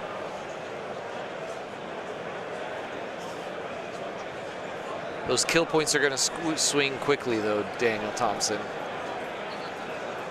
And having firepower is what maintains your kill points. So, yes, there are no partial points, but... Where is IG? IG, let's see if he's... Look at our other view. Can you see him? I'll go to the table, find out. Yeah. Oh no, IG died. He died. Yeah. Currently being recycled from the chat. Oh, I missed that, sorry. That's what happens when you go for a wander. The entire chat telling you IG is dead. Thank you, chat.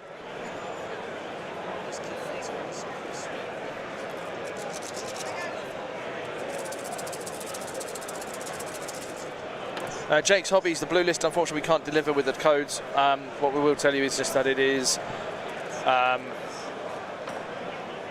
the Dark Trooper list, which is Krennic and Gideon. Thank you. Krennic and Gideon. Gideon with improvised orders and commanding presence. Then you have Snow Troopers with Hask and Intel. You have Stormtroopers with DLT, Comms Tech and Comms Relay. You have another Stormtrooper with DLT and Recon Intel. So there's your 3 core. Then you have Dark Troopers with Loyalty, Frag Launcher, Assault Cannon and Dark Trooper. So that's a 6-man squad, which is now down to 3.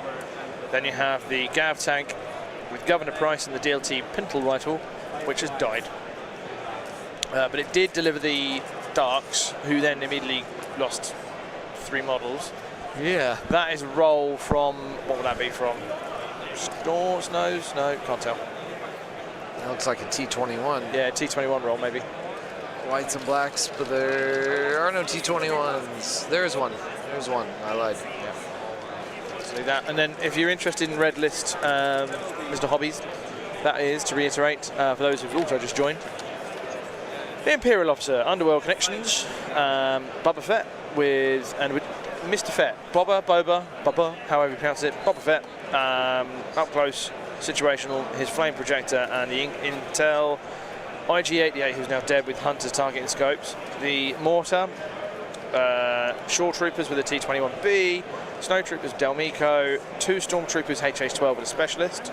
So aim, shoot the rocket, next turn, recover, get free, recover, pop the specialist, aim, that stuff. And then 3 Scout Snipers, and that's from Mateusz from Poland.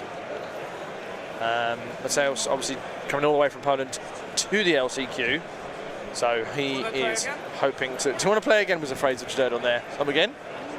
What? Is he just? He just said, "Do you want to play again?"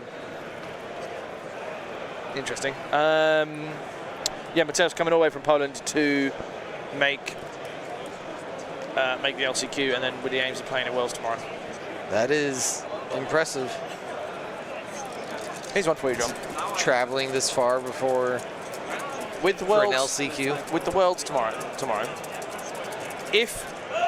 Do you think there would ever be any scope for it, or would you travel for it if it were to change countries now and again? I'm not saying every year, like once in 3, once in 4. I would love it. Sweet, that's a great answer. Yeah, I'd love traveling.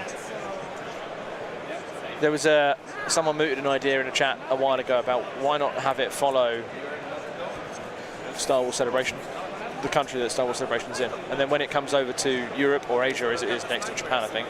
Yeah. You could do a Star Wars Worlds events there. Yeah, that's a thought. Yeah.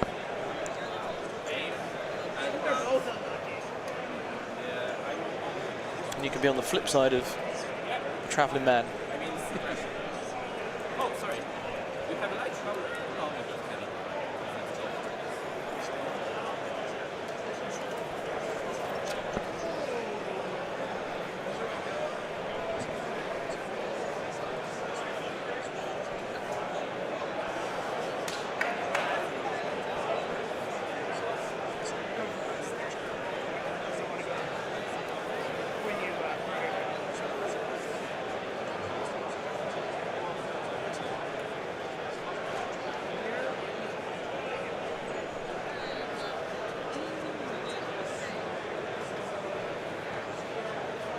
Death Troopers are pretty good still. They're just not darks. I mean, like, you need to make sure they're getting aims to really get their value.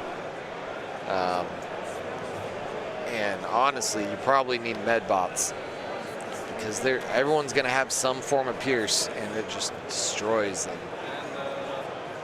Did the hostages die? I don't think they did. They've made it to their... They've both made it to their sides.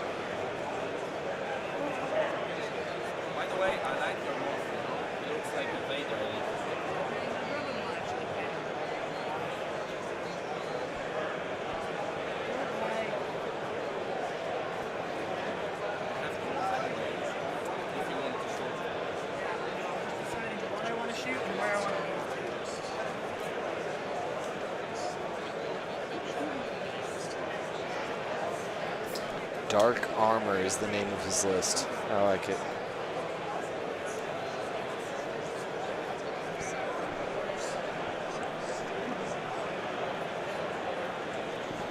Somewhat Froggy Mischief. Oh, that's the list. Like it. Yeah. So lots of interesting list names coming up. If you are a familiar That's No Moon listener, don't worry, Ollie has gone with his traditional Andy Does Eat a Dog list name thing that he does. And to the point that other people now have joined in. Even people who Ollie has never met have gone, you know what, I'm doing that as well. And so Andy's reputation precedes him. It's hit critical mass. Yep.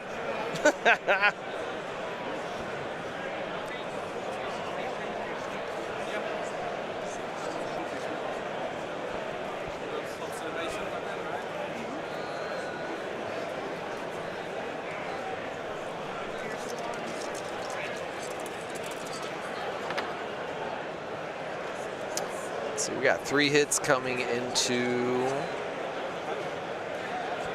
unknown unit.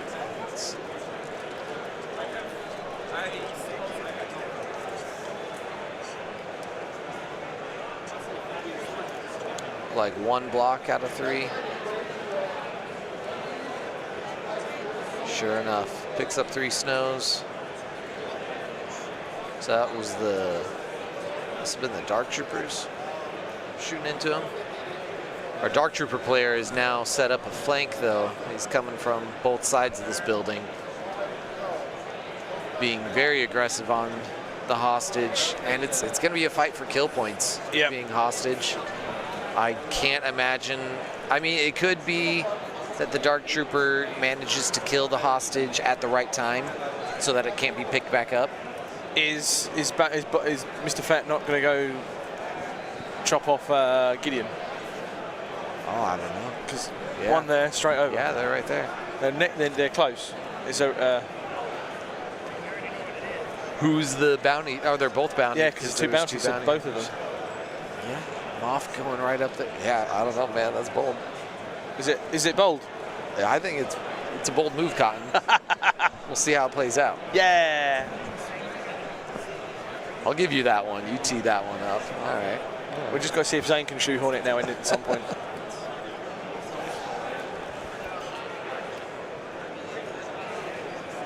Did we find out where Mr. Bigford, where Richard is from? No, we did not. Quickly go find out. I'm just writing a nice little post to see if people can join us and share the love. Let's just find out where he's from. He may have people he wants to know watching. It's true. It's true. This recording, or this stream, will be recorded and saved on YouTube on both channels after this.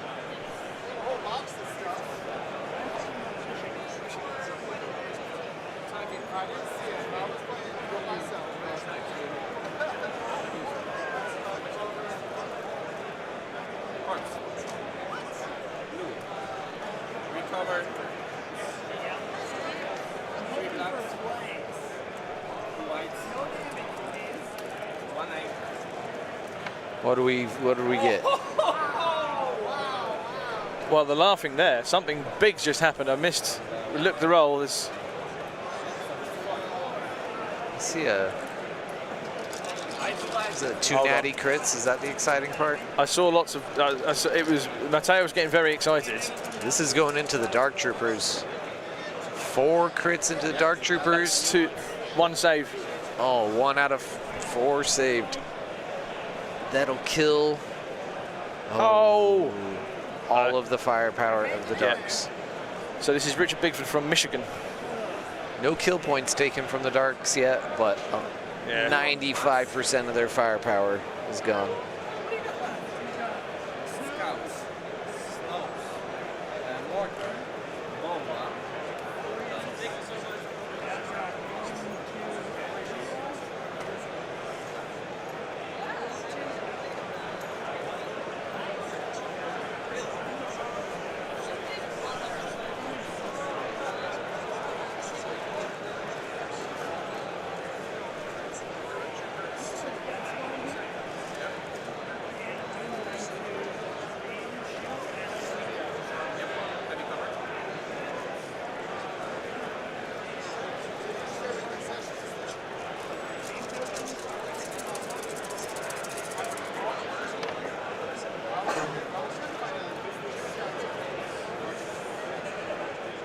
Let's see if our Dark Trooper player can make up for it. He's got 3 hits, 4 hits coming in from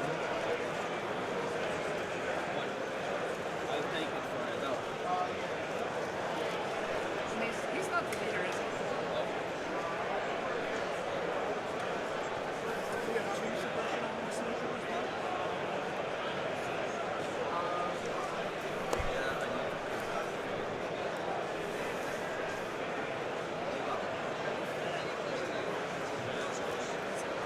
Looks like we drew Boba Fett.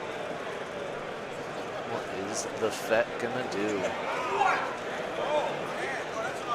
Jumps up there to take his shot at Moff Gideon. Yep. Oh. Oh, he's splitting fire. He's gonna throw the impact over at the Dark Trooper.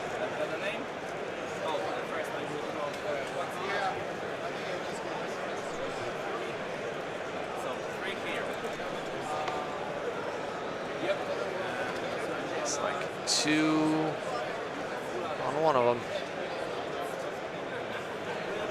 What turn are we on? Turn 3. So there is plenty of time for Boba to hunt Gideon down and not worry about return fire now that those Darks are dead. Yeah, this was shooting, killing the Dark. Yeah. That is 200 points. So he's now up by about 370 odd points. I'll have the number once I can get this on internet. Let me do my mathematicals. Here we go. Be my guest. 163. Oh, don't do them out loud for us. That'll be painful. 363. Oh, 333. 393. 395. British education system at work. We'll see if he's right. We know RMF.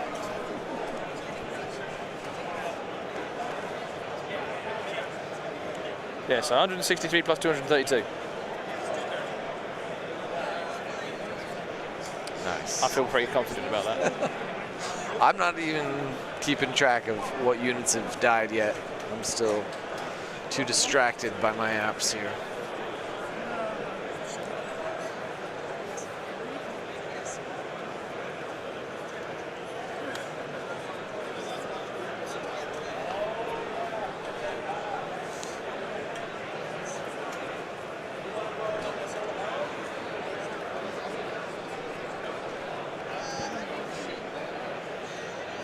Richard has killed at least IG-88.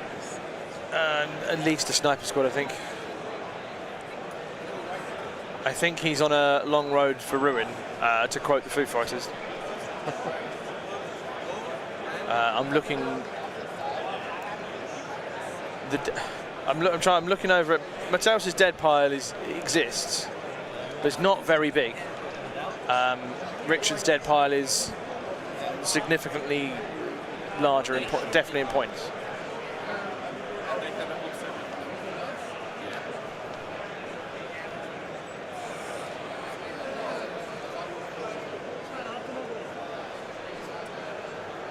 IG-88 sniper team and 1 shore. Thanks, Daniel. Yep, there you go.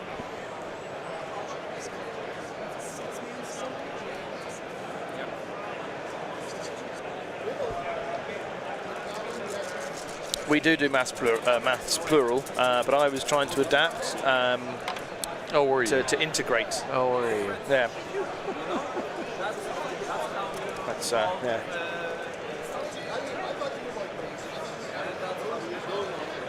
Like 50% save on. That's a sniper strike team. No, that was Red Sage that he rolled. Back there? That was. Oh, that would be Yeah. Gideon's snowtrooper unit, maybe. Oh, okay. Not Gideon, Del Mico, sorry. Yeah, Del Mico on snows. Gotcha. Yep. Is Del Mico not a leader?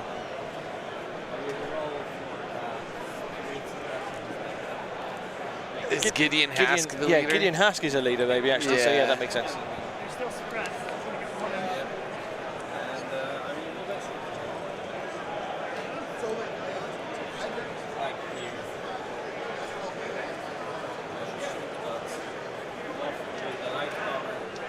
Apparently, I'm better off not integrating with your education system.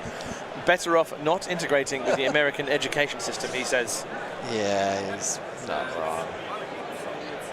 Diffs confirmed Lead Hask is the leader upgrades. That's all good. That's 3 suppression on Gideon, and was that? Yeah, 3 and 3 with an aim.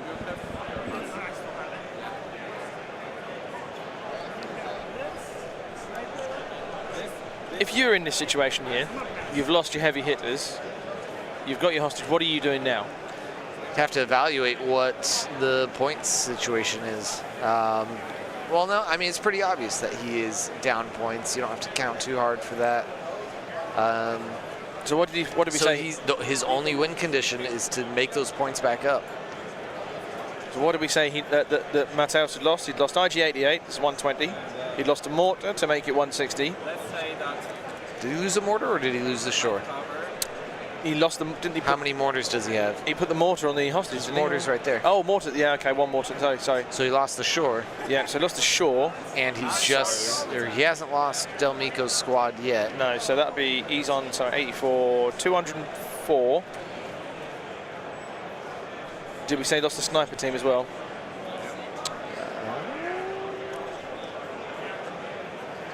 204, 250, so Mateus has lost 252. Yeah. I don't think Richard can kill enough to make up the already... But you either forfeit or you try. Right? Yeah, I'm thinking that, like, I don't think he's got enough firepower left to make up the shortfall in the points that he already has. Right. You can go down swinging. Yeah, yeah.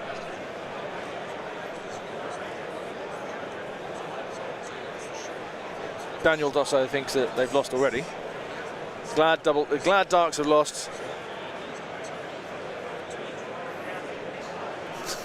Better to join the Commonwealth Brothers in Canada, love it. Oh, Canada.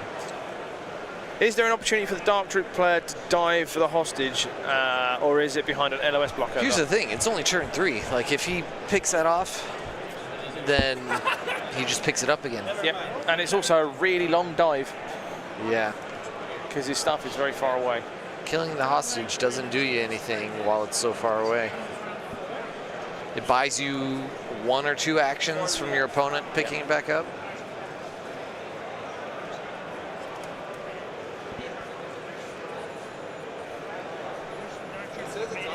Mortar has the hostage, which is in the open. Well, yeah, I mean, but... Maybe.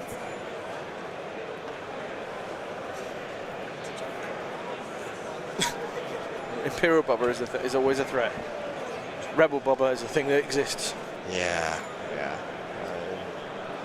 Don't get me started on that one. It's a never-ending rant for me. Going into 4. Let's see what we get. Who's got a bell? I don't know. I hear that too, though. Yeah.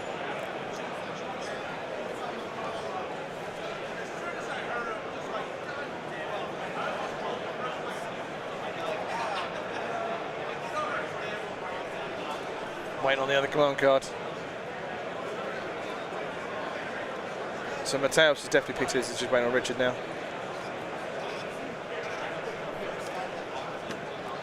Guess who's back?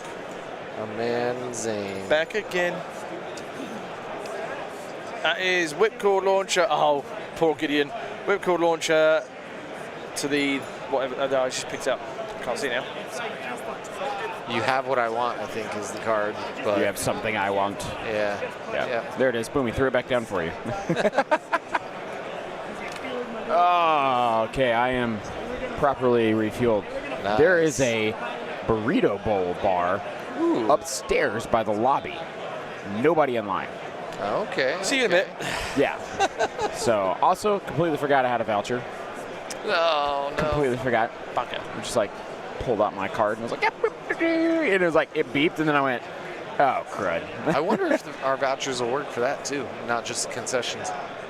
Yeah, that's part of it. There's just 3 different ones. So Oh, okay. that's concessions. It's just another one that's That's new. that's up there. I like So it. I wanted to try this Kuma's burger, Adepticon burger that they shared a picture of, which looked like it looked crazy. It's here? Apparently so. Really? Yeah, they put like, Adepticon posted it and shared it. They called it the Adepticon burger. So Wow. yeah, Conquer your table and your gullet. correct. So you join us in a world where Dark Troopers don't exist anymore in this game. Oh, okay. I knew that was probably... Yeah. The action was happening behind, so you just panned it around. What you have there is Gideon with 3 wounds on him Okay. and 2 suppression, who's about to be whipcorded and probably killed in a minute hence by the- Boba. Because Boba's just on the other side He's here. just done it now. Look, he's done the whipcord straight on him. Yep, okay. And yeah, all the action is here, but they both have the hostages still. There's no difference. Okay. So this could be deciding factor of the game right here, is him just getting... Yeah, I'm pretty sure it's already decided. we worked out points. Points-wise, He's 200-ish odd points up on him already. Oh, wow. So Matthaus is up on Richard already. And the shortfall, and it's hard, and it's going to be hard for Richard to make up the shortfall Yeah, with what he's got left to do. right. Right, yeah, that's fair. That is fair. Saves out. Not this time. he is immobilized. Does Yep. Gideon have? Does he surge both ways, or is he He surge? does. Yeah. Yeah. Yeah. It's that Mandalorian armor. That he stole. Stole the recipe for, made his own batch. Did the tea leaf.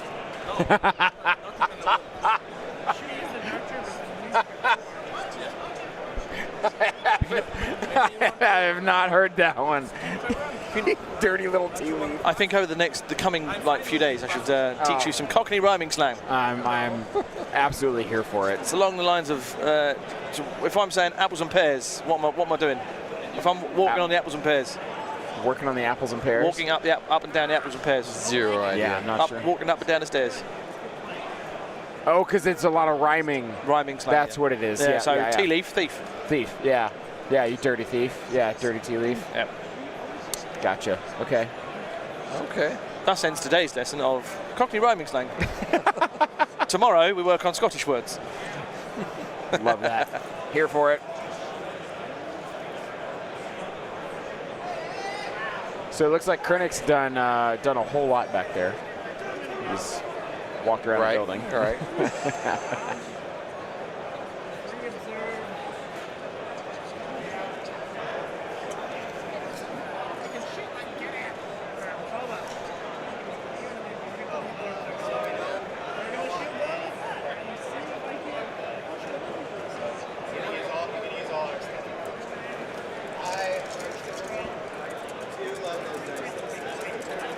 Ten Skench is saying the one he knows is get that look off your old boat race. Face. Boat race equals face. Oh, okay. The boat was what threw me off. Boat race, face, innit? Well, I get face, but like you're not saying like.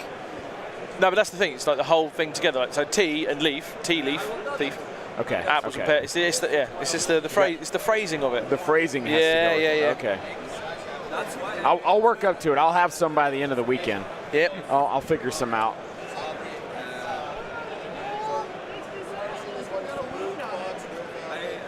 I did like that tea leaf tickled you that much, though.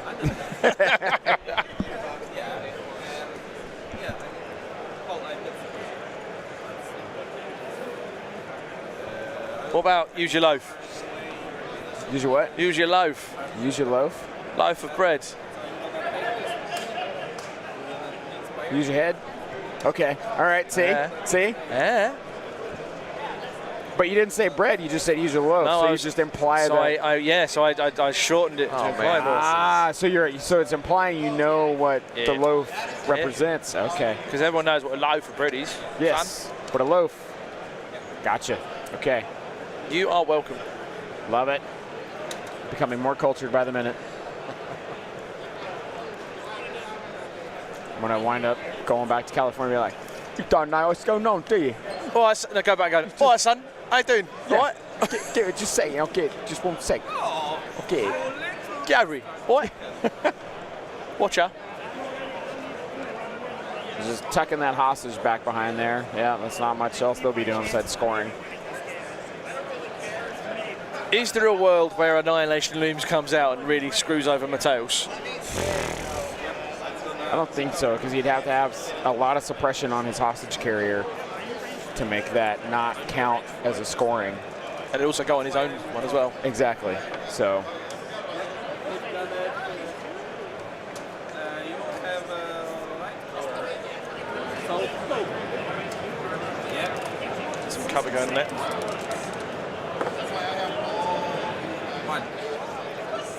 Richard Dye's doing him all right now. They weren't earlier, but they're turning fine now. Coming back around. Yep.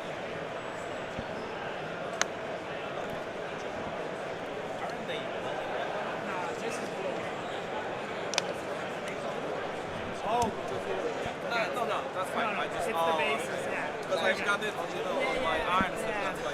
Okay. It's the base. And it's a little That's suppression. Yep. All that matters,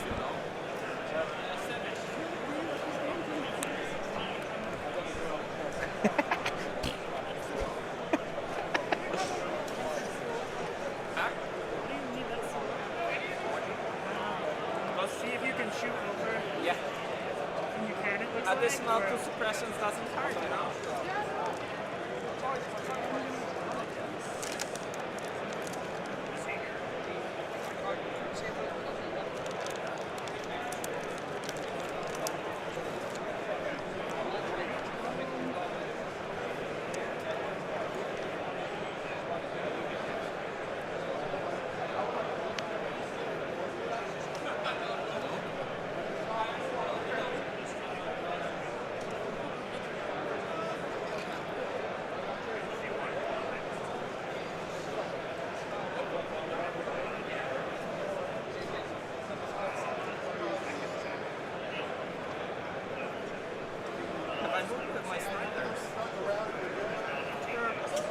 Yeah, he's up in. Did I? No, maybe he didn't. I think I have.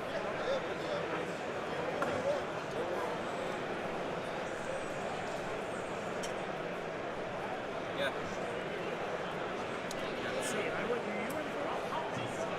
Yeah, because like I had bomba here and officer. Yeah. Yeah.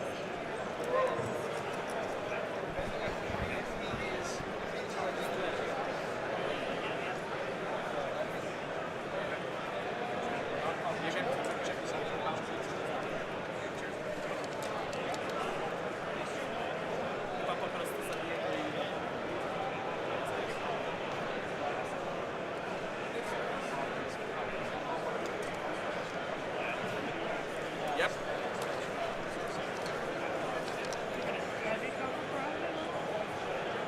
No, I don't have a suppressor. Yeah.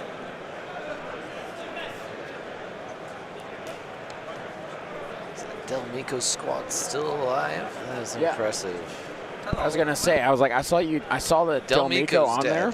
Oh, Del Mico's dead. Okay. Yeah, he was in this far back snow squad. Ah, okay. So there, you know the steakhouse, Del Frisco's? No, I don't. So I think it's a Texas. I think it's a steakhouse in Texas, Del Frisco's. It's like a solid place. Like that's where like the Dallas Cowboys go to like eat and stuff like that. Like huge steakhouse. Every time I see Del Mico's name, I think of the Del Frisco's thing. It's like Del Frisco's. So like that's what I think. I was like, that's a juicy piece of meat right there.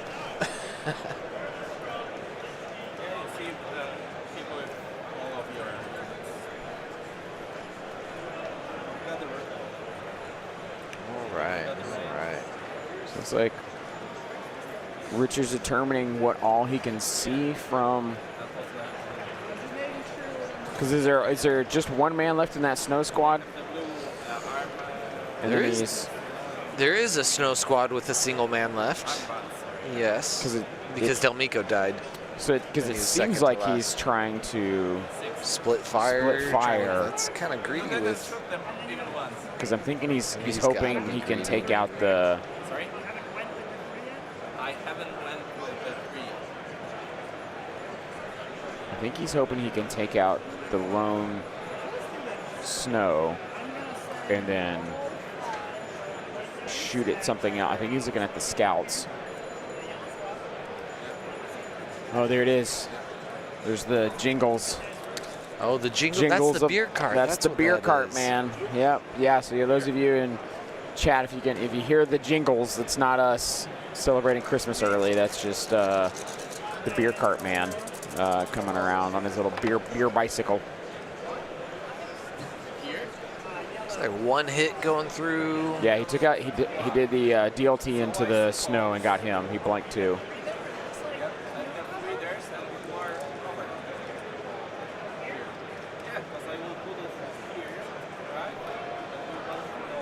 Can we get a judge calling on that? Getting a cover check. That is close.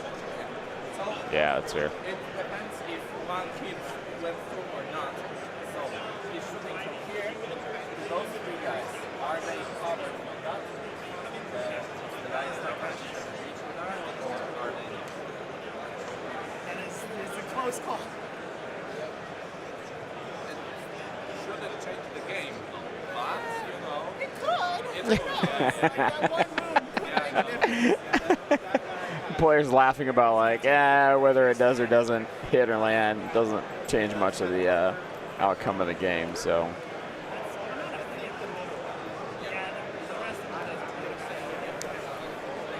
But you will take a suppression. I will, absolutely. I think there's about a 70-point differential in their kill points right now. 74. Okay, so So he's catching back up, yeah. but he's still behind. Yeah. The other thing too is in catching back up, he also has to put himself at risk. So Wait, did Mortar die as well? no, it's still tucked away back Oh, there. okay. It's just right behind the It tree. hid. Yeah. It is. Oh, I see. It's base now. Yeah. That's his hostage carrier, right? I believe so. Are they using models for hostages? Or are they using Yeah. tokens? Yeah, That's yeah, what's 'cause throwing there's me his- off. That I haven't seen any. Yeah, that's his hostage carrier. Oh, I see it. Yep. Yeah. With the buns, the Yeah. Leia cinnamon buns. Yep. Those are like blueberry muffin buns because she's No, thank she's you. blue. I be going. Nice little focus in on that We'll have soap. tower there. Sorry, y'all. Good day. Hey, Cockle's back. We removed the Delmico squad. Oh, that's leveled it up a little bit better. It is. It is pretty close. Do we? It's close on points, but I mean, this is the issue here, isn't it? The That wounds is- on Gideon. Yeah, he's 6 health, isn't he? Isn't he 5? I think he's 6. I know most of them are I 5 think when they're red saves, but I think he he's an he was exception. he was a weird one.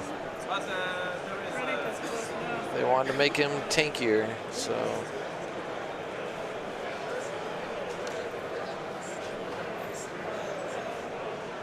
Gideon is 5. Uh-oh. Okay. He's 5 with the 3, and I think was the reason. Let's have a look.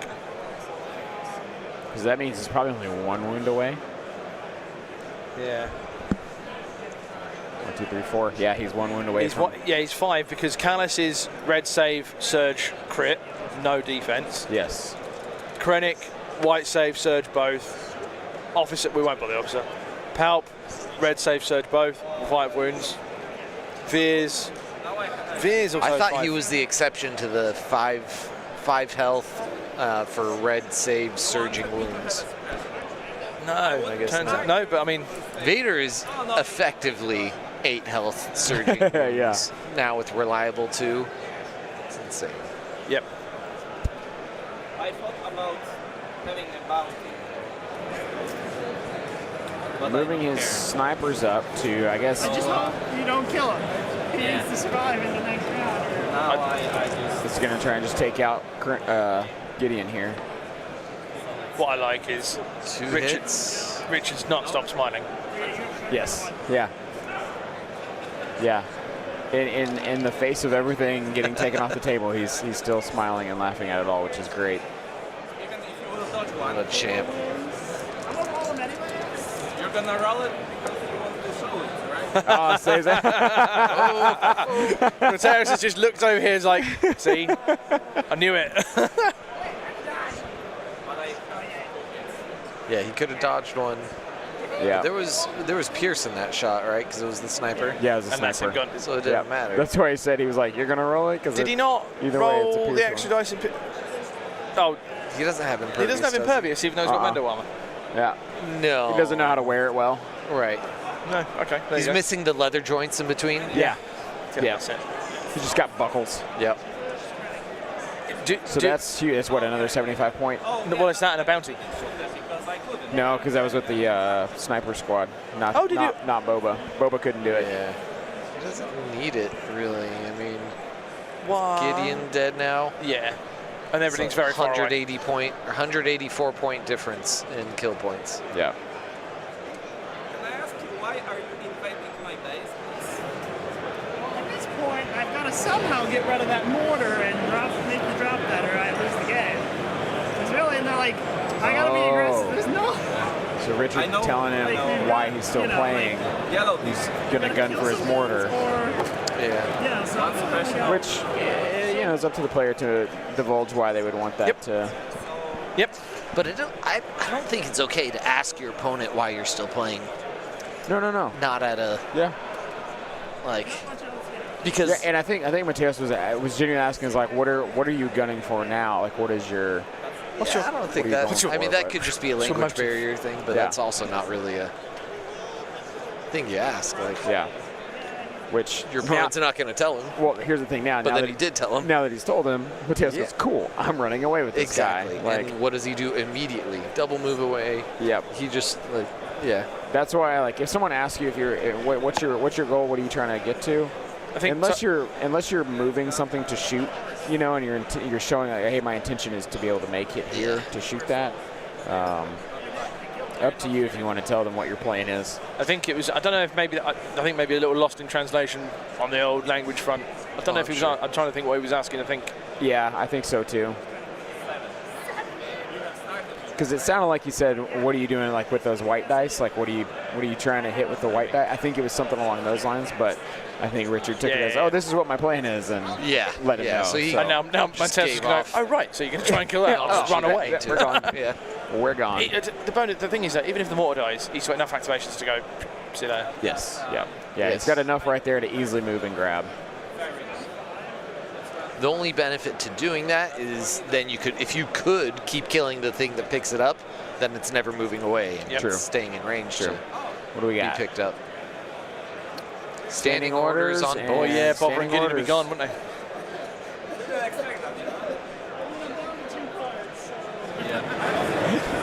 Richard just laughing, the going, fifth "Yeah, round, I don't know what else you're I doing." was starting 1, 2, 3, 4, 5, so I'm rolling.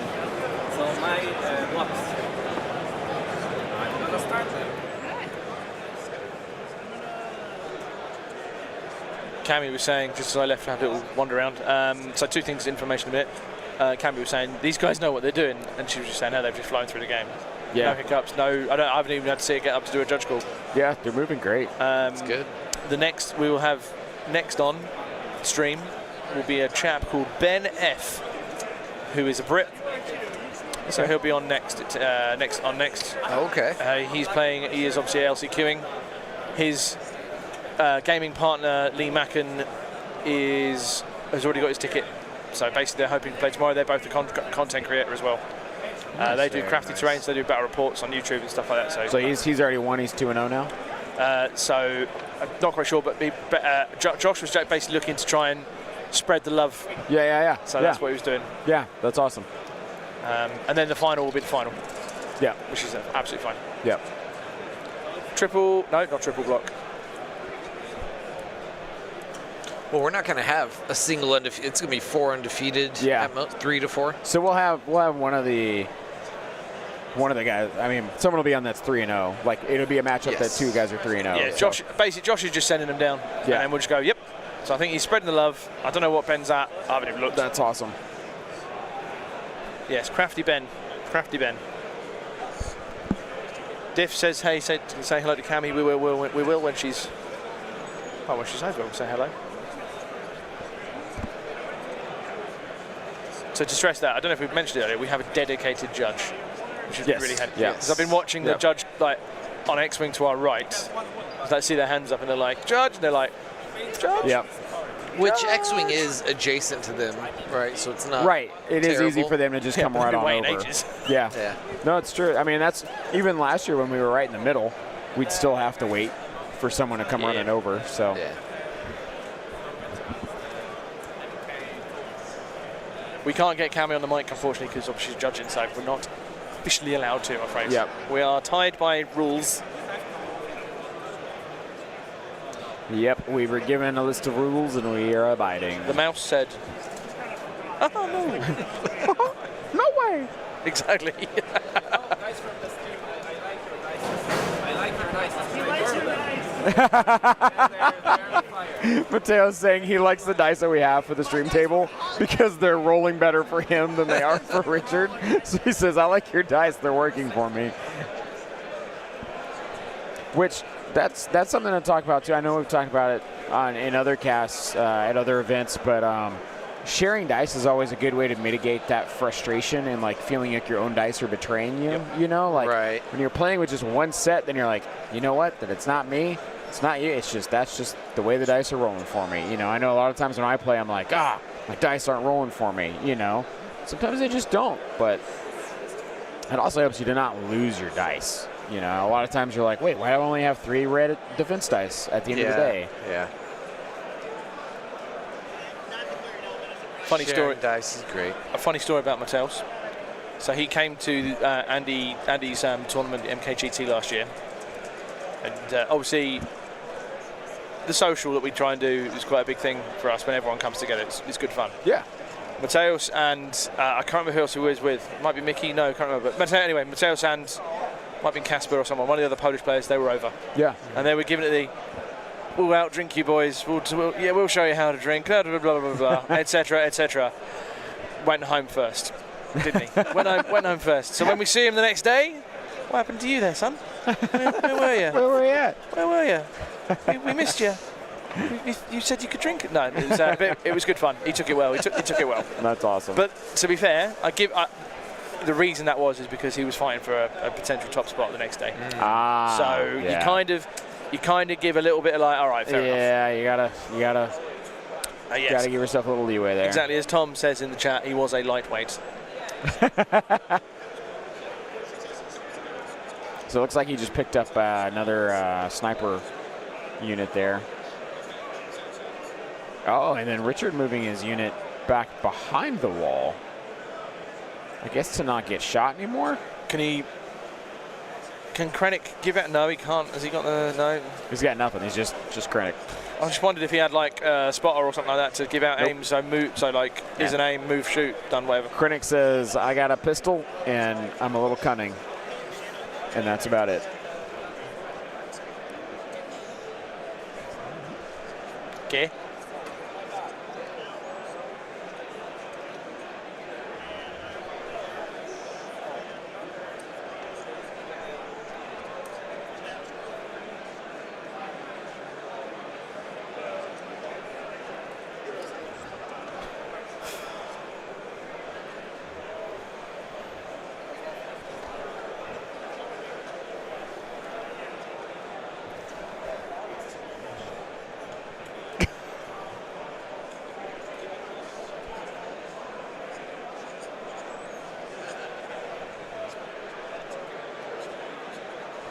Let's pop over this top-down view. See, missing anything?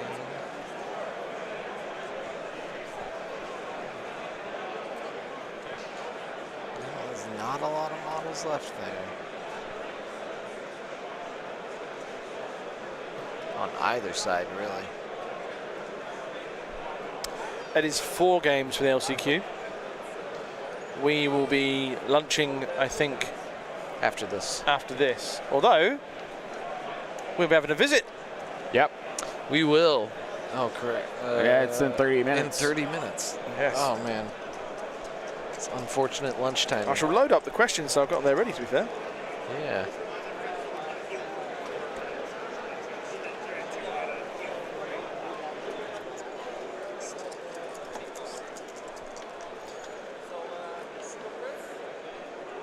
Yeah, I think I'd be very impressed if Richard pulls a win from here.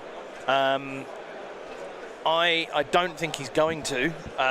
That's not to say that's not a knock on him. It's one of those like uphill battle. Yeah. Yeah.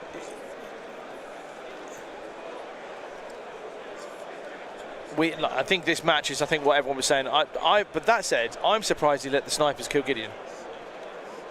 Because he could have just gone Bobber next the next turn and killed him then, and there's the 3-2, and that's unassailable. Yep. Unless because you've got to kill Bobber and the hostage carrier. Yes. Yeah, I think from what it sounded like, I don't know what other card Richard would have had to play next, but he was wanting him to stay alive till the next round. So. Yeah.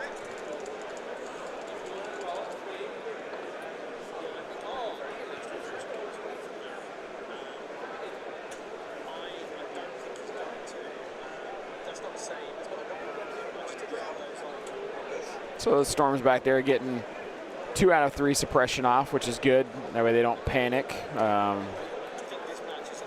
Krennic is still next to them there, so they're at least going to benefit from him being next to them.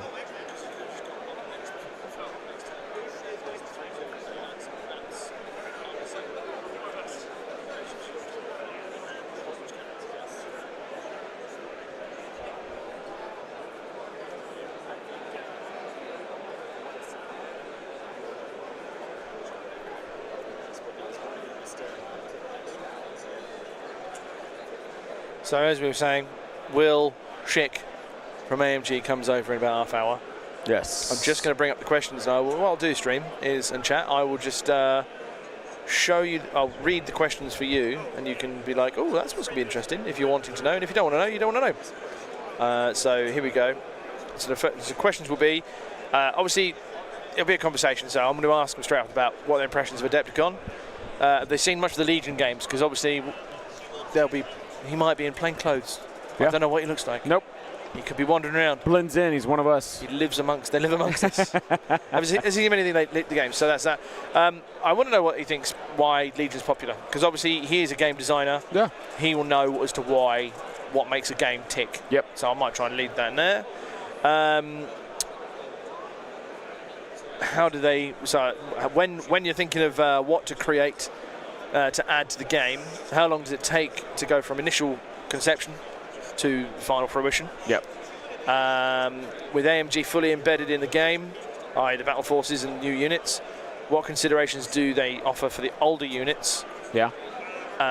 When making new things, i.e. the game balance, all that. That way you're not phasing out old stuff. Yep. Yeah, so as in what, like the original heroes and how they're going to make them better with the battle force, all that kind of stuff. Yeah.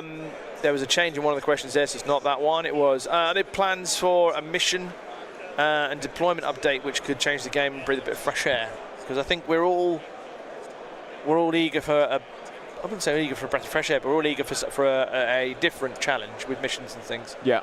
So there's that. Yeah, because the missions and stuff we have seem very played out. People kind of know how they're all running. Yeah. So, yep. When you design units for each faction, do you consider the faction identity? For example, the Republic's built around units that are token sharing with fire support, whereas the droids are defined by their order control and AI. And if yes, what do you consider to be the identity for Rebels and Empire?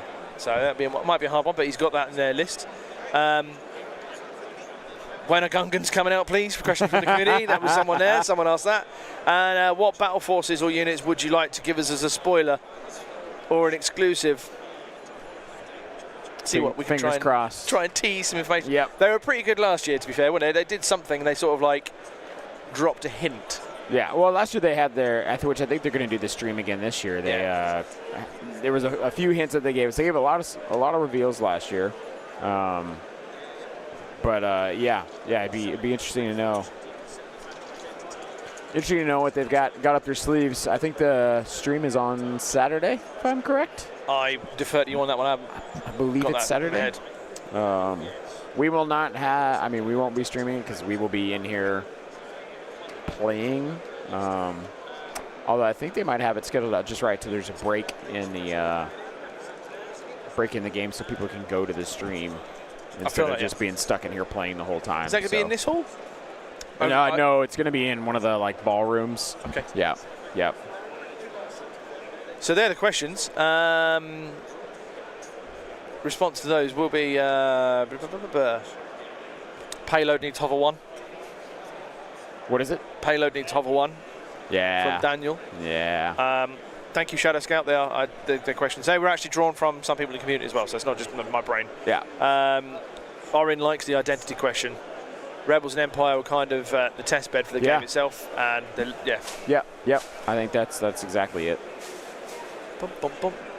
I did change question 6 because there was a question about timing and scheduling. Andy wasn't a fan, so I said, yeah, all right, we'll change it to something else. Yeah. And so I'm just trying to find what that flipping question is.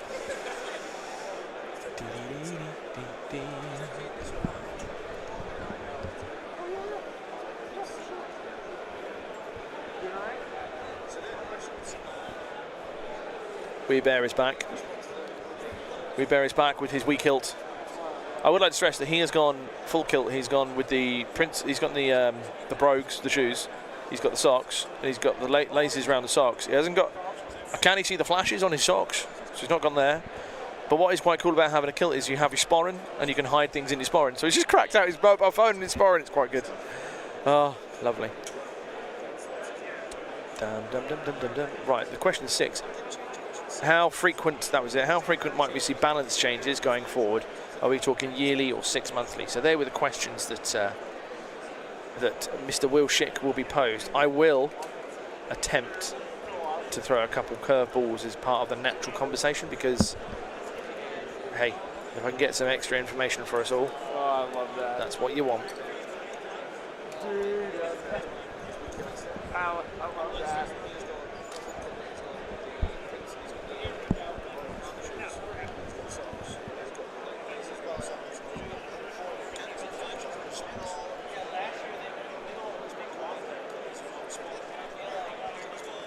Welcome back, Zane. Yep. What's he saying?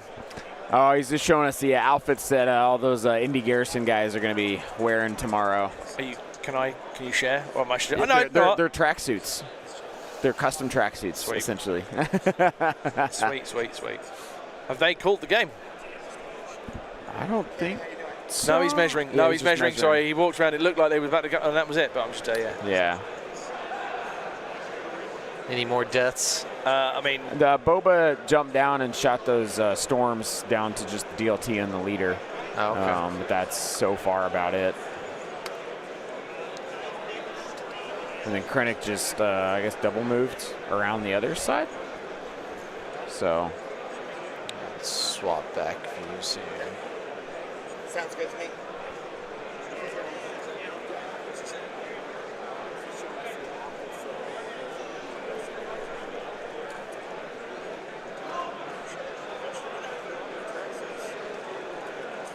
I am just going to go confirm with Tim France about Will Schick's visit in case there's been any rearrangements because he knows he is the coordinator over there. Cool. Oh, okay. Yeah, we went over the questions that we were gonna be talking with Will about. Oh, okay. So Cool. which I will probably jump off. I'll hand my mic over to him for that. Either way, I'm down. Because I think we'll have some break, but did you get all your stuff moved over? Yeah, some of it. Okay. It's difficult to use with the trackpad. That didn't even register in my head. Right. In like the month that I've been working on this. Yeah. That like, oh, with the trackpad, clicking and dragging. Yep. But yeah, I got some of the stuff. Some of it's still buggy. That I'll fix tonight. But yeah, a lot of it's working. Nice.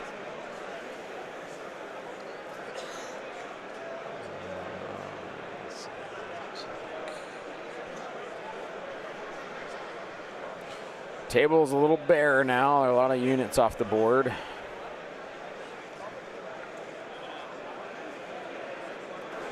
I believe we are still on. 230 hasn't heard any difference because apparently afterwards he's going over to those guys. Oh, sweet. Okay.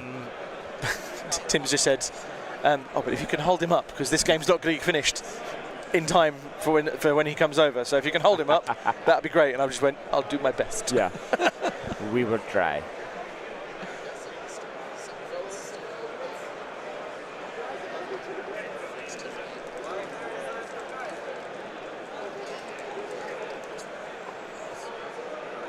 Daniel, I don't know if you do reply to Daniel's question on the chat. No, what do you say? So yeah, we are breaking for lunch after this game. However, during said lunch, Yep. Will Schick comes over. Yeah. That is the plan. So we don't get to eat because Will Schick's come to visit. Breaks are for suckers. Should we start the next stream with Will Schick on? Maybe like a separate video. I don't think it will be. We won't be at the next round. Won't be at the next round. Oh, Like- starting the next stream. Yeah. We could do it either way, before or after. Okay. Because if we get him it might work out perfect that he can tie in to the end of this game, because this game should be wrapping up here Right. soon. That he could tie on to the end of this game. Correct. And then hopefully we can finish with him in time to then restart the next stream for the next 2 games. Yeah, Yeah, that's I what think we do. that's probably the plan. Otherwise, worst comes to worst, we go to game 3 and stream that, and then cut at that, and then we just have a PM match that's separate. Right. So stay tuned, folks. There will be another stream. We're just trying to figure out when that would happen. You will get 4 games out of us today. Yes. Yeah, And if it you will goes offline, it'll be back on. Yeah. Yep. And also, well, we were thinking about rotating this, but we seems like the 3 of us just chatting. It's just working. Yeah, it's Yeah. fine. Yeah. Yeah, this is smooth. It's easy. I'll be more involved with it tomorrow for sure, once I don't have to pay attention to my stuff as much. But I've been a little spacey for these games. There we So go. this turn 6 flop? Yep, standing orders and Annihilation looms. There it is. Okay. But he has to, if he's trying to panic his mortar, he has 2 wounds on him. He has to Yeah, to his- panic him. He has to. 6. He has to have 6. Yeah. 6 suppression. But then he will clear it at the end of the round, correct? He will clear one of Well, it those. doesn't matter. He'll drop it, Yeah, but as soon as he's panicked, drops the that's hostage. true. Drops it. and someone Yeah. else can grab it. Yeah. Well, no, but will they? Because they've only got If one they have too activation. much. Right. Yeah. If that one, sorry, 1 action maybe. Yeah. So that's the. Yeah. Yeah. That's I mean, Well, because he has Becky. are there any suppressions on the mortar yet? No. Okay, because so he's not double dropping. moved. Yeah. Yeah. So here you can see here. Oh, So yeah. he's doling out all of the 2 suppression right now to everybody. As you can see, perfectly silhouetted in the tree there, Commander Becky is poised, ready Sorry, to go who? to that. Oh, Mark. Commander Maggie. Becky. Maggie. Maggie. The officer. What? The officer. Yeah. The in joke is if you listen to That's No Moon, she's called Maggie after a certain former Prime Minister. If you're not, then it's Becky. I want to know where Becky came from, actually.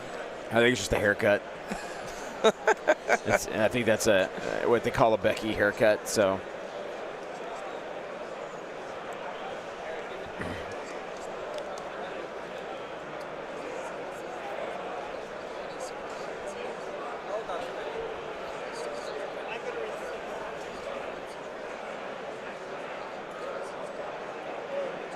So even if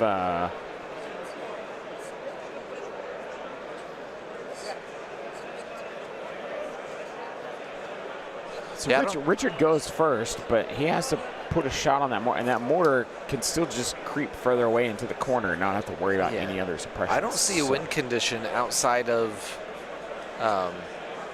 getting more kill points for Yeah. and That's the only thing I can think of is you would just and have they're harder and harder to get. Let's get the conversation.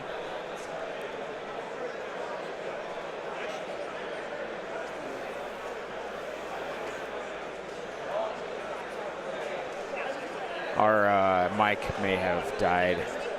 Yep. It's highly possible.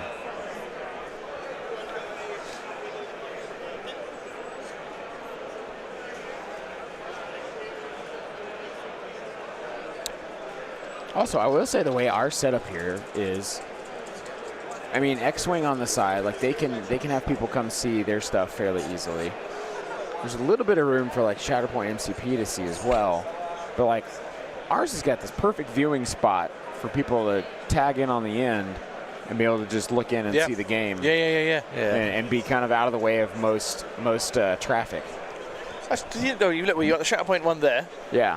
Marvel one there. Yeah, so there's always like a And those are like A gallery. And those are like major traffic lanes, right? Yeah. So ours is like this nice little off the shoot, like now it does butt right up to MCP, so like those guys will be playing back there.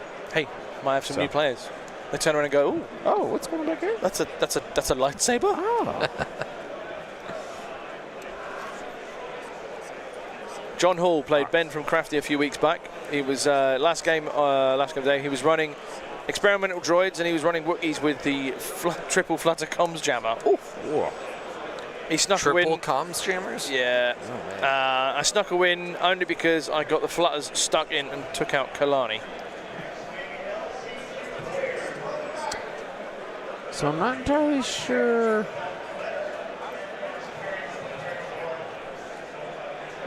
Yeah, I don't know what Richard's game plan is anymore, because I think he shot with the one storm and then moved them behind cover.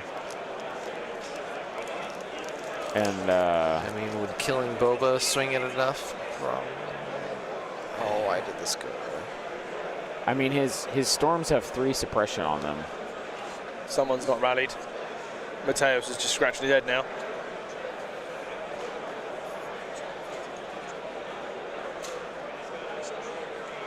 They just moved Maggie over. I love you for that. Traitor. Shaking his head. Mags. Traitor. I mean, at least that pertains to an actual person. Becky is just a name. Yeah. She's a cursed name in the northern parts of England. Well, to be fair, and elsewhere maybe.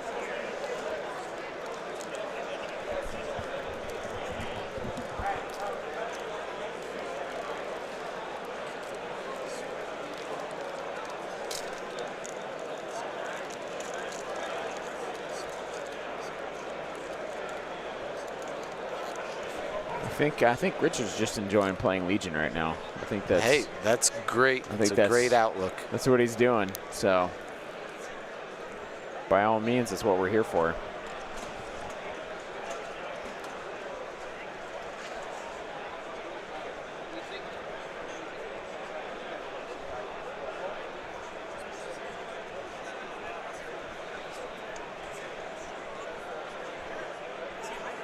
Guess he's trying to see if he can swing Krennic around.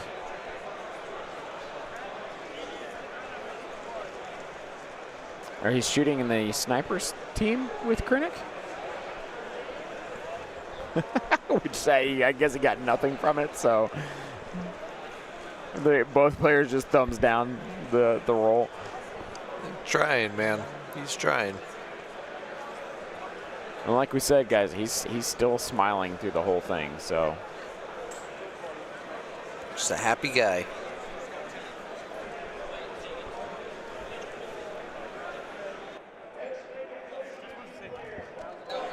We've just been joined by Octobear Dennis Yankel himself. Oh, there he is. Hello. Dennis apparently had arrived and I'll let John get his headphones on so he can hear properly. Dennis arrived and he saw Finn. He was like, "There's Cockles. He's trying to head to the stream," and sent him down this way. And stuff. Just want to pop down and say hello. I said to him, "Are you coming out for the social on Saturday night that Ollie's arranged?" He went, "My family are coming up." I was like, "Well, they can be invited." Yeah. Dennis was one of the original people in who started like the karaoke sort of phenomenon in Europe for the karaoke league. Oh, thing. okay. Yeah, so That's it started awesome. many years ago at what's called LGT London Grand Tournament. Yeah. The Germans came over, absolutely curb stomped everybody on day one and then day two. That's when Finn won, and they went to a pub and they said, "Well, we're going to go to the pub after. It's quite close to where our hotel is." And we were like, "Okay, that's absolutely fine." And we arrived, and they had said, "Is this normal? Is this always on this pub?" And basically, the pub had karaoke on, and lo and behold, Johannes and Finn sang Eternal Flame by the Bangles in a beautiful German accent. So it's like, "Close mine eyes, give me your hand, darling. Do you feel mine heart beating?" All that kind of thing. And then they still went and curb stomped us the next day. Will Schick is here, y'all. Lovely. Right. All right, I'm gonna have him jump in my spot here. Okay. You have a chat. Yeah, good. Yeah. You saw it. Well, Will's early. He is. He is. I like that prompt. Yeah.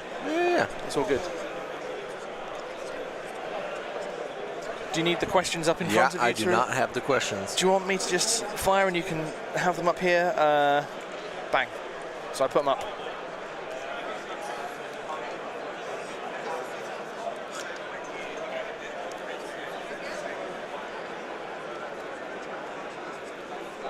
There we go. Enhance. There we go. That's all good. Chat, I'm going to move that there. So yeah, we'll be joined by Will Schick shortly. Looking forward to that conversation. Yeah. See what hidden little tidbits we can get.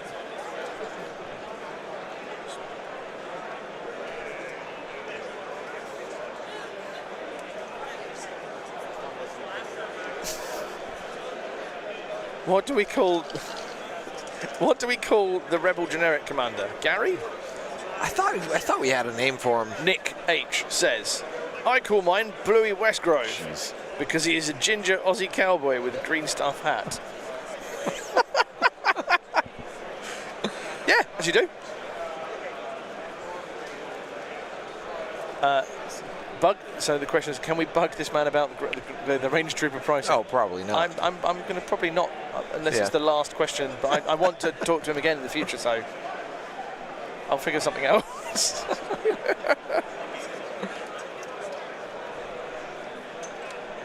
Here he comes. Here he comes.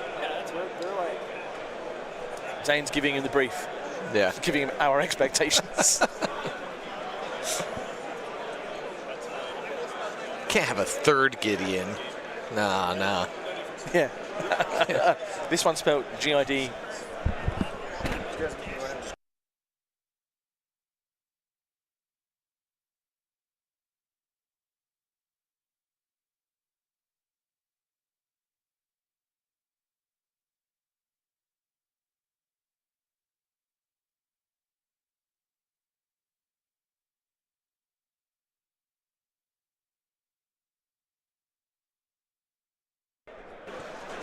Well. It seems that just as the game looks like they're wrapping up. No, they're still rolling and wrapping, but this game... He's still trying. He's trying. but as... Not looking great. It's hard. But in the meantime, we're joined. Will Schick. Hello. Thank you for joining us. Sir? Hi, Will. So, I'm Cockles. This is John and Zane. Yeah, welcome to the stream. What we've got here, just tell you what's going on. Mateusz from Poland has come all the way from Poland in the last chance qualifier to get his ticket. Ooh. He's a good player, but he comes over to the UK and he does well.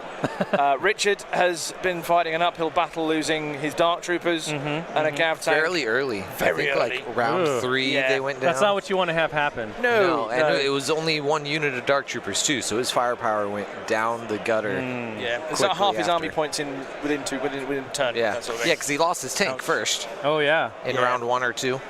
But there we go. But Will, you're here to join us. This just proves that whenever the Empire fights the Empire, nobody wins. No, this is true. They've just wrapped, and that is the game done.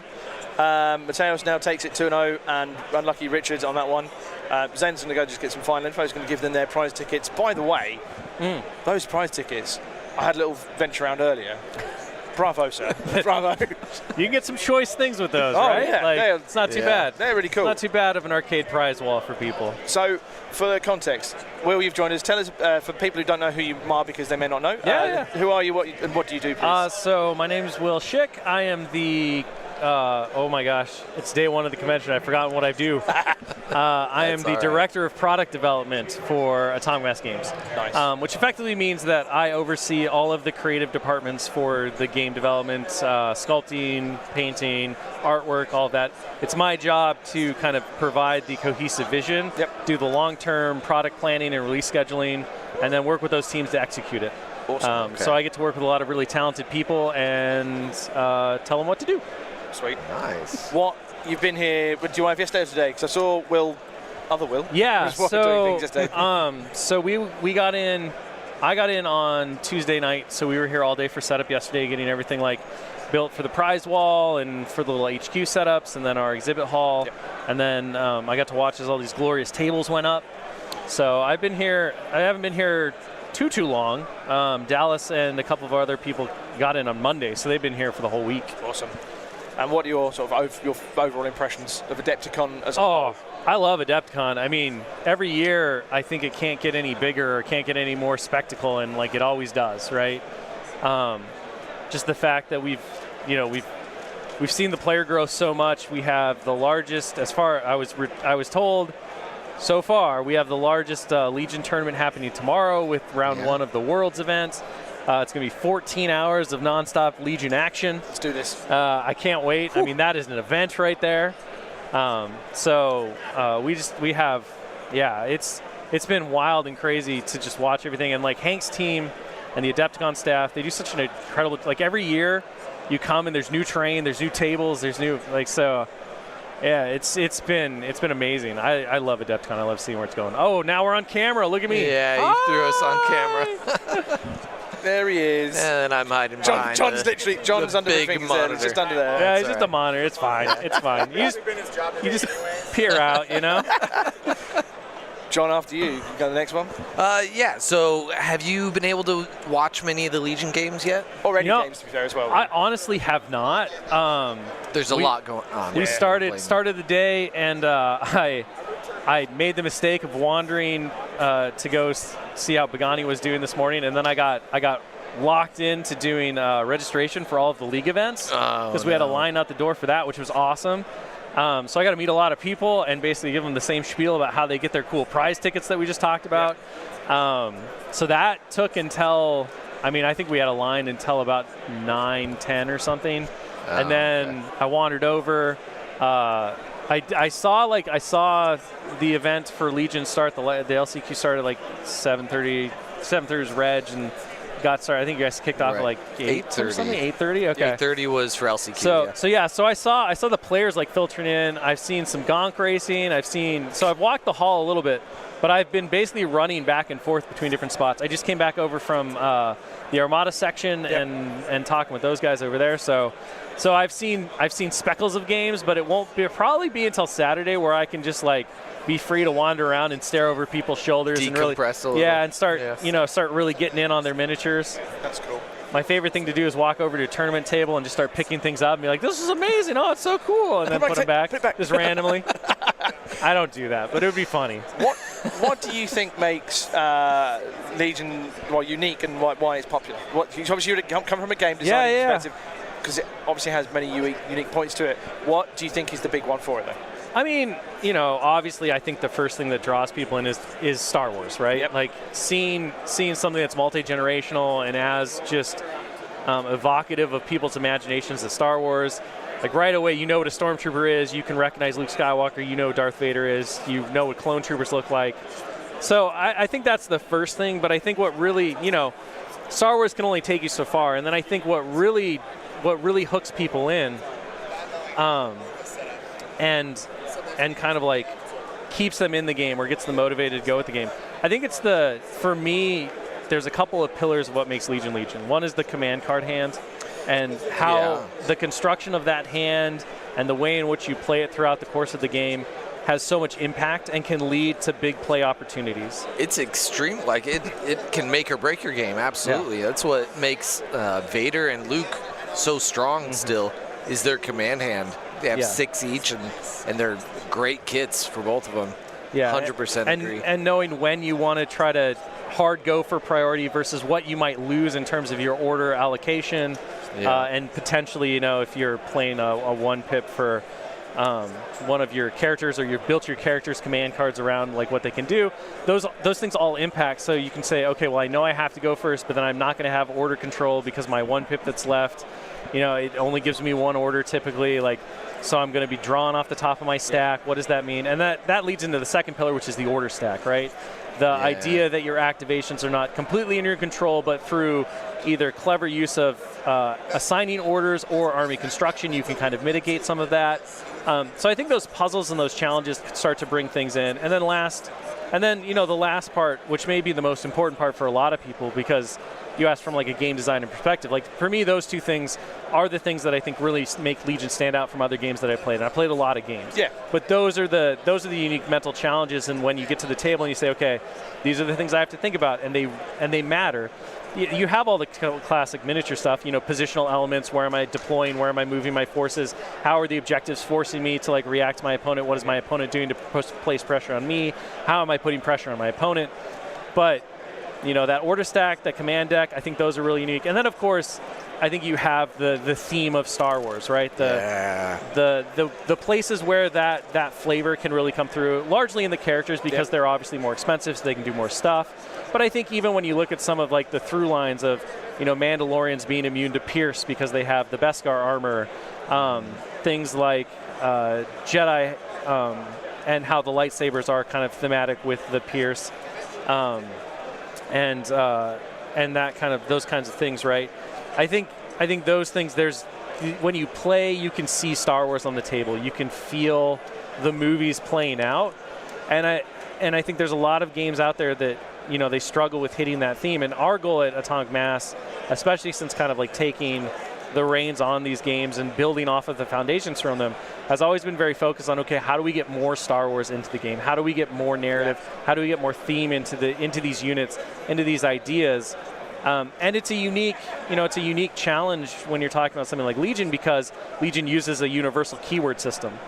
So at bare bones, when you deconstruct a character, when you deconstruct a unit, you say, okay, well, it's really just made up of these same rules that are on these same things. Yep. Yeah. So it's the combination of how those rules work that can create theme and flavor. Sometimes you can make new ones, but there's always that danger of if you continue to add universal rules to the cards, you don't actually have universal rules because you can only support so many before it's well, everyone has a unique rule, but they're all universal. They could share at some point, but they don't. But they don't ever, yeah. So I think, that's the other thing, right, is that it takes these elements, these really cool army game elements of command and control, combines them with some really good the Star Wars look, and then a lot of Star Wars, hopefully a growing amount of Star Wars flavor. And it creates an experience that makes you feel like you're playing out the movies, that it feels like you're in the general seat and you're enacting some of these big battles. That's cool.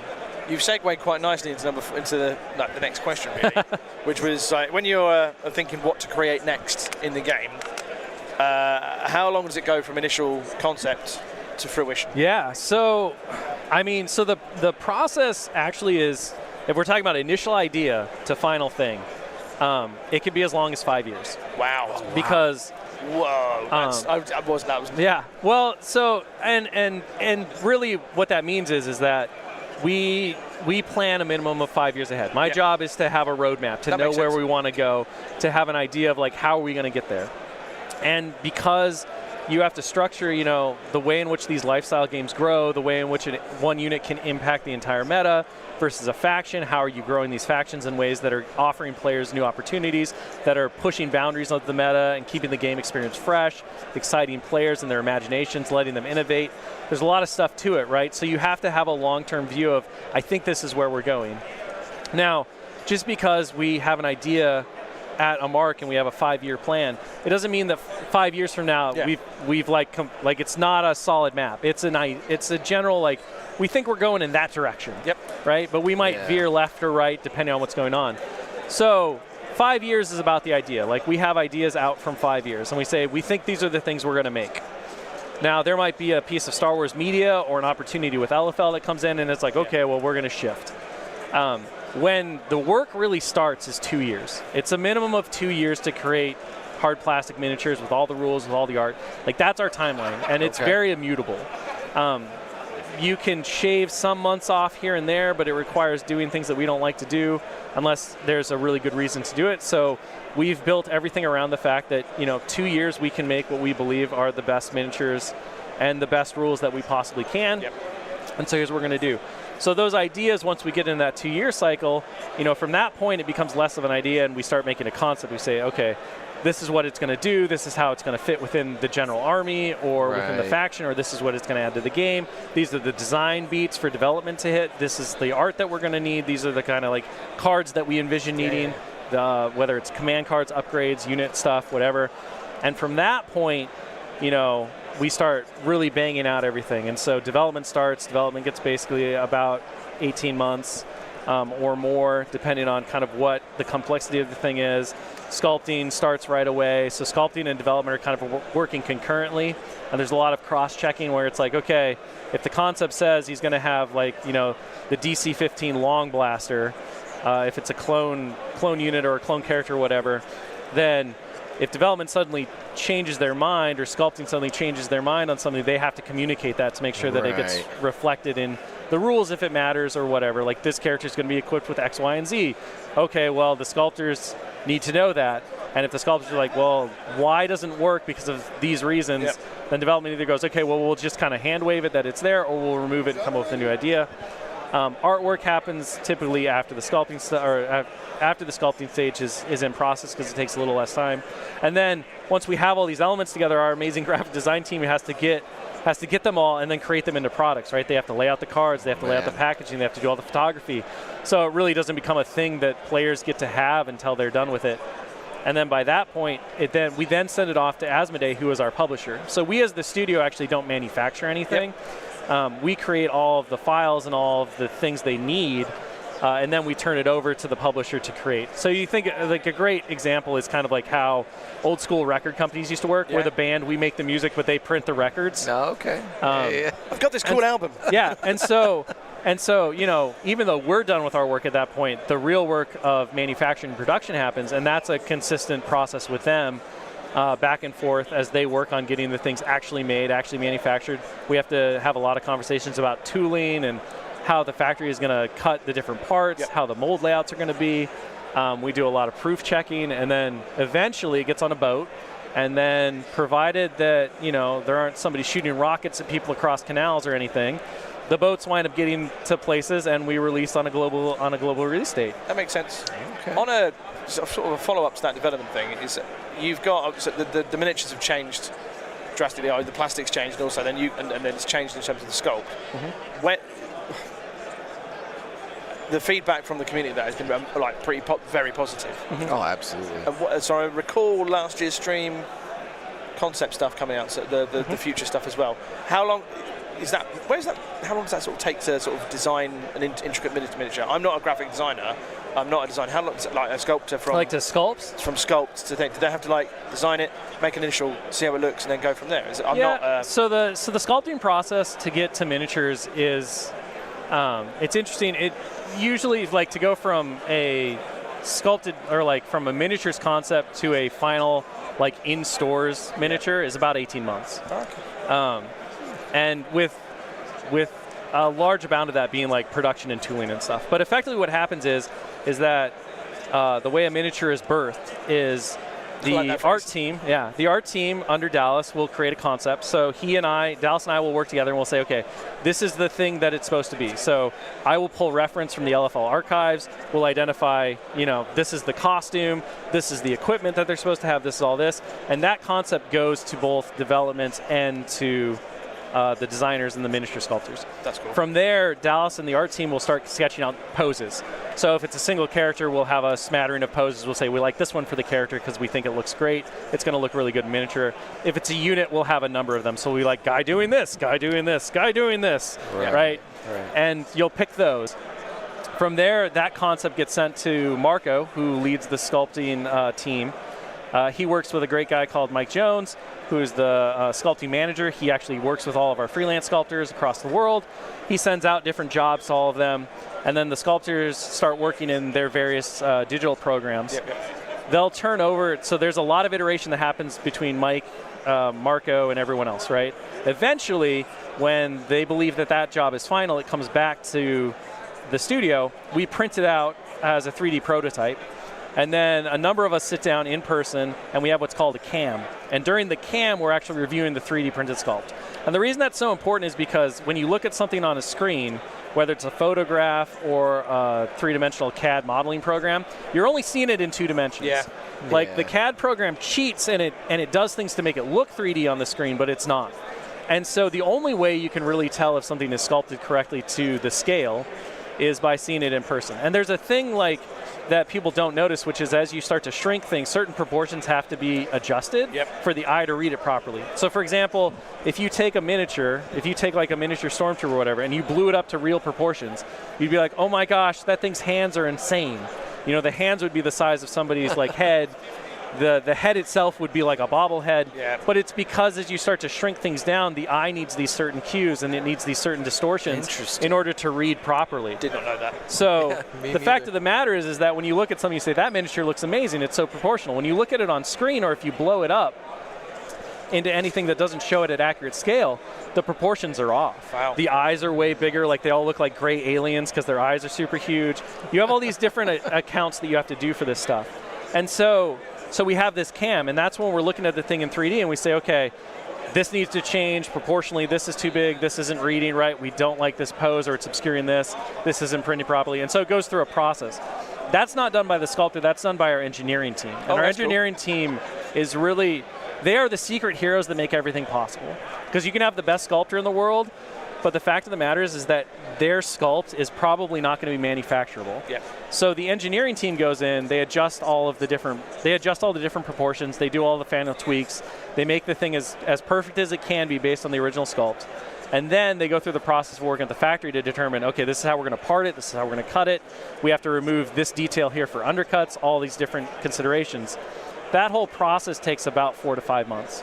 And then by that point, it goes off to the factory, and the actual manufacturing and tooling process starts, and we do all that. We get shots back, we check the shots, we make sure they fit together. If they don't, we have notes to the factory. So it's a very long and intensive process, and it's part of the reason why we've really carved out that 2 years is the minimum. Yep, that makes sense. So when we do things like roadmaps and stuff, you know, like the roadmap we're going to have on Sunday, where we're going to show off a bunch of things, that stuff typically is all within a calendar year.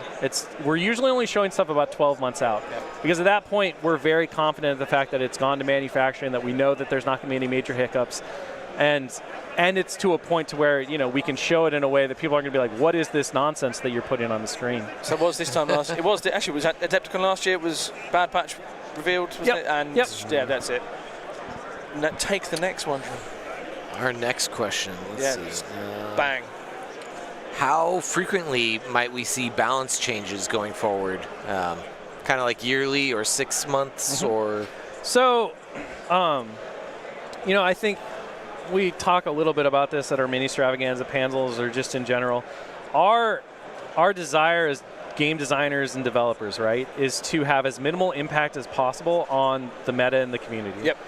To have on the games, because every change you make has a ripple effect that can massively affect other things. And so every time you go in and adjust something, even if that thing looks clearly broken, the reality of the situation is that you may have unintended consequences that cause a bigger problem down the line. It's so hard to predict. And when you consider the fact that we are balancing and playtesting new releases that are 2 years in development against things that as they live now, right? We don't know if we're going to make an errata change or a balance change until we make that determination, right? So there are things that are currently in print that we can't change that may be affected by an errata change that could be catastrophic, that could have a game-breaking effect. Yep. So every time we make a change, we have to say, okay, well, what is unchangeable? How does this affect different things? With that in mind, we're very hesitant to go in and have like a regular schedule.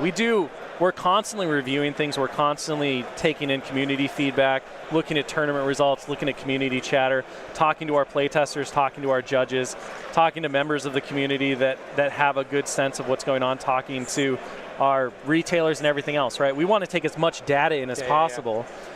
And then kind of consolidate and determine, okay, these are the items that are hot right now. We'll watch them. We want to see if the community can solve them. A lot of the times when things come out, it's just somebody in the community hasn't innovated a way to beat it yet. Yep. And that's knee-jerk reactions are not only bad because of their unintended consequences, but they also can be bad because if you're always coming to the rescue, quote unquote, of the community because something is currently dominating or strong-arming the meta, you're denying the players the opportunity to find the tools that exist in the box to solve it. Now that doesn't mean that I believe that there's always a solution. Sometimes there's not. Sometimes we make mistakes. Right. We as game developers are not perfect. And the reality of the situation is no matter how much we test, no matter how hard we work, we can't replicate in 2 years what the community can do in a month. because the community is global. It's huge. It's massive. And so our goal as kind of like what we try to do is make sure that everything is as locked down as possible, and then we release it into the world and we see how it organically grows. And most of the time, we're pleasantly surprised by how people utilize things in different ways or think of different things. It's a long kind of answer to your question to say, we don't hold to a regular kind of update schedule. I don't see a world in which we would ever commit to a 6-month schedule because it's just too fast. You wouldn't even know how the last 6 months changes affected the next 6 months changes, That's right? fair. You can't even test within that period. A year itself is pretty tight because like how long does it take for people to reset their expectations to relearn like the errata balance adjustments and stuff? Overall, I think where we kind of wind up is like somewhere within that 18-month to 24-month cycle where it's like we have enough data, we have enough knowledge, we have enough testing time to say we are very confident in what these things will do.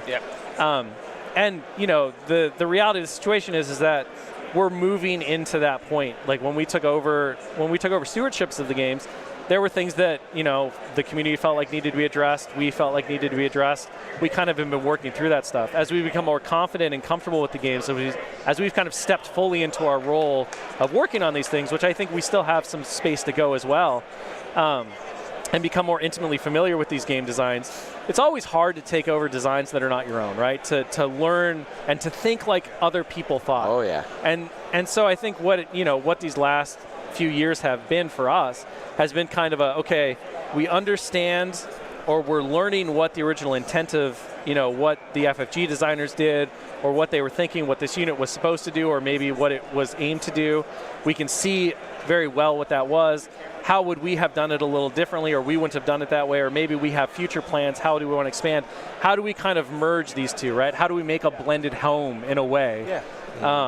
Because we are the step parent in some ways, but we want what's best for the kid that we've taken in. We want to see them grow and thrive and be amazing, but we're not going to do it exactly the same way. So how do we make sure that we're balancing that against what the future comes from and what's going to work best for us to take these games long term into the thing?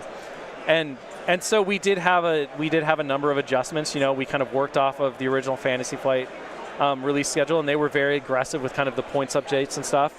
And that was a mentality that was a little bit, it was nerve-wracking to us, especially at the time. But I think it was necessary to kind of move into that, and we've spaced them out more and more. And I think we're getting to a point now where comfortably, right, 12 months to me feels very aggressive for where the game is and how the state is and where we are with everything in our future plans. But obviously, it's not that we're never going to touch anything ever again, right? You always have to come in and tend the garden, and you have to trim some weeds back. And if there's a major issue, we're obviously going to solve it.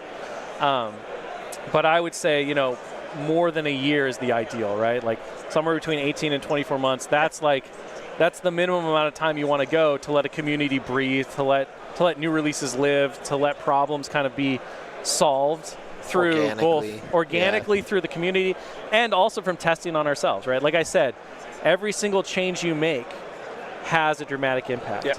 And the one thing that also from just a perspective of having a platform to talk about these things, right, is that I know a lot of the times when issues happen, right, they can feel from a player perspective, because I've lived it, I've been there, I've been a player for a lot of these games, right? When something doesn't work or it seems broken or there's a problem, your immediate reaction is they should just fix it, and they should fix it this way. And even if the solution seems very clear, the reality is that there's more to it. But also, the idea that our silence is indicative of the fact that we've accepted this problem as okay, or that we don't believe there's a problem, or we're not working on it, right? I want to assure everyone that is just categorically untrue. We are constantly taking every bit of feedback and talking about it, big and small, to try to see is there validity to it? Is this something that we need to we have a Adepticon board at the office where it's all these things that we've listed out, and every week we're like, does it move up? Are we at the point to where this needs immediate address? I would love to be a fly on the wall for that conversation. Just to know what's on that wall. Yeah, just want to know what's there. So I mean, literally, it's almost everything. Oh, okay, yes. It's because somebody somewhere has said something about every single thing in this game being unfair, overpowered, broken, whatever, not good enough. That also gets on the board. This thing is just so terrible, no one will take it. Okay, do we need to bounce around it to bring it up? I think every player can sit and say I've got an idea about something to change. I know I can. I know you. Everyone probably could say, I would do this, I would do that. Someone might say Pathfinder. Someone might say Rebel Core or whatever. Everyone's got an idea of what they think would be their perfect world in that sense. And all of those things, right? Like if it's a piece of data that gets spoken into the world and we can find it. Again, whether it's a retailer talking about it, whether it's here at a convention talking about it, whether it's online, any place, the dev team is voracious for data, right? They can never have enough data. And so it kind of all winds up on the board. A lot of it doesn't get brought up, every week, but it's all there. So that board is it's kind of everything in a way. We've segued quite nicely into the penultimate sort of question, really. So when you design the new stuff, and when you design units for each faction, do you, well, you obviously will, but like how big a part is faction identity a part of that, i.e. the Republic, share all the stuff, and defensive tech or whatnot, and the red saves, the Separatists, order control, that sort of thing, and where, and if you do, what do you see as what do you see as the identity for Rebels and Empire? Sure. Because it's like they do everything, whereas the other two have a fit. What do you think, or how do you design them in that head? Yeah, so I think there's a couple of different, there's some mixing going on in your question, right? From my point of view. Absolutely fine. So like token sharing and like AI, right? Or droid rules for the Separatists. Those are mechanics that do separate them, and they're things you have to consider, but they're not necessarily the identities of those factions, right? Like I would say, so they are things, like those two things specifically, because they're there, are absolutely things you have to design around. You have to be aware of token sharing, because it can completely blow out a unit's power level. Absolutely. And we've seen it, right? We've seen how problematic that rule has been, just based on the number of times it has been toned down or addressed in some way.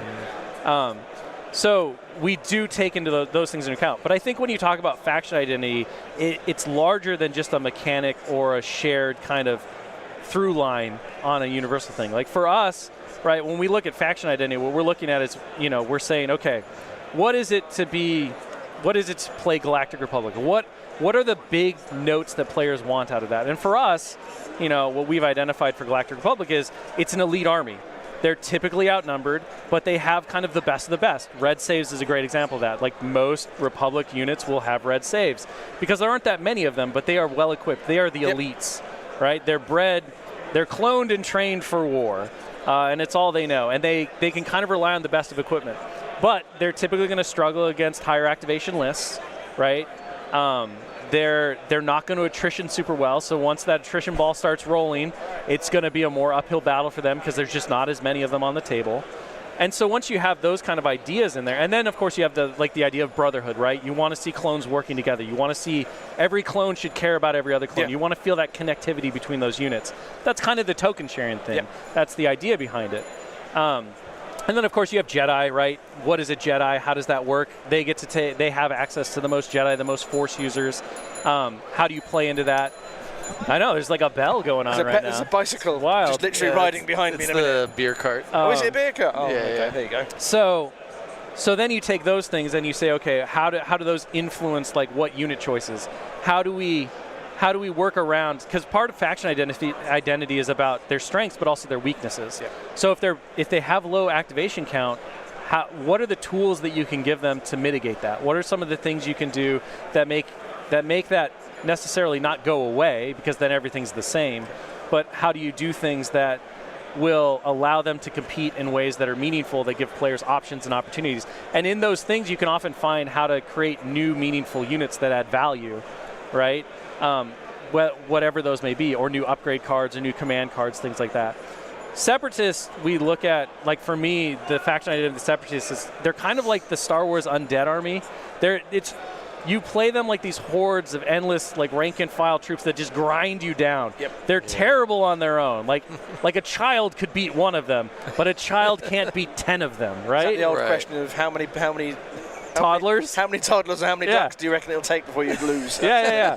So when we're looking at that, right, it's always a question of, they're going to have the lower stats, but they're always going to have this numerical superiority. They do have, higher grade units like IG units and and things like that. But the programming is really unique. Like, how does the AI system play in? These are obviously rules mechanics that get expressed. But then you have the idea of like the super tactical droids or the leaders of the Separatist army being kind of like the necromancers. How do they enhance the droid army? And some of these concepts I'm talking about we haven't really seen yet.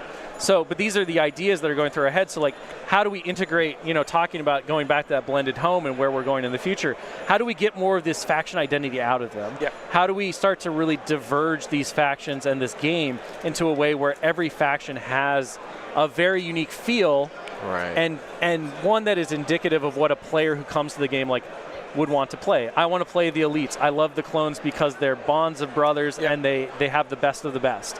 I want to play the droids because I want to crush my enemies under this merciless like machine of droids. And the droids' deficiencies are made up for either in quantity or through their AI systems. A little bit of this comes through in the experimental droids battle force, right? The whole concept of the idea of the super tac droids being able to spend these tokens to enhance the abilities of their things, it goes back again to feeling like, okay, how does a necromancer make his skeletons better? He uses a little bit of necromancer magic and he empowers them and stuff. Yep. So it's the Star Wars kind of equivalent of that, because I think that's what you see when you watch those big battles on screen and stuff. That's what you see. Talking about the Rebels faction identity, for us, it's really about, okay, so the Rebels are a scrappy group that's not coordinated, so they don't have great order control. They can't really rely on generals. They don't have a lot of heavy equipment. But what do they have? They have grit and gumption, right? They have a belief. And so what that means is that, I think you see this a little bit in the fact that the Rebels have, traditionally their blaster rifles are better, black dice versus white for the Stormtroopers. They typically are very survivable. They're cagey. They know how and when to strike and fade. So playing into kind of those ideas like that subterfuge, sabotage, dodgy, but a force that, it has a belief in something, when pinpoint pressure is applied to it, it will kind of crack and it will start to fall apart. Yeah. Right? It can't survive a strong grind because each rebel knows that their best bet is to run away to live to fight another day, right? They're not going to win. They're not going to win the galaxy in one engagement. And then you have the Empire, right? The Empire is very command and control, and you talk about how the Imperial officers, the leaders of that army, are so critical because unlike the clones who have this personal initiative and this belief that they have a brotherhood with each other and they're trained to kind of be these elite soldiers that can operate without the oversee of a Jedi, the Empire is all about obedience, right? So a stormtrooper... I like the way you went like that at the same time. We know. So a stormtrooper by himself is not going to know what to do. They are trained in a way that they will not deviate from orders.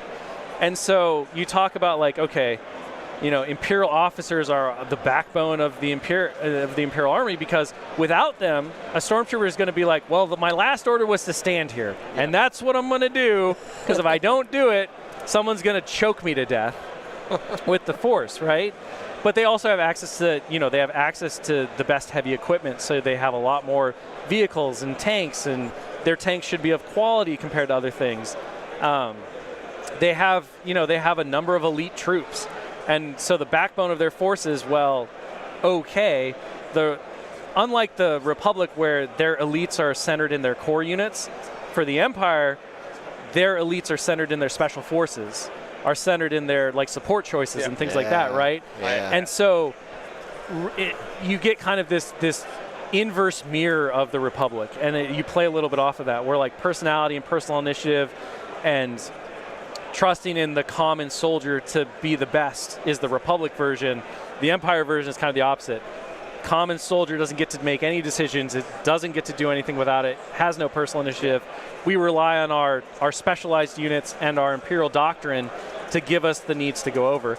And trying to play in more of that and to see more of that in those factions, and how does that play into like units like range troopers or some of the other things that we've seen, dark troopers, for instance, being a really unique one where we kind of got to flex our ideas behind how the Imperial units would really work in this kind of microcosm of things that are going on. So that kind of comes down to like kind of the identities that, the greater identities narratively and thematically that we see and we really want to work towards, while also making sure that the game maintains, its really great balance level and where it is right now. That makes sense. A follow-up from that one. Community question, this one. Mm-hmm. Major importance. I got you. I'm ready. Gungans, question mark. Gungans, question mark. Well, there's a lot of ways to answer that one. I think it's like, I think they're wondering where they are. Where they are? Oh, they're located in Naboo, but they live underwater, so they're pretty hard to find. Like, all their cities are hidden. Of course, I did. Yeah, so yeah. you got to be able to swim really well. So yeah, no, but yes, that was a community question. Yeah, so. I think as far as we obviously see a lot of chatter for Gungans, Mandalorians, and things like that. One of the things that was so exciting, one of the very first things we did and worked on was the finishing up of Shadow Collective. And one of the developmental choices that we made as we were taking that product and those products across the finish line is that we reimagined what the Scum and Villainy faction, as it had appeared in X-Wing, could be. And we turned it into this idea of mercenaries. And then utilizing battle forces, we were able to take these mercenaries that now could have value to multiple different factions, the standard factions, but also then combine them into these thematic and very specific groups. And that's important because, well, Legion is a player choice game, right? You can construct your army however you want within the rules.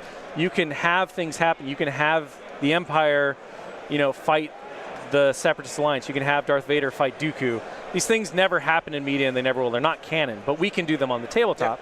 The reality of the situation is that we are still, as game designers and developers, beholden to respecting the canon, to presenting things in a way that could be canonical. So even though you have the choice to play Legion any way you want, we have also made sure that the foundations of being able to play the game to the truth of the media, of the movies, is there. It's like a custodian. Yeah, in a way. And that's really important because there are people who want to express that, right? They want to play the game more historically. They want to see that. But it also grounds, I think, the whole game experience in a way that's really important because it makes it feel real, like Star Wars. If you go too far out of those bounds, it starts to feel less like, less what Legion wants to be, which is the very grounded, like gritty, realistic kind of world of Star Wars warfare, right? It's not the carefree, laissez-faire kind of Saturday morning cartoon feel that Shatterpoint has, where today's enemy can be tomorrow's allies, and at the end of the day, no matter how bad it looks, though those characters have survived to show up next week. So with that, right, with Star Wars, with Legion, there are considerations and things we want to be sure to be careful of. For example, the idea that you could play an entire Rebel army of Ewoks. The Ewoks never left off-world, right? The Ewoks alliance with the Rebel Alliance was very temporary, and it was very exclusive to Endor. So player choice-wise, right, it would have been very difficult to do Ewoks in the game in a way that wouldn't have broken the canon in ways that would have been kind of difficult or weird to work around.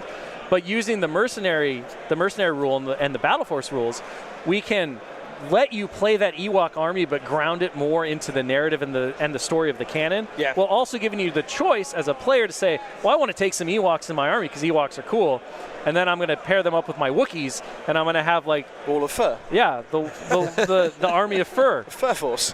And Fur Force 9 specifically, sir. So that gives us the flexibility, and the reason that I bring all that up is because that opened up everything. In terms of like what LFL and us can agree to do, what can be brought into this world. And so Gungans, I think, are very, very possible in the future based on the idea that, Gungans did work with the Galactic Republic, but they were never official part of that army. So much like Ewoks, right, there needs to be a way to canonically represent that and how the Gungans interacted within the canon of the story versus in the, the story and the narrative of Legion itself as a game. And we have that. And so the roadmap is there. Ewoks have shown it. Shadow Collective has shown it.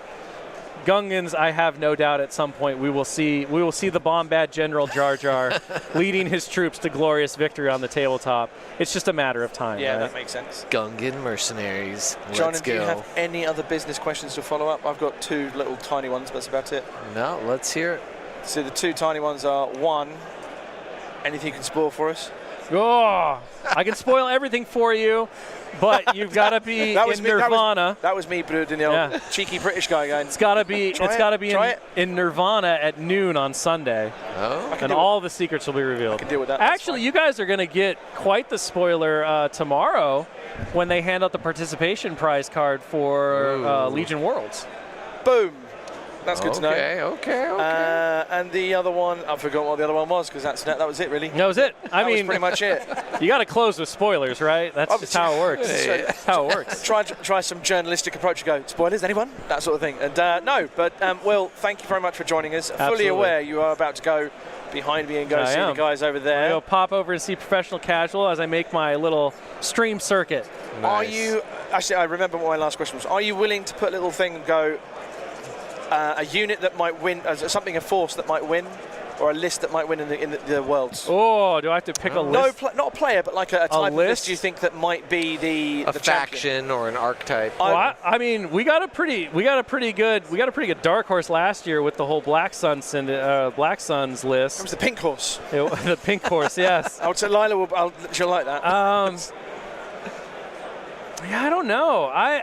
I'll chuck mine for you, and if it helps trick you. Yeah. I think a well-piloted triple ATST Tempest. Oh, you think Tempest? I just have a sneak suspicion if it's well-piloted and it's a triple ATST variant, not the Trooper variant. Okay.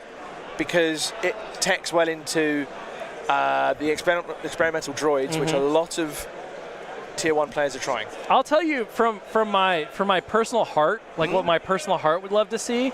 I would love to see the ascension of the 501st because it's had glimmers of greatness, and I love an underdog, and I think we've seen how powerful that list can be in the right hands, even with its lower activation count. I don't know if there's enough. I don't know if even the greatest skill is enough to get it over the hump of this level of competition. It's a lot. But I would love to see it. So I would love to see it because I love the 501st. A reaction from World Team Championships that took place in Spain in January. 501st, when it ended playing the 14 activation Ewok lists led by the French, who won the tournament, didn't fare because the activation count, they just went, well, you're going to kill them, and it took you so long, even with sharpshooter from Arcs, they managed to sneak around. Yeah. So that was lots of people obviously tech into the 14 Ewoks. Yep. It's an interesting one. I'm loving it because I love there's no one list that anything can do anymore. So it's so much fun. Thank you for joining us. Thank you so much for having me. Enjoy the rest of the weekend. Absolutely. I'll stick my head into your little section every once in a while and cause problems. Thank you very much. That's what I do. Thank you very much. All right. Thank you so much, gentlemen. Thank you. And that was Will Schick. Chat, thank you very much for joining us. I hope you've had lots of reactions out. I'm going to look through the chat a bit. I'll hand you your seat back. Thank you. Thank you so much. See you around. Thanks for all your hard work. I know that this is not easy to do. Oh, it's a pleasure. No, honestly, it's a pleasure to do, to be honest. It's having so much fun, and it's all good. Thanks for giving me your seat. Awesome. Zane's having a chat. John, first reactions on things. Gungans. From the interview? Gungans might be something Gungans sooner are than anything definitely. else. Gungans are definitely in the pipeline. I think that's what I got from that interview. I got so we had to send them the questions in advance. So some of them obviously say, please don't do that. It's fine. Right. The fact that Gungan one stayed in. Oh, interesting. So, yeah, that's the. Well, do you know what? That's the game. That's day one of not day one. That's round two. Round two, first half of LCQ. Yeah, 2 games down. I've already lost count. 8, 13, 11 to go. Yep. Yeah. And we still have the power of retaining our voices. And we've got a dancing Zane. Hey, already is. Hang on.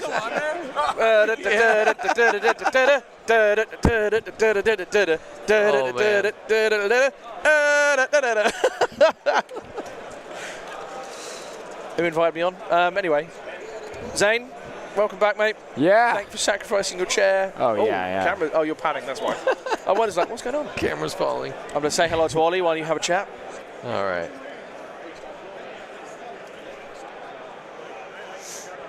All right, are we going to cut stream here? Because they're going to restart round. They're going to put pairs up here in just a little bit. So. Yeah. All right, chat. Hang in tight. Log back in like 2 minutes. We're just going to close the stream and reopen it to Yep, just so we can save our video here. So All right. we will be back in just a second. Just